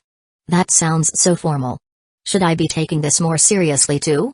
Ignoring him, Yukino opened the fridge and started picking ingredients. "I'll probably be coming over every day for a while." Haru nodded. "To relax?" He assumed that his drugging skill had helped her recover from exhaustion, making her reluctant to leave. But Yukino turned back to him with a knowing smile and said, "Wrong. I'm here for inspections." Such a blunt confession. Haru was stunned. He suspiciously looked her up and down. "Wait. What's with you?" "I used to overthink everything. I thought I could always stay in control. But today was a wake-up call." She paused for a moment, then flashed a radiant, confident smile, one filled with her signature presence and charisma. "The greatest distance in the world isn't between 2 places. It's between thinking and doing. Among my peers, I might be excellent. But I'm not so exceptional that I can handle everything with complete composure." Haru's jaw dropped. "You've evolved to your final form?" Yukino's smile twitched. The refined, dignified aura she had just built up was instantly shattered. Yukino didn't want to talk to him anymore. She throws a tomato at him. Haru caught it with ease. "Fire on." "Start cooking." "Yes, ma'am." "Fire on." "Fry tomato cubes." Hearing those words in Chinese again, Yukino slowed her steps slightly and asked with a puzzled expression, "I meant to ask you last time, why do you always cut tomatoes into little cubes?" She had another question she almost asked, "Why do you always sound so weirdly serious when you say fry tomato cubes?" "It helps the flavors soak in better," Haru said smoothly, lying through his teeth. Yukino let out a dry chuckle. "Oh? Not answering, huh?" The more he avoided the question, the more suspicious it seemed. Conveniently, she had both the time and the curiosity to investigate today. And so, in the kitchen, while Haru anxiously focused on cooking, Yukino tied on a perfectly fitting apron and started searching for answers on her phone. Unfortunately, she was too serious and thorough for her own good. Even after carefully comparing various sources, she still couldn't figure out what he had meant. If Utaha had been here, she probably would have looked it up, connected the dots, and immediately figured out that it was a Chinese pun. That evening, after her bath, Haru helped blow dry her hair as usual. She still hadn't forgotten about what had happened earlier. So she waited until Haru had taken his own bath and returned to the living room. Then, out of nowhere, she fired a sudden shot. While I was searching for information, I happened to check the news. Guess what I saw? Haru knew her too well. He could tell she was just trying to mess with him. This was what Chinese speakers would call a bluff. I'm not guessing. Haru decided to stay on the defensive. Yukino wasn't disappointed. She slowly continued, there are 2 fireworks festivals in Saitama on October 4th. Haru's eyes flickered slightly. Pretending not to notice, Yukino went on, the second one is on Saturday. If I make the trip, I can attend it. Haru raised his hand. Miss Yukino, student Amamiya requests permission to speak. She shot him a disapproving look. Go on. How about we go together? If it's just the 2 of us, I might consider it. She made her conditions clear, no Kazamajoka Utaha allowed. Before he could respond, she threw another question at him. Do you like fireworks festivals? Not really. I'd rather stay home and play games. But if you're there, I guess I'd like it. Haru knew he couldn't fool her, so he simply told the truth. Yukino smiled in satisfaction. Then, what did that sentence actually mean? Haru hesitated. Can I not say? Yukino smiled sweetly. Can I not go to the fireworks festival? That's dirty, Yukino. It's called strategy. You're actually using tactics against me? So that book was right after all? What book? A classic gaming novel. It says, people who play tactics have dirty minds. Yukino had never heard of such a saying before. She didn't really care. Leisurely, she picked up a grape, popped it into her mouth, and savored the sweet and sour juice. Take your time deciding whether to tell me the truth. Meanwhile, I can take my time deciding, too. Haru looked at her, amused. Take time to decide? This was blackmail. Of course, he knew she was probably just joking. But since she was this curious, there was no point in keeping it from her. It was a Chinese pun. Haru coughed and explained as tactfully as possible. Yukino's smile gradually faded. After a long silence, she pinched the bridge of her nose in frustration. Please return my ears to the way they were before I heard that. I told you not to ask. Haru chuckled, moved closer, and sat beside her, legs neatly together, beckoning her over. Yukino muttered, Chinese is terrible. Dressed in just her nightgown, she quietly rested her head on Haru's lap. Nearby, the orange cat, sensing that no one was paying attention to it, jumped down and left. Yukino was a well-mannered girl. Even when lying on a man's lap, even when that man was someone she liked, she didn't deliberately pose seductively. Her smooth, fair legs were hidden beneath the fabric of her dress. Her slender calves stretched out, soft and graceful, pressed neatly together to avoid any wardrobe malfunctions. But what caught the eye the most was not her legs, but her waist, delicate yet youthful, still carrying a hint of childish softness, yet refined by her composed and mature demeanor. On a night like this, Haru had no stray thoughts. Looking down at Yukino's bare-faced beauty, he asked, tired? Yukino shook her head. Dinner had left her feeling cozy and relaxed. His cooking skills were definitely to blame. I've been studying video editing lately. Haven't had much rest these past few days, she said casually. Haru thought for a moment. Want me to help you get a good night's sleep? Yukino met his gaze and suddenly had a thought. If I say yes, are you going to tell me the best cure for insomnia is a punch to the face? Haru looked embarrassed. I mean, that does sound like something I'd say. But no, I wasn't thinking that this time. Seeing you panic like this makes me feel so much better. Yukino giggled. After a few seconds, she folded her hands neatly over her stomach and looked up at him. Go ahead. Haru said nothing. Maintaining eye contact, he reached out and gently stroked her soft cheek. Yukino thought he was about to kiss her. Her face flushed slightly, and she instinctively closed her eyes. No need to close your eyes. His voice was calm. Then, he activated his hypnosis skill. Imagine that you're lying in a soft, cozy bed, with no distractions. You're a little tired, and all you want to do is sleep. Yukino's eyes gradually lost focus.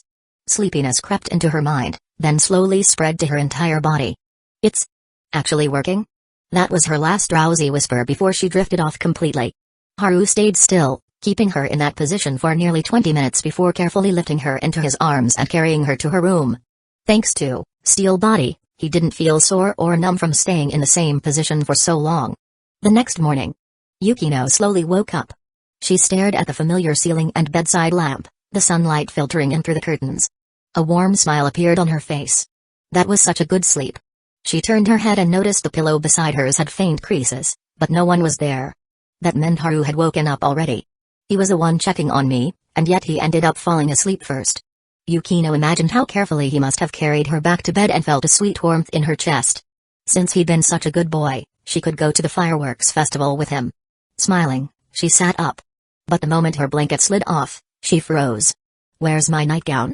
Chapter 113. Don't close your eyes. In the dimly lit bedroom, Yukino sat up against the headboard, clutching the blanket to her chest. She remained there for a moment, letting the lingering haze of sleep gradually clear from her mind before seriously thinking back. She was sure she hadn't taken off her nightgown last night. I remember him using hypnosis to help me sleep because I said I hadn't been resting well lately. And yes, I did sleep incredibly well. But I definitely don't remember asking him to take off my nightgown. A deep blush spread across Yukino's face, her eyes filled with a mix of embarrassment and frustration. Like any normal girl, she wouldn't wear a bra to bed.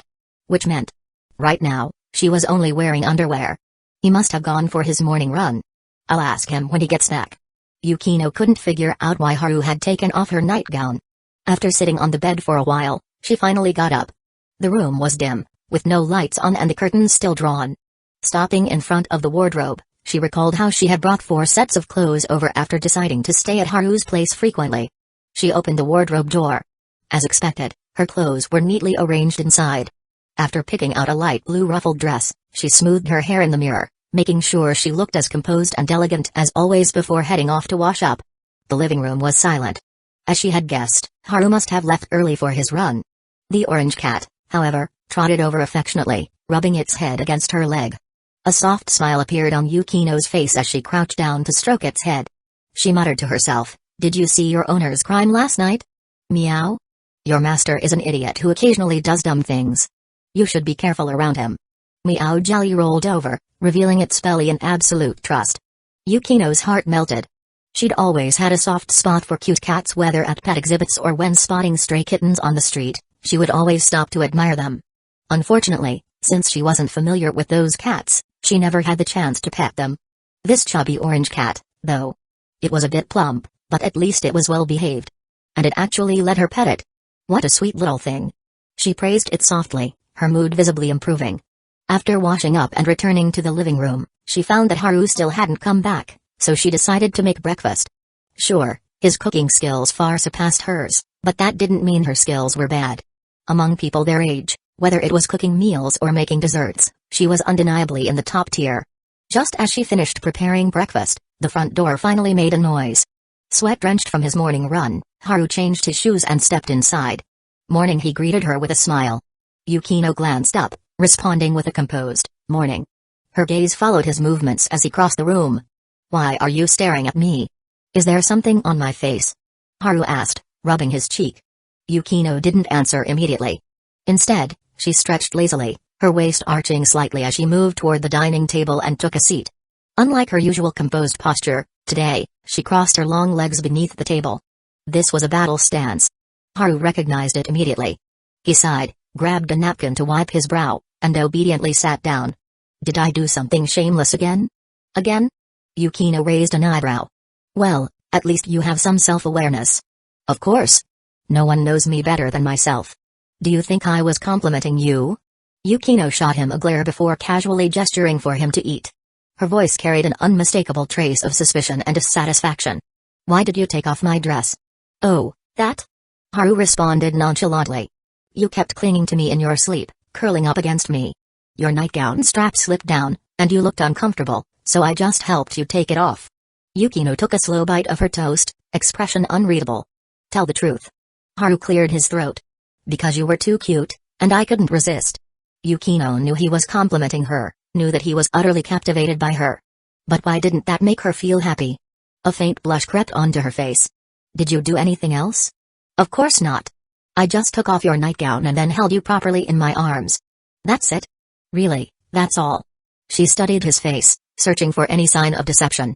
Once she was certain he wasn't lying, her blush deepened, and she huffed, "You're seriously that much of a pervert? You couldn't even let a sleeping girl rest peacefully." "I swear I was incredibly careful. I didn't disturb you at all." Haru declared his innocence. Yukino refused to dignify that with a response. If not for the fact that she had the best sleep in a long time, she would have definitely noticed him removing her dress in the middle of the night. But since he confessed so readily, she decided to let the matter slide for now. "When did you go running this morning?" she asked. "Around 5:30. Hearing that, Yukino instinctively glanced at the time, her eyes widening slightly. "You ran for an hour and a half?" "Yeah. I've built up a lot of endurance over time. Honestly, an hour is just my warm-up." "Are you even human?" "Thank you for the compliment." Yukino didn't think he was lying about something like this. But if that were true, didn't that mean the difference between their physical abilities was ridiculously vast? No wonder he's always so strong. "It's not that I'm weak, it's that he's absurdly powerful." She brooded over this revelation before recalling Kazekage Utaha. That girl probably hadn't realized this fact yet. Otherwise, she wouldn't have been so eager to test Yukino at the convention. After finishing her breakfast, Yukino suddenly declared, "Utaha-senpai is not allowed to join us at the October fireworks festival." Haru blinked, momentarily caught off guard by the abrupt statement. "Isn't this just straight-up American-style exclusion?" He frowned. "Where is this coming from? It's time to do the dishes." She cut him off, picking up the dishes and walking toward the kitchen, making it clear she wasn't interested in answering. Haru followed her, curiosity still nagging at him. "Is your relationship with her really that bad?" Yukino glanced at him with an unreadable expression. "Would you rather I treat her like a dear sister?" "No way. I'd never want that." Haru shook his head rapidly. That was a dangerous question, and he wasn't about to answer it wrong. A faint smile curved Yukino's lips, as if she was pleased. "She always says she doesn't want to compete with me. That she no longer cares about winning against me. But deep down, that's not true." She was referring to how Utaha had been discreetly probing her physical abilities, trying to find some sort of edge over her in a more personal setting. Haru didn't quite catch the implication. "What exactly are you talking about?" Yukino didn't answer. "I don't care for such pointless competitions." Haru nodded in agreement. "Yeah, if you're going to compete, it should be something with actual skill involved." "Oh? Like what? For example? A backflip competition? Even my cat can do backflips. If you keep talking, I might actually scold you." "After you scold me, can I kiss you?" Haru's words hit her out of nowhere, leaving Yukino momentarily speechless. It was a completely unexpected attack, one that was devastatingly effective. Her face turned a deeper shade of red, but she didn't look away, nor did she refute him. Instead, she sighed as if he was exhausting her. "You've been saying more and more ridiculous things lately." "You think that was ridiculous? What else would you call it?" The rest of the morning passed at home. Haru invited Yukino to play It Takes Two with him. He was good at games, while she was quick-witted. With their years of mutual understanding, they cleared the levels at a ridiculous speed. The game revolved around a couple working together to mend their broken relationship, incorporating puzzle-solving elements that Yukino found intriguing. She even commented thoughtfully while watching the cutscenes, "Many books I've read discuss how married couples face all sorts of conflicts and challenges. This game captures those details well." Haru grinned. "That won't be a problem for us." Yukino froze, her cheeks heating up again. But this time, she didn't argue. They played until just before lunch. When Haru got up to cook, Yukino, still holding the controller, asked, "How long does it take to finish this game?" "Not long. At our pace, maybe 12 hours. She nodded, looking at the screen. "Then let's finish it today." Haru smirked. "You really like stories about fixing relationships, huh?" "No." She turned to face him, her fair cheeks tinged pink but her gaze unwavering. "I just really liked what you said earlier." Haru paused. Then he sat back down, feigning hesitation. "What should I do? I still really want to kiss you." Yukino shot him a glare, her cheeks puffed slightly in irritation. Did he really have to say that out loud? "Look at me right now. Do I look like I'd refuse?" "Idiot." Haru remained silent, his lips curving into a knowing smile as he admired her beauty. A girl like Yukino, there probably wasn't another like her in the entire school. Wherever she went, she effortlessly became the center of attention. Slender and elegant, her youthful radiance was like a flower in bloom.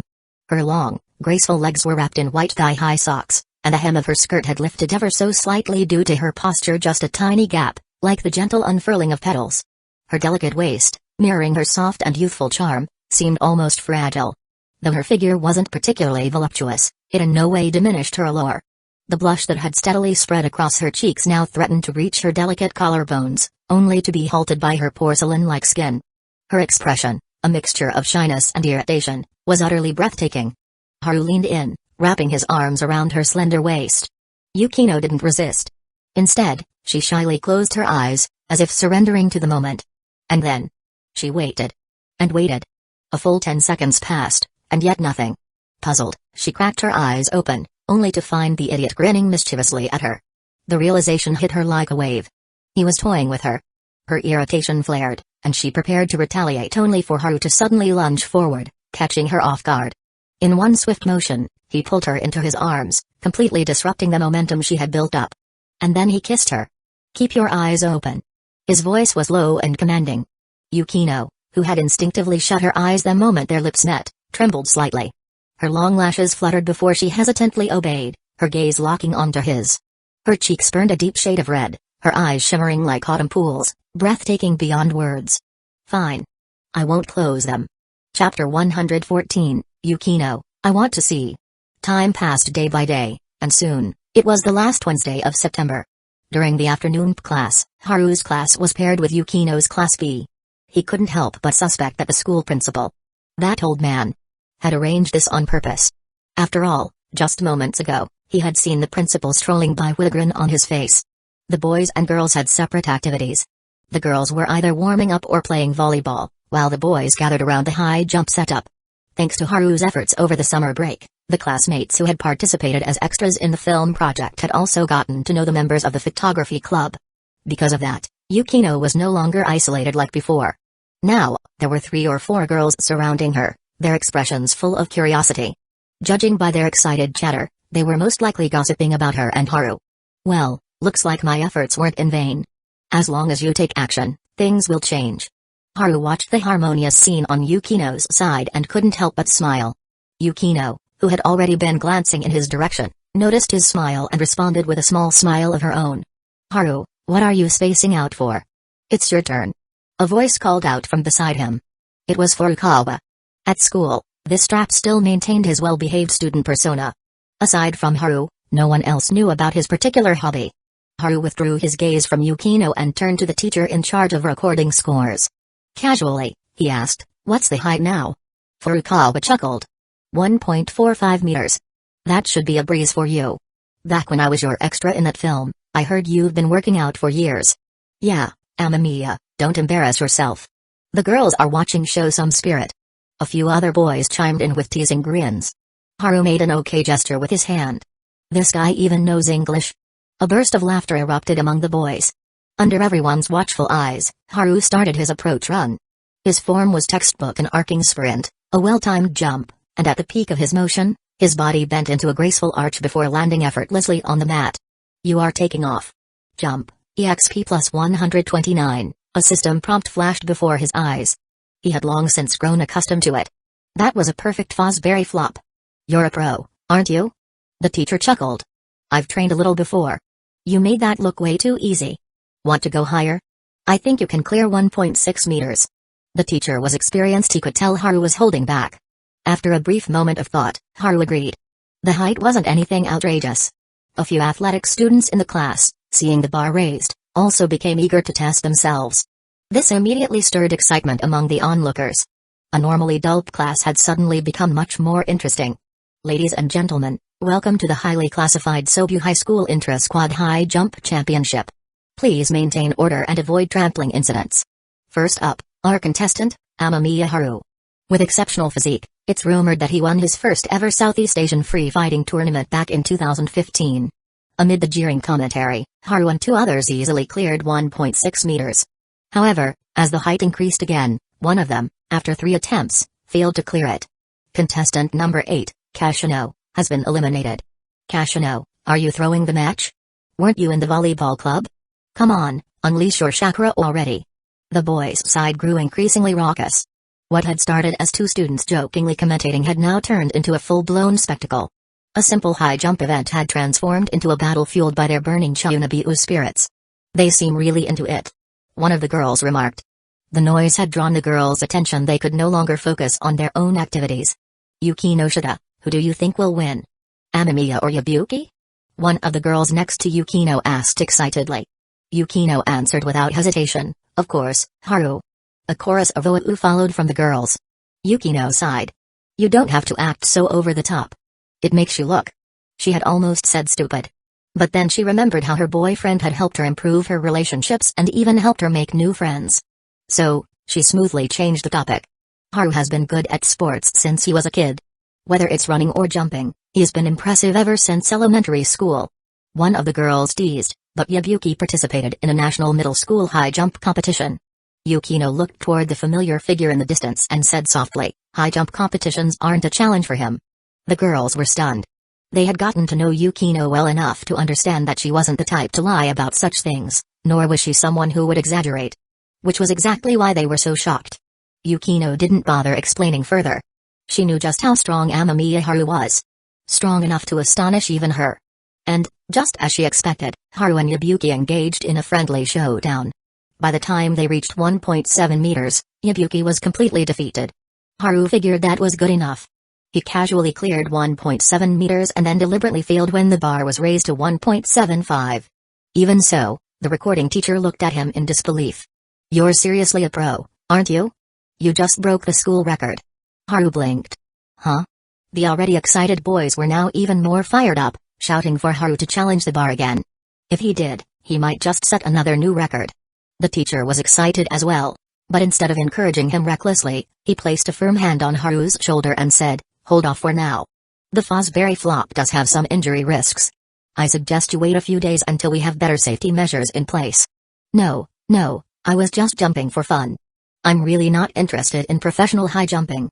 Haru immediately declined. You're this good just messing around? If you trained properly, you could probably break the 1.8 meter youth record. My height might be 1.8 meters, but my high jump definitely isn't. With the teacher and classmates looking at him with regret, Haru returned to his previous spot. Meanwhile, over at Yukino's side the gossip-loving girls had rushed over to gather intel. The moment they learned that Haru had broken the school record, they excitedly ran back to report to Yukino. Yukinoshita, why don't you look surprised at all? He just set a new record. Facing their puzzled gazes, Yukino rested her chin on her hand, thoughtfully saying, 1.7 meters definitely isn't his limit. The girl's eyes lit up. Wait, you mean he can go even higher? Then why did he stop? Yukino didn't answer that. If she told the truth, Haru would definitely attract even more attention. Especially from the female student body. And Yukino wasn't the type to invite unnecessary trouble. Still, watching him just now had reminded her of something. Kato and the senior also remembered Haru because of a high jump competition they saw when they were kids. For a brief moment, Yukino felt a sense of relief. She had been steadily improving herself since childhood. Even though she wasn't yet at her final form, she was still far ahead of her peers. Unless another girl as outstanding as Utaha suddenly appeared, she could continue to execute precise interception on any potential threats. Haru, you weren't going all out just now, were you? Furukawa, one of Haru's closest friends, was just as curious as the rest of the class. Why are we even discussing this? Are you guys really that interested in watching a guy high jump? It's the girls' events that are actually worth watching. Haru grinned, skillfully shifting the topic. Furukawa shook his head. That's not the point here. The other friend chimed in. Yeah, we're trying to figure out your true battle power. Haru smirked. You guys don't have a Dragon Ball Scouter, how are you supposed to measure my real battle power? Good point. I'll go buy one after school. The three of them laughed and joked around until, suddenly, Furukawa lowered his voice and made a request. My handmade Ultraman suit is finally complete. Can you do me a favor and be the suit actor? You know how to make those? Haru was genuinely surprised. Then, after a brief moment of thought, well, considering Furukawa was a cross-dresser, maybe being good with his hands was just part of the package. Yeah, that made sense. Furukawa gave a somewhat shy smile. I've been learning how to make them since middle school. Haru asked, which Ultraman did you make? 0. His excitement was palpable, his voice even got louder. Then, in a quieter tone, he added, I'm too short to look good in it, so I made it a bigger size. Haru glanced at their other friend. Why not ask him? Before Furukawa could respond, the other guy immediately waved his hands frantically. Haru, don't mess with me. I don't work out at all, my stomach's just fat. Haru, I'm begging you. Furukawa clasped his hands together in a desperate plea. Haru was just about to agree when he asked a few more questions and found out that Furukawa wanted him to wear the suit in public. Apparently, he wanted to film an Ultraman Goes Out in the City video for keepsakes. Haru instantly refused. Furukawa, did you forget? That would be copyright infringement. We're not making money off of it, and I was only planning to shoot a short clip near my house. Please, Haru. Your physique is absolutely perfect for it. His words were filled with sincerity. Haru was deeply moved. And then he rejected him anyway. If it were just filming something indoors, he wouldn't have minded helping. But going out in an Ultraman suit? Yeah. That felt way too embarrassing. It was completely different from his hooded hero persona.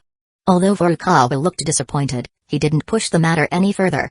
After school, Haru casually mentioned the conversation to Yukino while they were in the photography club.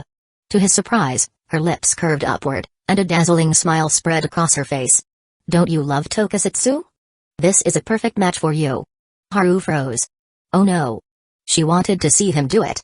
Still clinging to a sliver of hope, he asked, you really want to see this? Yes. Yukino nodded. You really want to see it? You're not just messing with me? I wouldn't waste my time on something so pointless. That was it. Haru could tell for sure now. She genuinely wanted to see it. And when it came to Yukino's requests, he never refused. Chapter 115, You made everyone laugh. Since Yukino wanted to see him cosplaying in public, he picked up his phone and sent a message to Furukawa, letting him know they'd start right after school and try to wrap up before dinner. Furukawa's reply came quickly.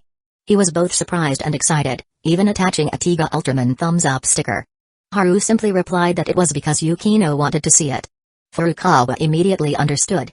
A short while later, Utaha walked over, holding a notebook. She didn't go to Haru, but instead sat down across from Yukino.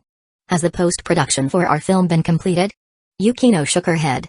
It should be finished by October. That long? I looked it up online, and usually, short films like ours don't take that much time in post-production. That's true. However, I see this as a valuable learning opportunity. I am handling the editing while also studying the process. Yukino was always straightforward when it came to serious matters. Utaha nodded in understanding, then turned to Haru with a playful smile. So, you're completely staying out of this now, huh? Mr. High Jump Champion? What's with that nickname? Haru asked, puzzled. Yukinoshita looked equally confused. Utaha's smile widened. The news about you breaking the school's high jump record during class has already spread. Leaning on her hand, she gazed at him with a mix of laziness and nostalgia. It reminds me of how you used to set records in high jump as a kid. Are you planning to become a professional athlete now? Haru felt oddly conflicted. He shook his head vigorously. No way. Absolutely not.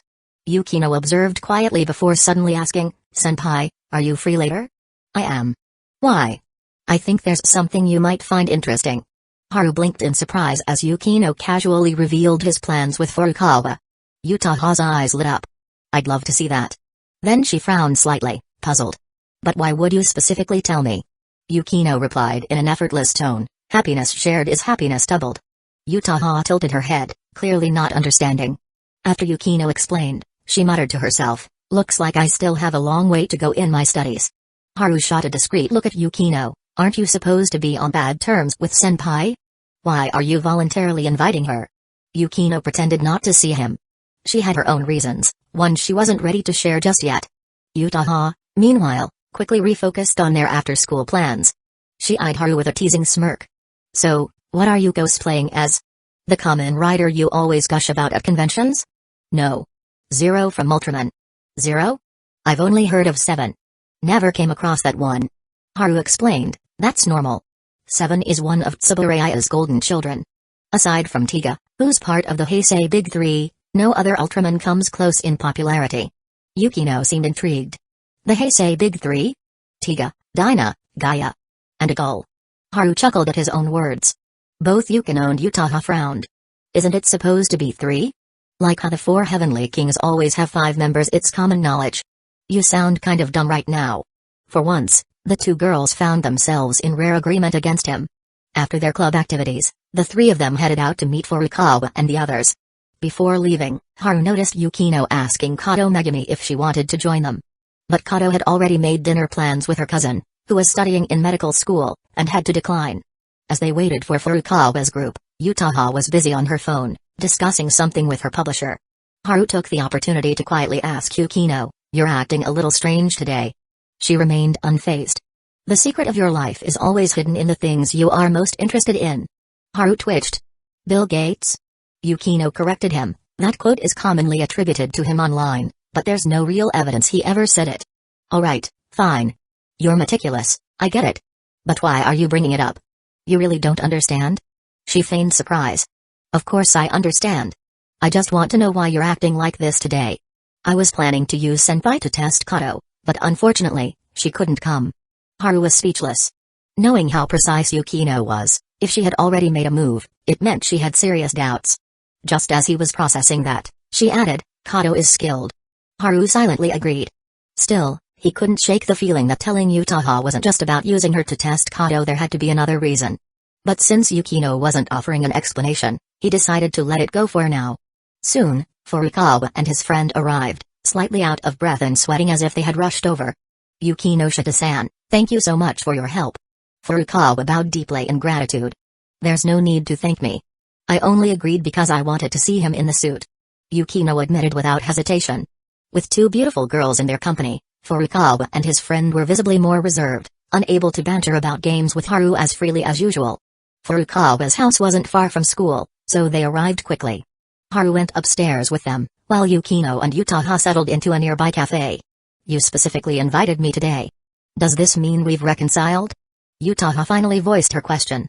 Yukino, unsurprised, smiled faintly. You lasted this long before asking. Your patience is commendable, senpai. Utaha narrowed her eyes. So you were waiting for me to bring it up? You could see it that way. Then. Are we good now? That's impossible. I dislike your way of doing things. Yukino was so blunt that Utaha didn't even feel offended. Instead, she chuckled. So it really was my actions that day that annoyed you. Not just that day. Yukino was unwavering. With the way you operate, even if that hadn't happened, you'd still do something in the future that I'd find unacceptable. If that's the case, it's better to make it clear now. Then, she borrowed Haru's words though she modified them slightly. We'll be seeing a lot of each other in the future, so it's best to lay everything out early. Utaha raised an eyebrow. I thought. What did you think? That I'd completely destroy you because of you and Haru? Yukino cut her off. Utaha gave an awkward smile but didn't answer. Her expression, however, said it all. Yukino's calm demeanor wavered slightly as she spoke in a cold tone. What happened between you and Haru did make me angry. But it was already done. She didn't say that part out loud. She hated dwelling on the past even more than she hated standing still. What mattered wasn't what had happened, it was how she would respond moving forward. That was something her sister had taught her. Utaha's emotions were complicated as well. She had assumed that Yukino telling her about Haru meant there was still a chance for reconciliation. She hadn't expected Yukino to be so firm and decisive. Not even leaving her a sliver of hope. And on this matter, she had no ground to argue. After all, the aura Yukino had exuded that day, the aura of an undisputed leading lady, had left a deep impression on her. One she probably wouldn't forget for the rest of her life. I have to get stronger, she thought. Just then, at the table next to them, two young men hesitated for a while before one of them finally stood up. Approaching the girls, he smiled nervously. Excuse me, sorry, we're waiting for someone. Utaha had already noticed the way the male customers in the cafe had been eyeing them. She preemptively turned them down. It was a little rude, but she didn't care. Yukino glanced at the young man's awkward expression and added, We're expecting someone. I didn't mean anything by it. I just wanted to introduce myself. The young man seemed unwilling to give up. After all, it wasn't every day one got to meet two such beautiful girls. Utaha arched an eyebrow, about to shut him down coldly, when she noticed Haru and the others coming downstairs. Her lips curved into a smirk as she said, Our friends here. Yukino turned to look and, upon seeing Haru dressed in a full-body Zero Ultraman suit, couldn't help but laugh. The man who had been trying to hit on them followed their gazes, and when he finally saw Haru in the incredibly detailed Ultraman suit, his jaw dropped. Wait, the person you were waiting for was Ultraman? Neither of the girls bothered to answer. The young man let out an awkward chuckle before quickly slipping away. Yukino and Utaha stood up at the same time and walked over. Just as they reached them, they heard Furukawa enthusiastically praising Haru. Perfect? Absolutely perfect?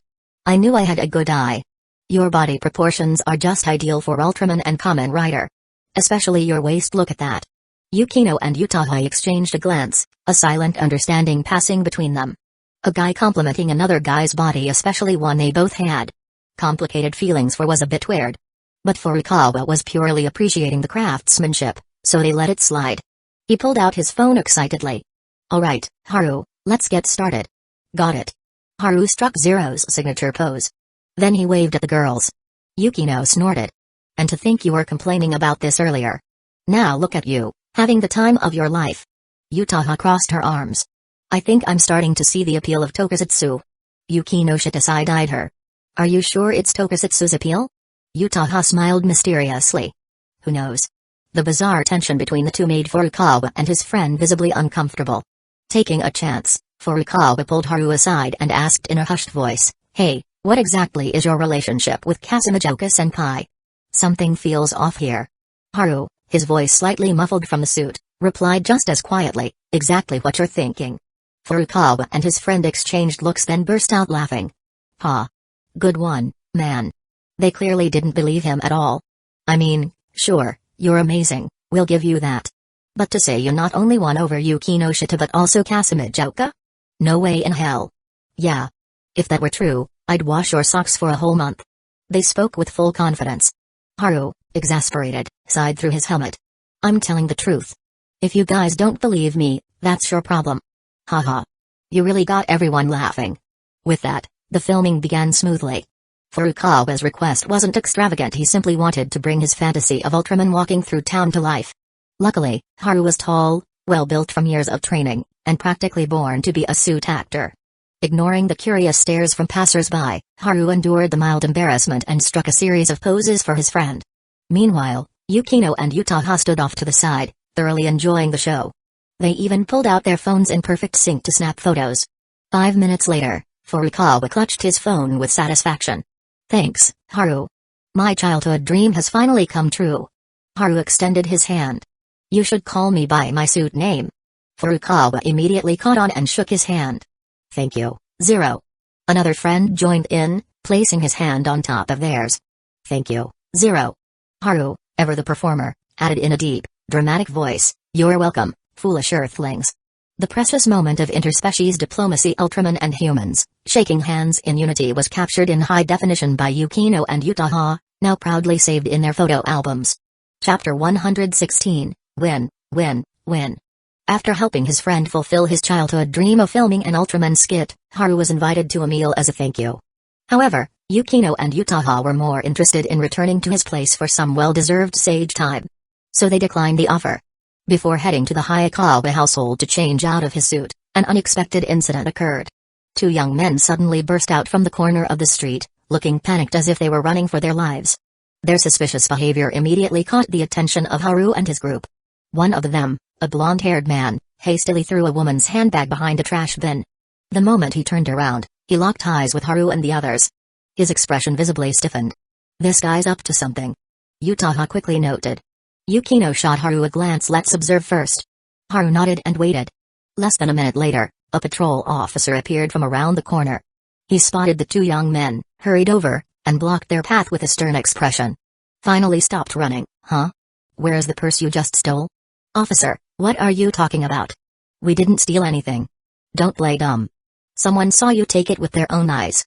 After just a few lines of exchange, Haru and the others grasped the situation. Yukino suddenly spoke up. Ultraman is a symbol of justice, right? The others paused for a moment. Then, as if a switch had been flipped, Furukawa's eyes lit up. Of course. Ultraman is the ultimate hero of justice. He and his friend turned to Haru, their expressions filled with anticipation. Yutaha covered her mouth, smiling. Seems like it's your time to shine. Even Yukino, usually composed, seemed eager to watch the show unfold. With his friends egging him on, Haru, still dressed as Zero, stepped forward. His appearance startled both the officer and the two thieves. Good evening. Haru greeted calmly before walking past them to retrieve the purse from behind the trash bin. The two thieves were completely dumbfounded. Whether it was because their evidence had been found or because they had just been confronted by Ultraman himself, it was hard to tell. This should be the stolen handbag. My friends and I saw them hide it here just now. Haru said, handing it to the officer. Still caught off guard, the officer hesitated for a second before taking it. After a brief moment, he let out a chuckle. Thank you. Ultraman? Haru glanced at the stunned thieves and sighed. People of Earth, you must believe in the light. Stop committing crimes and walk the path of righteousness. The officer's face grew even more amused. Since the situation had been resolved so easily, Haru wasn't required to give a statement at the station. As the officer led the thieves away, he bumped into a fellow patrolman. You caught them? The colleague asked. Yeah, got them. The officer replied, then added with a strange expression, and you won't believe who helped us, Ultraman. What? Seeing his colleague's confusion, The officer couldn't help but laugh. Starting today, I've decided I'm going to believe in the light, too. When I get home tonight, I'm rewatching Ultraman Zero. I have no idea what you're talking about. Meanwhile, back with Haru's group when he returned, he found Yukino and the others standing there, all holding up their phones. Furukawa was still recording. He waved at Haru and grinned. I swear, if we uploaded this online, it'd go viral. His friend chimed in, laughing. I can already see the headline Ultraman Zero descends to assist the police in capturing criminals. Are you guys serious? Haru shot them a glare, raising his fist as if preparing to unleash an Ultraman punch. Relax, we're just messing with you. This kind of funny video is for personal collection, not for showing off. With that small detour behind them, the group parted ways. That evening, Haru cooked dinner. Utaha had become quite the regular guest in his home. By now, she had perfected the art of making excuses to her parents for skipping dinner at home. After a delicious meal, the two girls sprawled across the chairs, too full to move. Haru, already used to this, quietly got up to clean the table. But just as he stepped into the kitchen, he heard approaching footsteps. Turning around, he saw Yukino standing there. He raised an eyebrow. Was this another person resisting the Sage Time buff? The last time this happened, it was Megumi Kato, who had unexpectedly discovered the buff's benefits and had taken the chance to ask him about photography. Now, Haru was curious to see what Yukino was up to. Hold off on the dishes for a second. I need your help with something. Yukino said, leaning against the wall. She seemed to be fighting the urge to lie down and relax. But her voice remained lighthearted. Haru played along. What is it? I feel like I'm in a great state of mind right now, perfect for studying. She had noticed. And why do you think that? Haru asked. Yukino crossed her arms, tapping her fingers lightly as she considered. I'm not sure of the exact reason, but when I reviewed my notes just now, I realized that my focus is much sharper than usual. Her clear, intelligent eyes landed on Haru's face. So, help me out. With what? Training. No problem. While Utaha was still lying lazily in the living room, Yukino had already followed Haru into the training room. The hum of the treadmill filled the air as she ran, her legs moving in a steady rhythm. Under Haru's guidance, she adjusted her breathing and pace, her gaze growing brighter and more focused. As I thought. She murmured between breaths, I really am in top form right now. Yukino was pleasantly surprised. This motivated her to focus even more. She saw this as a great opportunity to improve her physical fitness. Standing beside her, Haru found himself at a loss for words. Yukino was so engrossed in her training that she didn't even notice how the movement of her strides caused her skirt to lift slightly, revealing a glimpse of pure white fabric. I have now truly entered sage mode, Haru thought to himself. Meanwhile, back in the living room, Utaha stretched lazily, her ample curves accentuated by the motion. Coming to his place to relax was definitely the right choice. If I do this 4 times a week, all the fatigue from my hard work will melt away. She wasn't entirely sure of the science behind it, but her instincts told her it had something to do with being in the home of someone she liked, enjoying the food made by someone she liked. Where are they? Utaha glanced around the room. Aside from the orange tabby cat lounging lazily on the couch, Haru and Yukino were nowhere to be seen. Just then, she heard movement coming from the room where the fitness equipment was kept. Her curiosity piqued, she stood up and approached. The door was slightly ajar, and as she got closer, she could hear voices from inside. You should stop now. I think you've reached your limit. Haru's voice came through. I can still keep going. Your guidance is really effective. At least my legs aren't giving out like before. Heh. Yukino's voice followed, breathless and unsteady. Utaha froze for a second. Then, in a flash, her mind was flooded with all sorts of indecent images. However, reason quickly pulled her back. No matter how hungry they were, there was no way Haru and Yukino would dare to do that right under her nose. Not to mention she was already at the door. I must be overthinking this. Suppressing the slight embarrassment creeping up on her, Utaha adjusted her expression and pushed the door open. The first thing she saw was Yukino on the treadmill, panting for breath. Are you done resting? Haru turned to her. Yeah. There was the tiniest shift in Utaha's expression. Even though she knew her assumption had been wrong, seeing Yukino gasping for air still made her feel a little awkward. At that moment, the treadmill came to a stop. Yukino stepped down, supporting herself by resting her hands on her knees. Still catching her breath, she glanced up. Senpai, your expression looks off. Utaha had already recovered and coolly responded, well, what do you expect when you left the door half open and all I could hear was your heavy breathing? Breathing? Yukino's flushed face suddenly cooled. Haru quickly stepped in as the mediator. Yukino, take a break. No more talking. And senpai, do you want to give it a try? Pass. Yutaha rejected the offer without hesitation. She had been keeping up with her workouts lately, but there was no way she would start running without proper preparation. The reason was simple: her chest was too big. She was still wearing her school uniform, and if she started running now, it would be incredibly uncomfortable. That thought made her sneak a glance at Yukino, who was still slightly hunched over. I guess being flat has its advantages. Where exactly are you looking? Yukino's sharp instincts caught her in an instant. Yutaha sidestepped the topic. Once you've rested, shall we head home together? Yukino, displeased by her evasiveness, responded coolly, Senpai, you can go home by yourself. Yutaha paused. You're staying over? That's right.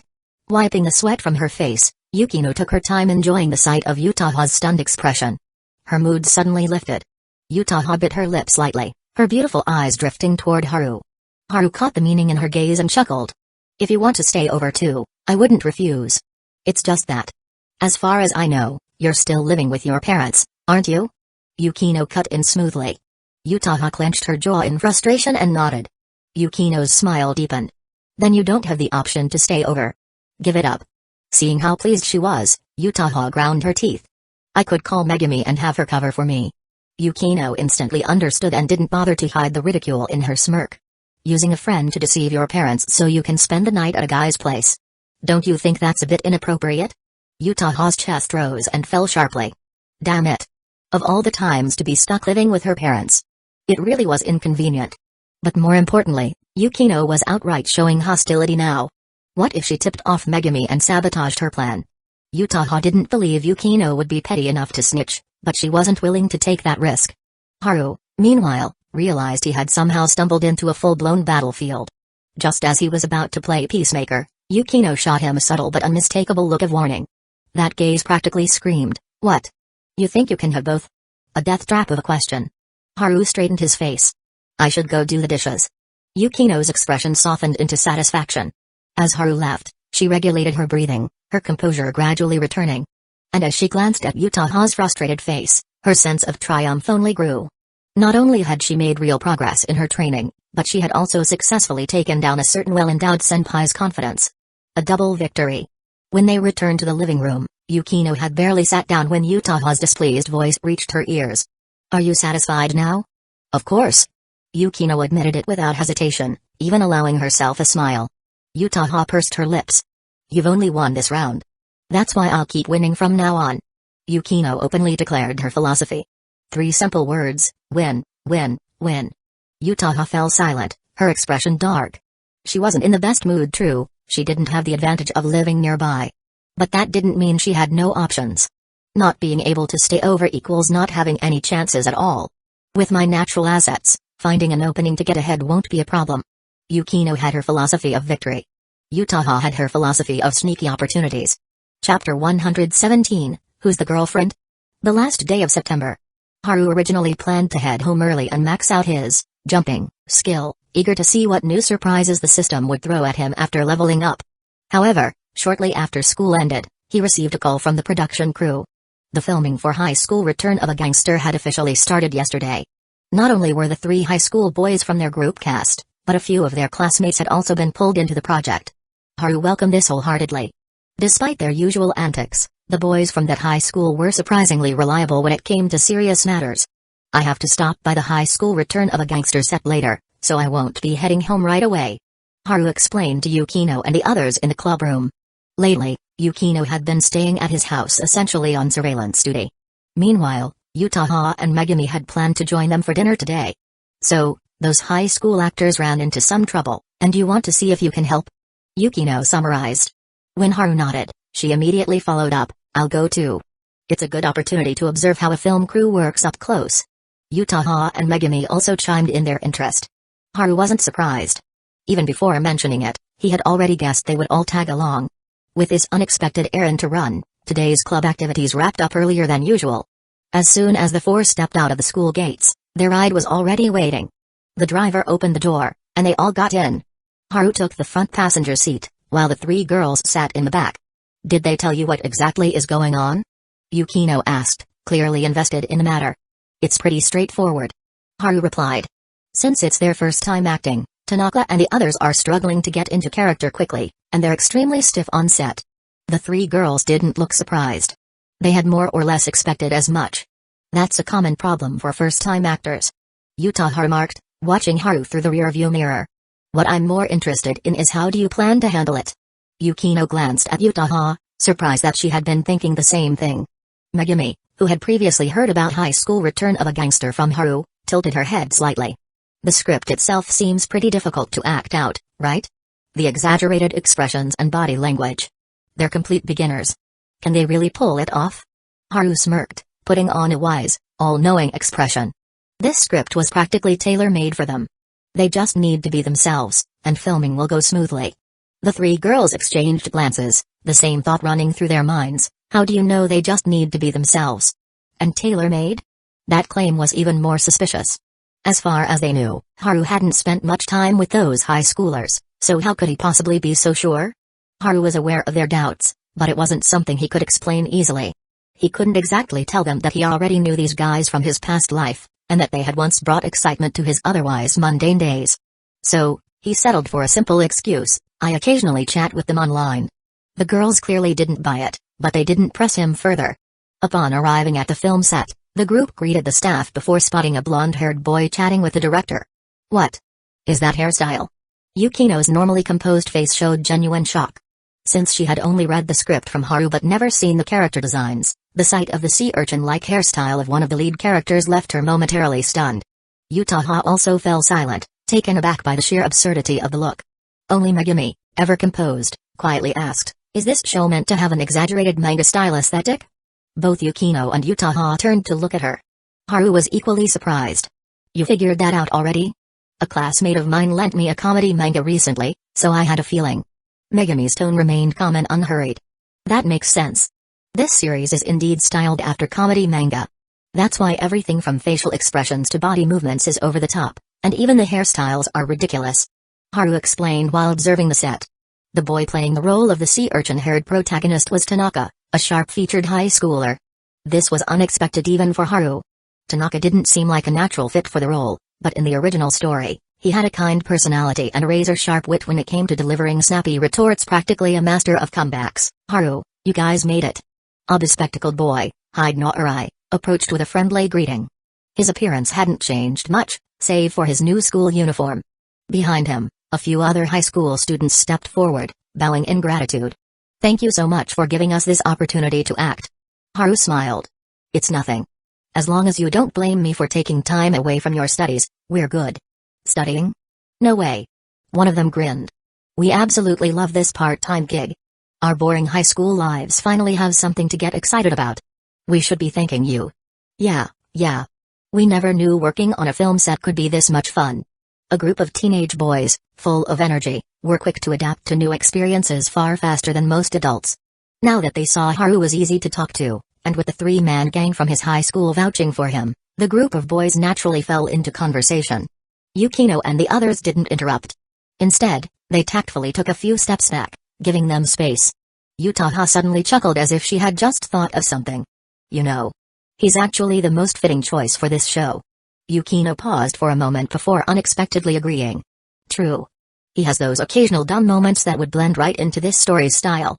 After speaking, they both realized something was missing. They turned their heads in unison only to confirm that Kato Megumi was still standing beside them, not having mysteriously vanished.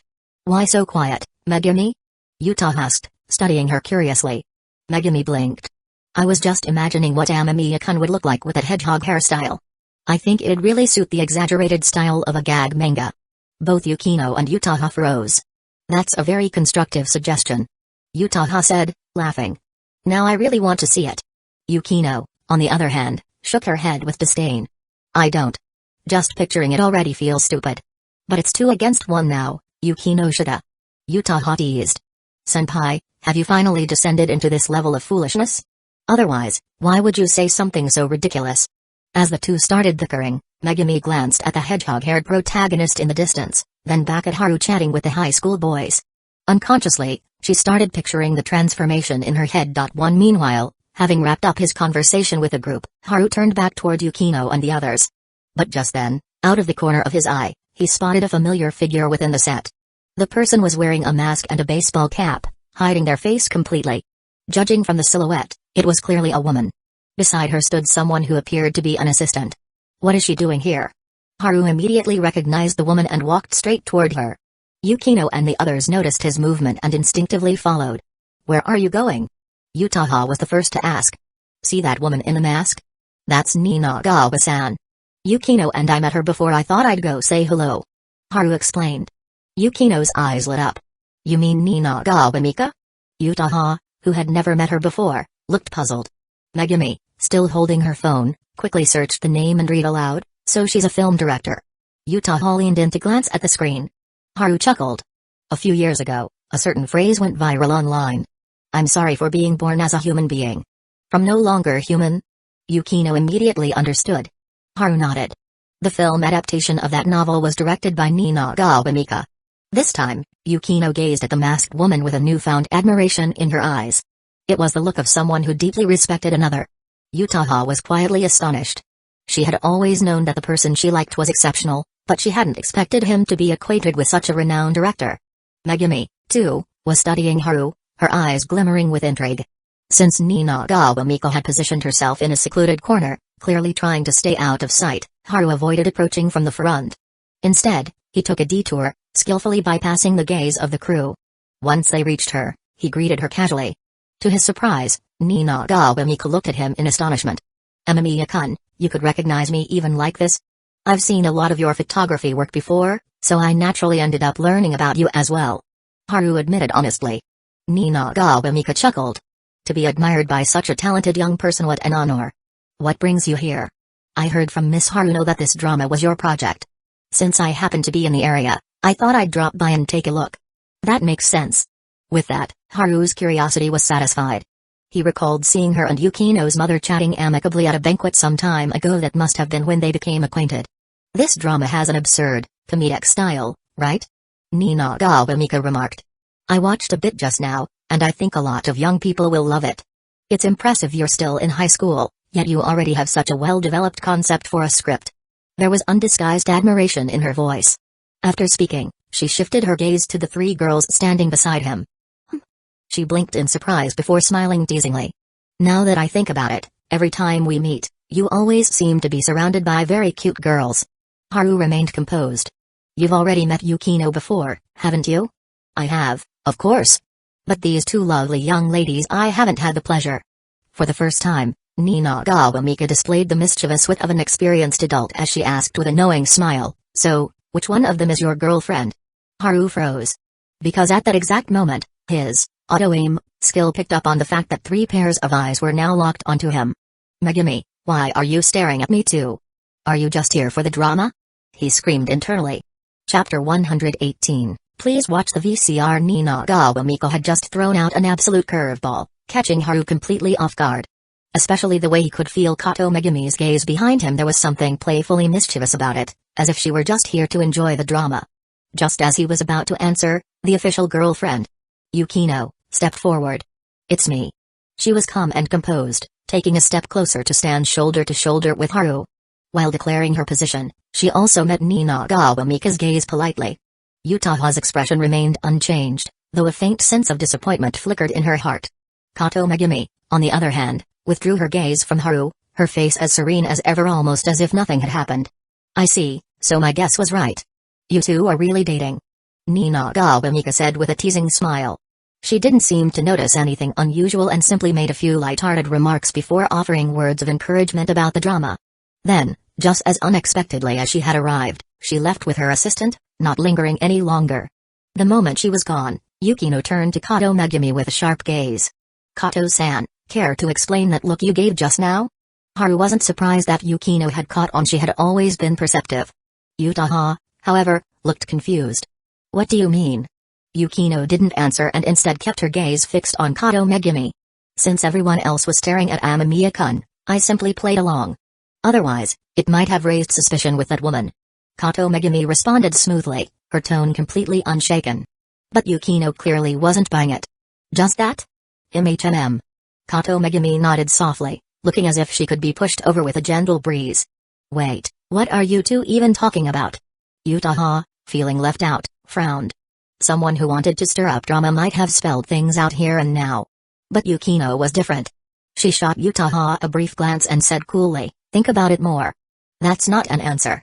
Sensing another argument brewing, Haru rolled up his sleeves and spoke with determination. "I'm going to do something productive now. Are you guys sure you want to stay here?"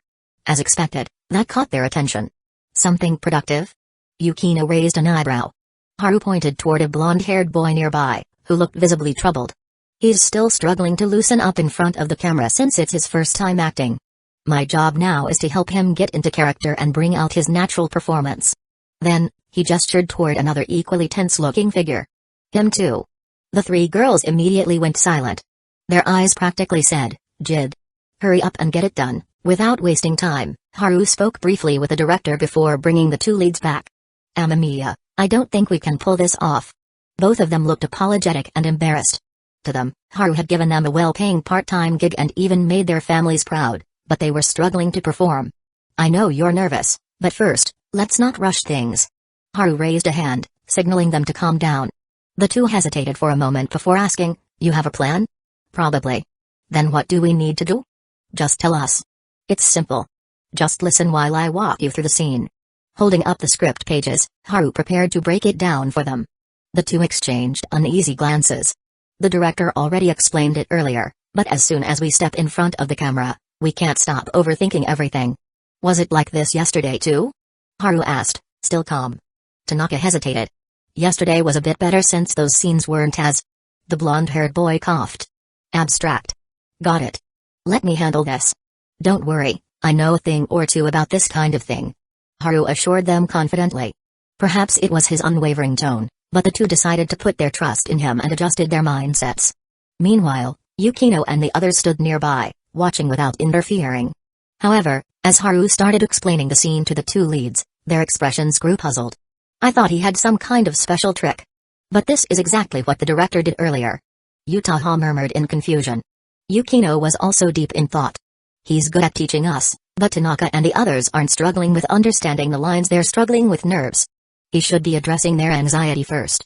Amamiya-kun must have his own strategy," Kato Megumi said, sounding like a devoted fan. Yukino's eye twitched. "You trust him that much?" Kato Megumi simply tilted her head. "Don't you?"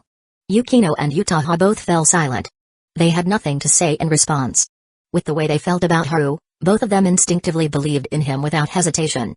Yet, Kato Megumi had skillfully used that trust as a shield, dodging the real question while subtly shutting down the conversation. Yukino couldn't help but recall something her sister had once said: "Kato is playing at a high level." She was starting to feel that more and more.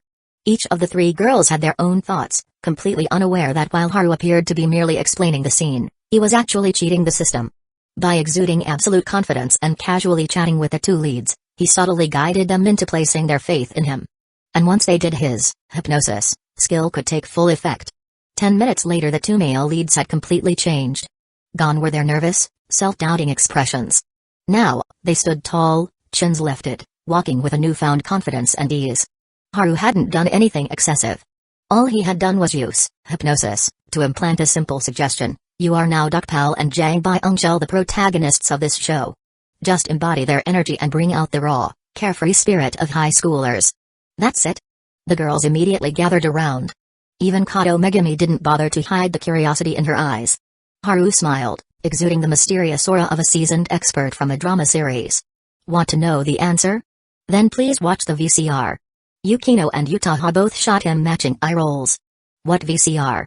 Still, they turned their attention back to the shoot. As the cameras rolled again, shock gradually spread across their faces. Because Hyde Norai and Yoshitake were absolutely killing it. Their exaggerated facial expressions, the bizarre yet oddly captivating body movements, the sharp comedic timing, it was all executed flawlessly. They weren't just doing well. They were owning their roles. The girls couldn't help but glance at Haru. He had already expected this. With an air of casual wisdom, he muttered to himself, "As I thought. As long as they just act like themselves, this show is no challenge at all." Yukino and Utaha instantly recalled that King's Sword incident. The two brilliant young women exchanged a glance, reaching the same conclusion at the same time. The essence of this show was the raw, chaotic energy of high school boys just being themselves. During break time, the director eagerly rushed up to Haru, practically beaming. "How did you do that just now?" Their performance was incredible. I'm seriously tempted to keep you on the production team. Haru chuckled. I just helped them tap into their true nature. True nature? Oh, I see you mean the boundless energy of high school boys, right? Makes sense. My nephew's a second year too, and he's always brimming with energy. He can stay up gaming all night with his friends like it's nothing. Meanwhile, I can barely last past midnight before feeling like death. With that well-placed bit of flattery, Haru left the director satisfied and rejoined the girls. Dinner, as always, was lavish. The ingredients were picked out by the three girls, and even Kato Megumi chipped in to cover the bill. Afterward, only Utaha was still basking in the bliss of post-meal satisfaction, sprawled lazily on the sofa. Meanwhile, Yukino and Kato Megumi followed Haru into a study session. By 6:30 p.m., Utaha and Kato left for the night. On his way back upstairs after seeing them off, Haru picked up a case of drinks. Better to stock the fridge now than have to run downstairs later when he wanted something cold. As he walked into the living room with the drinks, he locked eyes with Yukino, who was cradling an orange cat in her arms. Surprised, she asked, I thought you rarely drank stuff like this.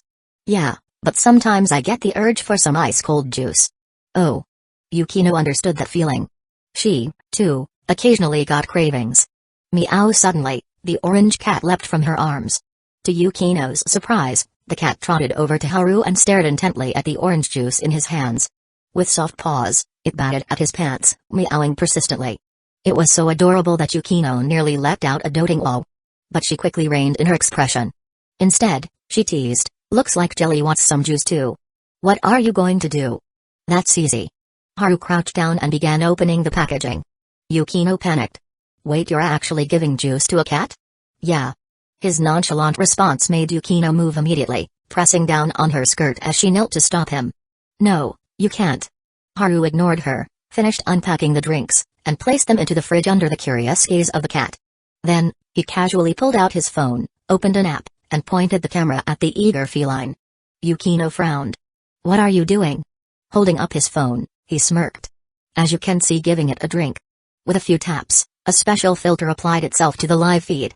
Now, on the phone screen, the orange tabby appeared to be holding a bottle of juice complete with a straw. Yukino's mind went blank for a moment. She covered her forehead and let out an exasperated sigh. You've somehow managed to hit a new low of stupidity in my eyes. Haru pouted, ready to argue his case, when his phone suddenly rang. The caller ID flashed, Haruno-san. Yukino saw it too. She had been about to pick up the cat and leave but stopped. Go on.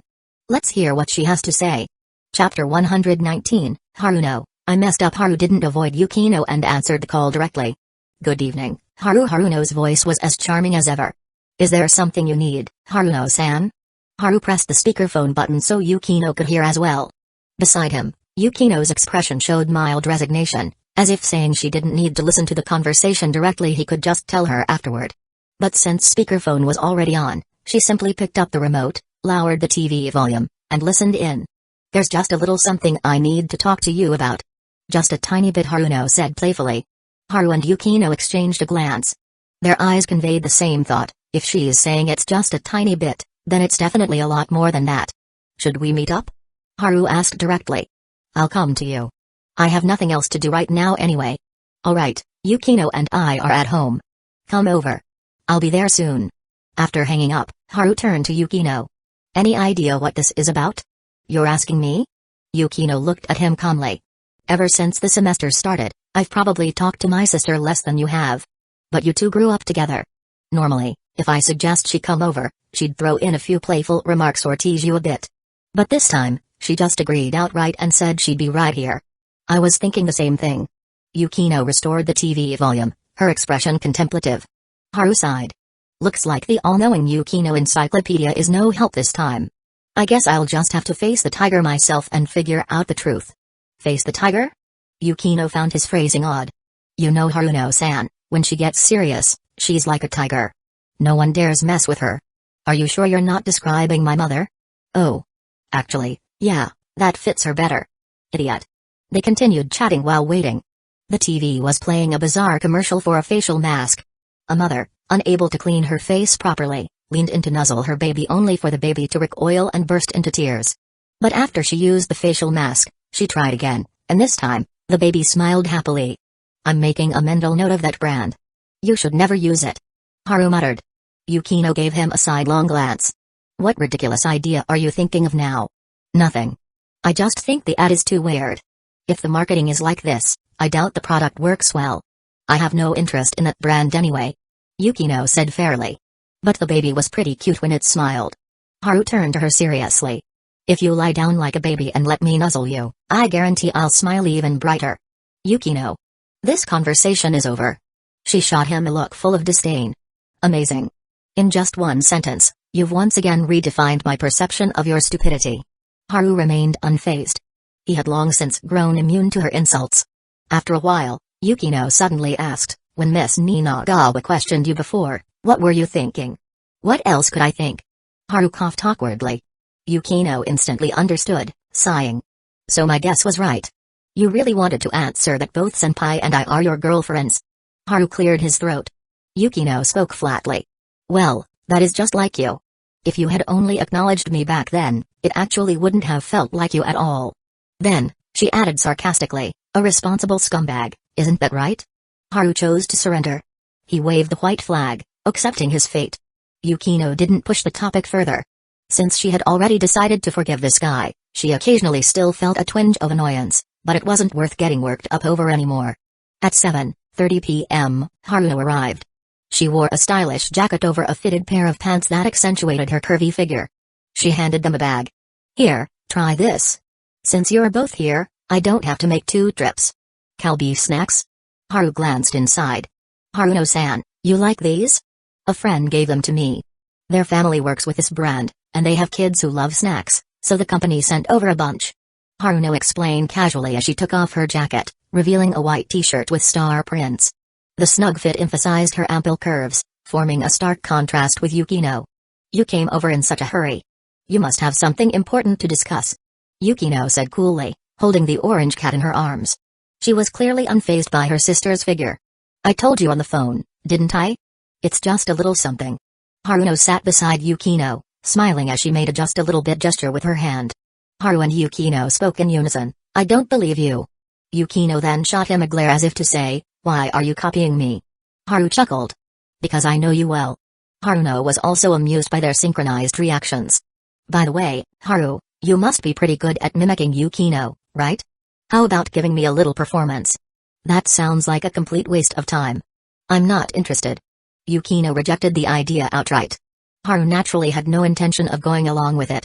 Haruno-san, how about getting to the point? Sigh, you two are getting less and less fun. She complained before suddenly flashing a carefree smile. I'm off today and tomorrow.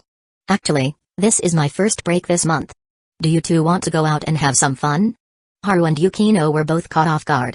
Neither of them had expected her to show up so late at night just for this. Is there something else? They exchanged a glance and decided to probe further. Haruno stretched lazily, looking completely at ease. Nope, that's all. You two really overthink things. I don't always come looking for you just because there's a serious issue. That explanation seemed reasonable enough, leaving Yukino with little room for suspicion. So, what's your plan? How about hiking? There are some great spots in Akatama. Besides, Yukino, you don't get much exercise, so let your big sister and Haru help you get moving a little. You got that wrong. Yukino corrected her at once. I've been following the workout plan Haru made for me since middle school. Haru nodded. That's true. Yukino has improved a lot in every aspect of physical fitness. Among girls her age, she's actually pretty impressive. Haruno raised an eyebrow in mild surprise. I knew you worked out before, but I didn't expect you to keep up with it for so long. You're really getting more and more impressive, Yukino. Yukino remained silent. At first, she had only started exercising because of Haru's advice just to improve her overall health. But at some point, her reason changed. How can I keep losing so quickly in bed? That was the thought that had fueled her dedication ever since. Even though she knew Haru's physique was practically at an athlete's level, perhaps even beyond that, Yukino still insisted on training. At the very least, she didn't want to lose so embarrassingly. Just because she wasn't a heroic warrior didn't mean she lacked the courage to charge into battle. Besides, being a knight was also part of her identity. We still have classes tomorrow, Haru said, snapping Yukino out of her thoughts. Haruno waved it off with a carefree smile. Then just skip. You two have great grades anyway. One day won't make a difference. Haru had no objections and looked toward Yukino for her opinion. She hesitated for a moment. Are we really just going hiking? What else would we be doing? Haruno kept her smile. I rarely get a chance to completely relax. Don't tell me you two won't even keep your big sister company. Her words made both Haru and Yukino freeze. It was the first time either of them had heard her say something like that.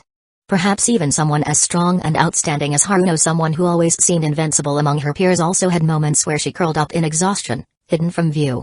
Haru recalled how, since childhood, Haruno had always teased and messed with him openly, yet she had never stopped looking out for him in the background.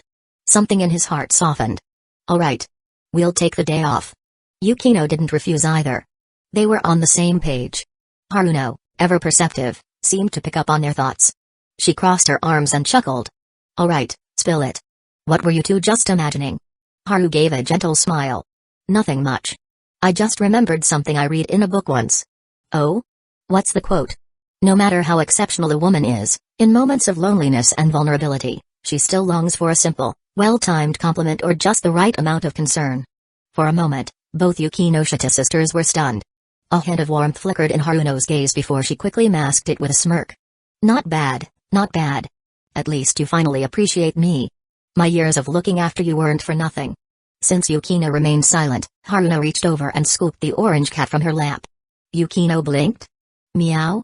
The cat, now unexpectedly in different arms, seemed utterly bewildered. Haruno met her sister's confused gaze with a grin. You've been hugging it long enough. My turn. Then, she started rubbing the cat's head vigorously. The orange cat, apparently enjoying the massage, lazily closed its eyes and relaxed. That night, Haruno invited Yukino to join her for a bath, and surprisingly, Yukino didn't refuse. Meanwhile, Haru holed up in his room, grinding experience points for his jumping skill. He was close to leveling up, and though he had no grand ambitions of standing atop the world, he was still curious about what the next tier of the skill would bring. In the bathroom, the Yukinoshita sisters shed their clothes. Just as Yukino was about to step into the bathtub, she noticed her sister looking her up and down. What? She asked calmly. They had bathed together before, so she wasn't embarrassed. But being scrutinized like this was making her uncomfortable. Haruno tilted her head, genuinely puzzled. Why is it that after all these years, you still haven't developed at all? Yukino's face darkened. It was as if an exclamation mark had just popped above her head. I should have known nothing serious would come out of your mouth. She shot a quick glance at Haruno's chest, then coldly sat down in the bath. As the warm water enveloped her, she felt herself relax, closing her eyes in comfort. A moment later, the sound of water splashing signaled that Haruno had joined her. You know, I find it pretty strange. Haruno mused.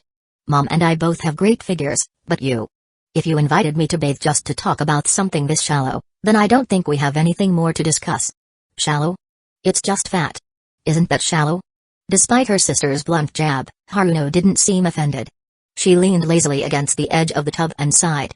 Oh, I just realized I didn't bring any spare clothes. You don't have to wear anything. Not like you'd be embarrassed. Yukino replied, still irritated. Haruno chuckled. Still holding a grudge? I only said you hadn't developed, that's all. Yukino responded with a cold, sarcastic laugh.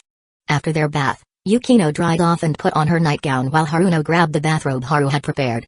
Why don't you sleep with me tonight? Haruno suddenly suggested. Yukino didn't answer right away. Is there a reason? Nope. I just don't want to have to watch you walk into Haru's room. That'd keep me up all night. She said, her teasing nature resurfacing. A faint blush crept onto Yukino's face. What exactly are you implying? Nothing, just expressing my love for my dear sister. That line Haru always says. It suits you perfectly. Oh? What line? That sounds like a lie. Haruno burst out laughing. That's from an anime, isn't it? Since when did you start quoting anime? Yukino remained expressionless. Wait. That's an anime quote. She had heard Haru say it so often that she thought it was just a sharp comeback. Haruno was still giggling. Shizuka once said something similar to me. If you tell her that, she'd probably think you've changed. Ignoring her sister's teasing, Yukino finished dressing and was about to leave when she turned back just in time to see Haruno flinch. Apparently, she had been laughing so hard that her focus slipped, and in an unfortunate accident, she had dropped the clean bathrobe right onto the wet bathroom floor. In seconds, the entire robe was soaked through. Haruno blinked, as if realizing she had just completely screwed herself over. Yukino, on the other hand, couldn't hold back the grin spreading across her face. Oh, how interesting. Truly fascinating. She turned toward the mirror, casually fixing her damp hair while laughing softly. "You didn't bring any spare clothes, did you? Well, now you don't even have a bathrobe." Haruno, still dripping, smiled innocently. "That's why I have you. Be a dear and grab me a fresh one." Click. Yukino unlocked the bathroom door. Haruno instinctively covered her chest and took a step back. Wait, what are you doing?" But Yukino didn't fully open the door. She stopped just wide enough for herself to slip through, then turned back with a triumphant, almost wicked grin. "Nei-san, I'm going to dry my hair. Take care of yourself." "Take care of myself?" Haruno stood there, mouth slightly open, before breaking into a helpless laugh. "Wow. I totally screwed myself over." Chapter 120, The King of Hell complimented my physique. Given how much her sister had teased her tonight, Yukino had no intention of helping this time. After leaving the bathroom, she noticed that Haru was working out and decided not to disturb him. Instead, she went to dry her hair. "You're really just going to leave me like this?" Standing inside the bathroom, Haruno stared at the closed door, feeling both helpless and amused. But she wasn't the least bit worried. She knew her sister too well. Even though Yukino had walked away so decisively, without the slightest hesitation, Haruno was certain that in a few minutes, she'd come back to help. Leaning against a wall, Haruno let out a relaxed sigh. With the bathroom door closed and no one around, she had no reason to feel embarrassed about standing there completely bare. The mirror in front of her was fogged up with steam, the glass so clouded that her reflection was barely visible. Bored, she reached out and wiped away the condensation, revealing her flawless face and elegant figure. "I remember last time, he was standing right there. And I was over here." Drifting off into thought, Haruno recalled the moment she had unwittingly used the restroom in front of Haru without realizing he was there. Ugh! How annoying. He actually saw me. She touched her warm cheeks. They were flushed not entirely from embarrassment, but mostly from the lingering heat of the bath. She still remembered how fast Haru had bolted out of the room the moment he noticed. He even had the decency to close the door behind him. But that didn't change the fact that he had seen everything. With his sharp eyesight, he must have gotten a clear view. Great. After all these years of never letting a man take advantage of me, the first one to do so is my sister's boyfriend. Haruno muttered to herself, gazing into the mirror. She wasn't actually mad at Haru. If anything, she was more frustrated with herself for being so careless. Logically speaking, no matter how close they were, no matter how many years they had known each other, there was no reason for her to let her guard down like that. The only explanation was that she trusted him far too much. What a pain. She sighed, then frowned slightly as another thought popped into her head. Just how much had he seen? And more importantly, did he have any improper thoughts about it? Several minutes passed. The sound of a hairdryer finally stopped outside. Haruno reached for the door handle, cracking it open just enough to call out, "Yukino, isn't it about time you brought me a bathrobe?" In the living room, Yukino had just finished drying her hair when she heard her sister's voice. She couldn't help but chuckle. But before she could respond, Haru poked his head out of his room. "Haruno-san needs a bathrobe? Didn't I already give her a new one?" Yukino's smile deepened. She brought this upon herself. She just happened to drop it on the wet floor. Haru blinked. Judging by the pure amusement on Yukino's face, he instantly understood whatever conversation had taken place between the sisters in the bath hadn't exactly been pleasant for her. At least, she didn't seem to be in a forgiving mood. "Not my problem, then." Haru shrugged. "You two can sort it out yourselves." And with that, he sensibly disappeared back into his room. But just as Haruno had predicted, Yukino wasn't as cold-hearted as she seemed. A few minutes later, she appeared outside the bathroom with a fresh bathrobe in hand, even taking the time to point out where the hairdryer was. "Thanks."